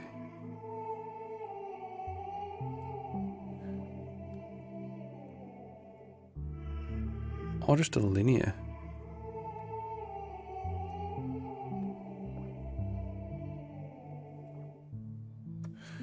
Maybe just a linear. And it needs to happen faster. So maybe like 1/4 of a second.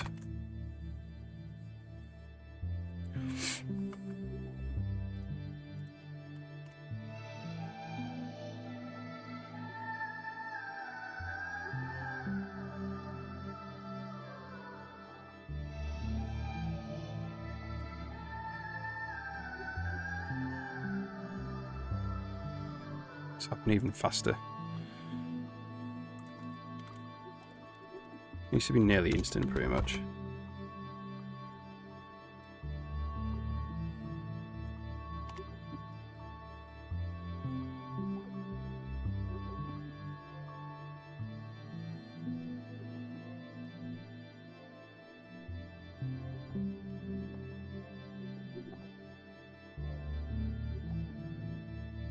It definitely flashes on and off. It's okay coming off, coming on. Okay.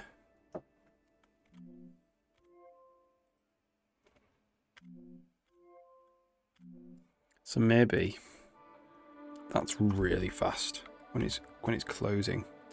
So it's like 0.01 seconds.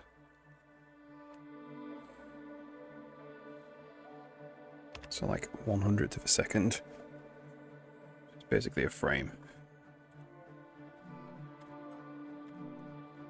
You can see it flash actually.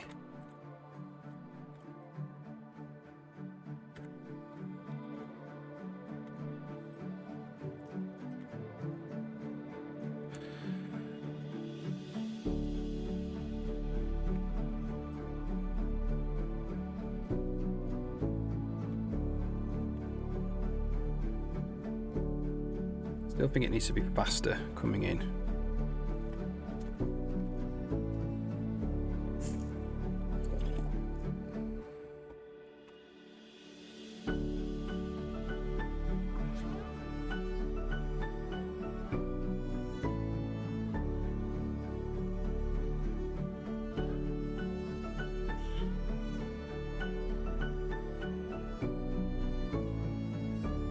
All right.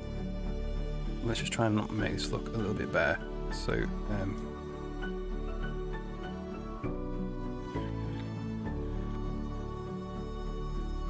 I've got to head off in 15 minutes. So,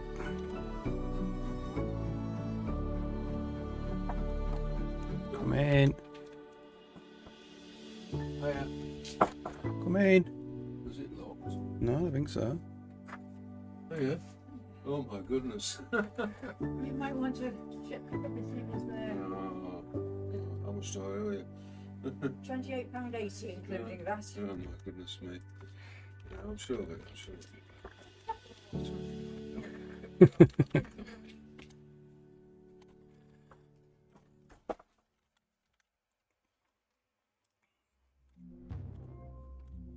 That's better.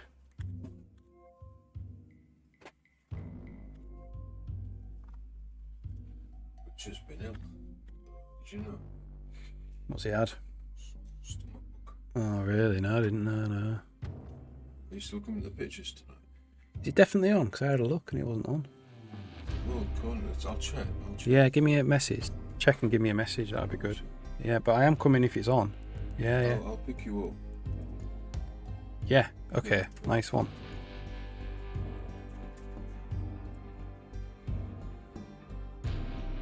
Alright, let's have a quick look then. Whoops. We'll mess about with this for 10 minutes before we finish. So this is very saturated here. Have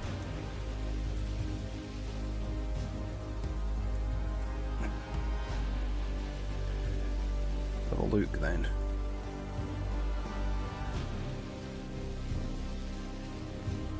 Is that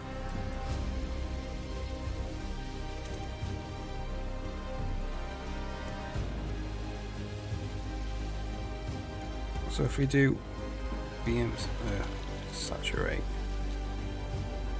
it back down,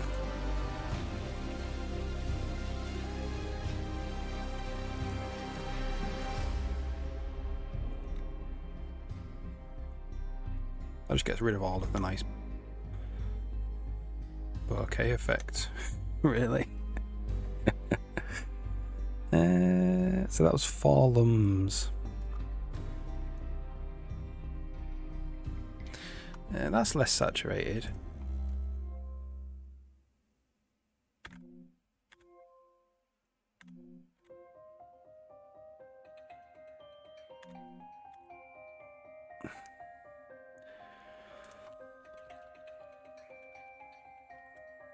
That's beginning to saturate it already.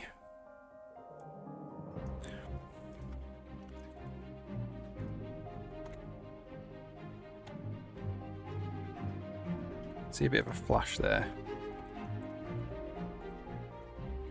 That's a lot better. But he's saturating all this grass.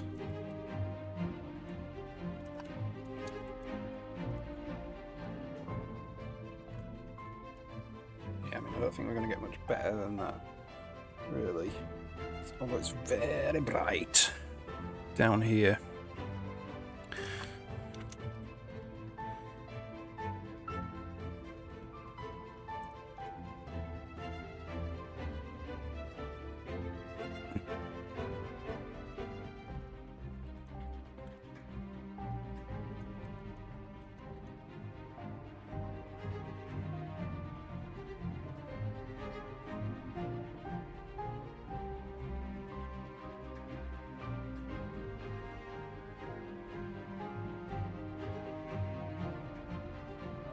It's just too bright.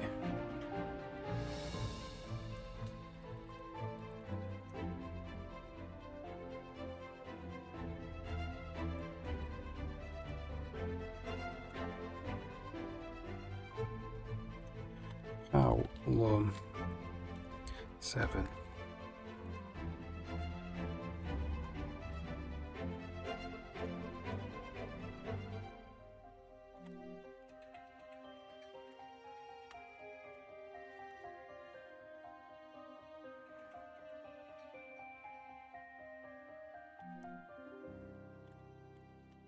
It's just the grass really that looks rough there.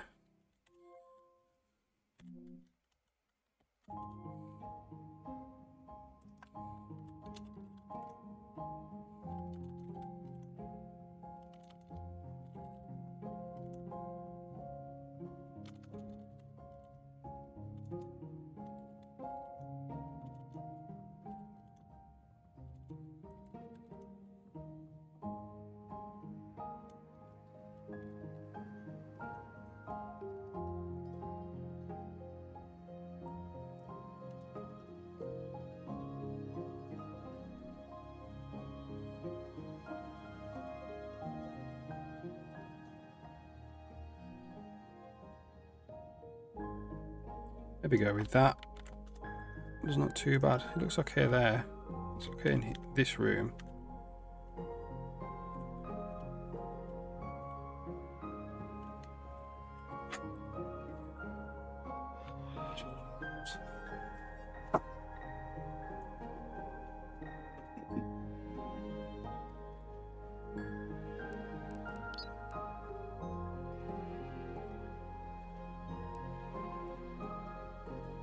Yeah, we'll go with that.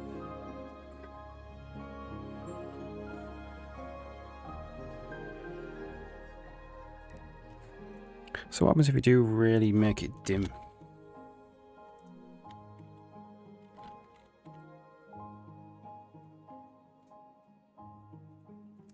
See, that actually...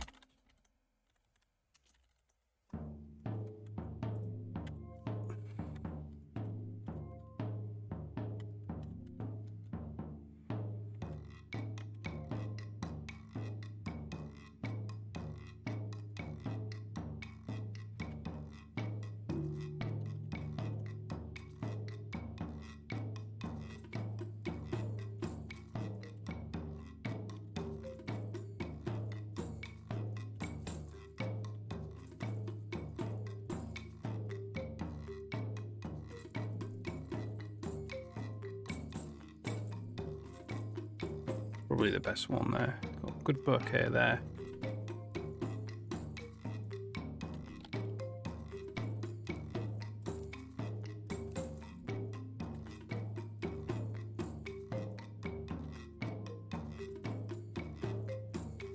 Need to actually stop ticking the. We can do that in the last few minutes. Need to actually stop ticking that particle system. Or that framed animation even. Game level when it's paused.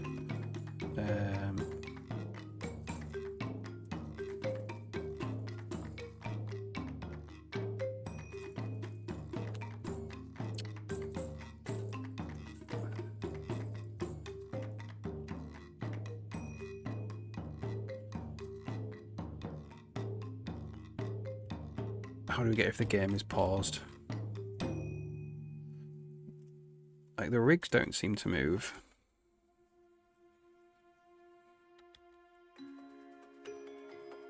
Oops. So if I pause it now, the rig is frozen. Rig internal.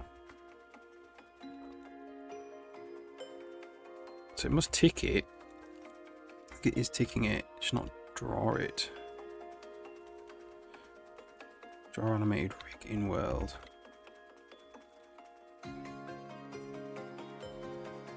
No, he's gonna draw it.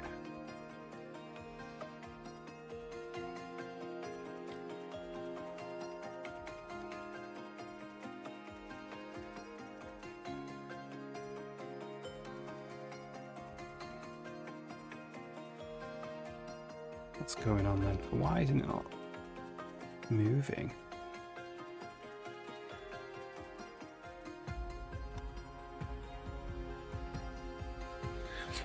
No idea. So I think we can say, can we say get game is paused?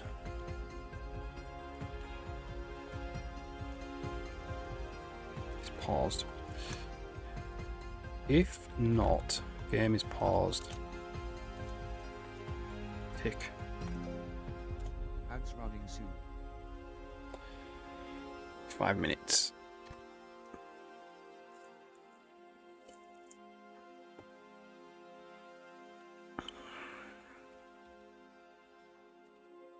There we go.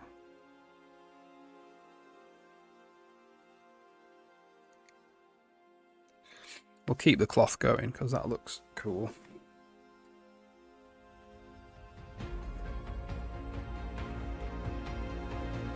That's a nice effect. There's some really nice effects on the trees with the book here.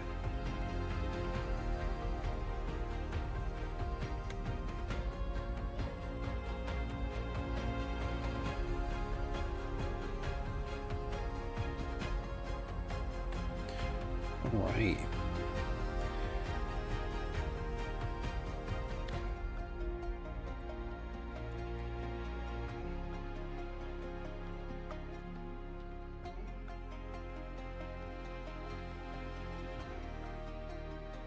Odd that. Whoa, what's going on here?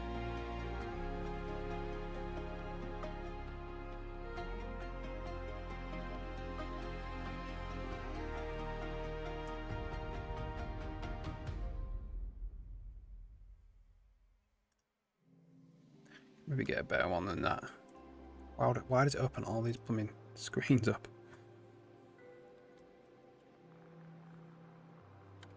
Let's do the display 920 by 1080.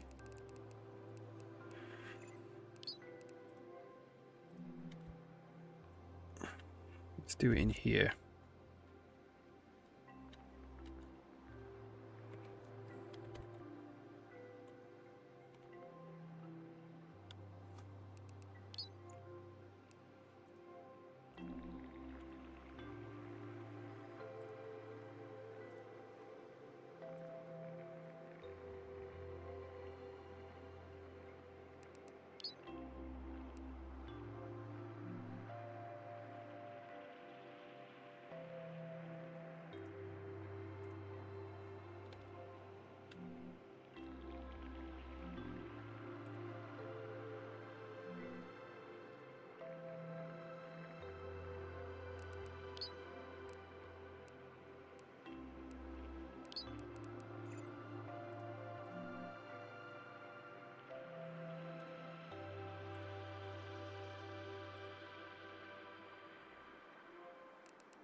what I'll do is I'll go open it up, do that, medium. Let's try that again.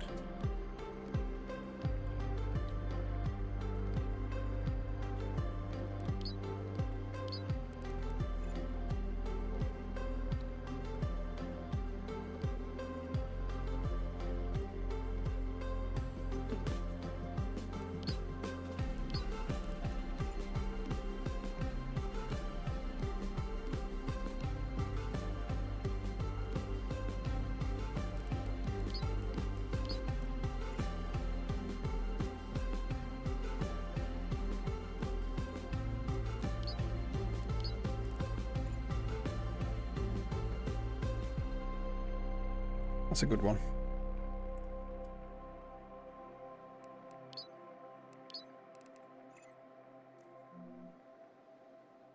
Save that. Save that. Saved them all actually. So we just want this one. Put that into Google Drive. Wherever it is.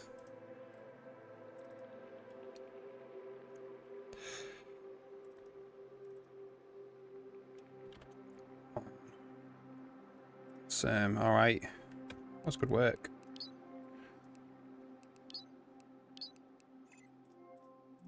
It's probably me done for the day now. 4 o'clock. Be back tomorrow. That was good though. Made a nice little graphical effect. So yeah, see you later. It's goodbye time. See you later. See you tomorrow.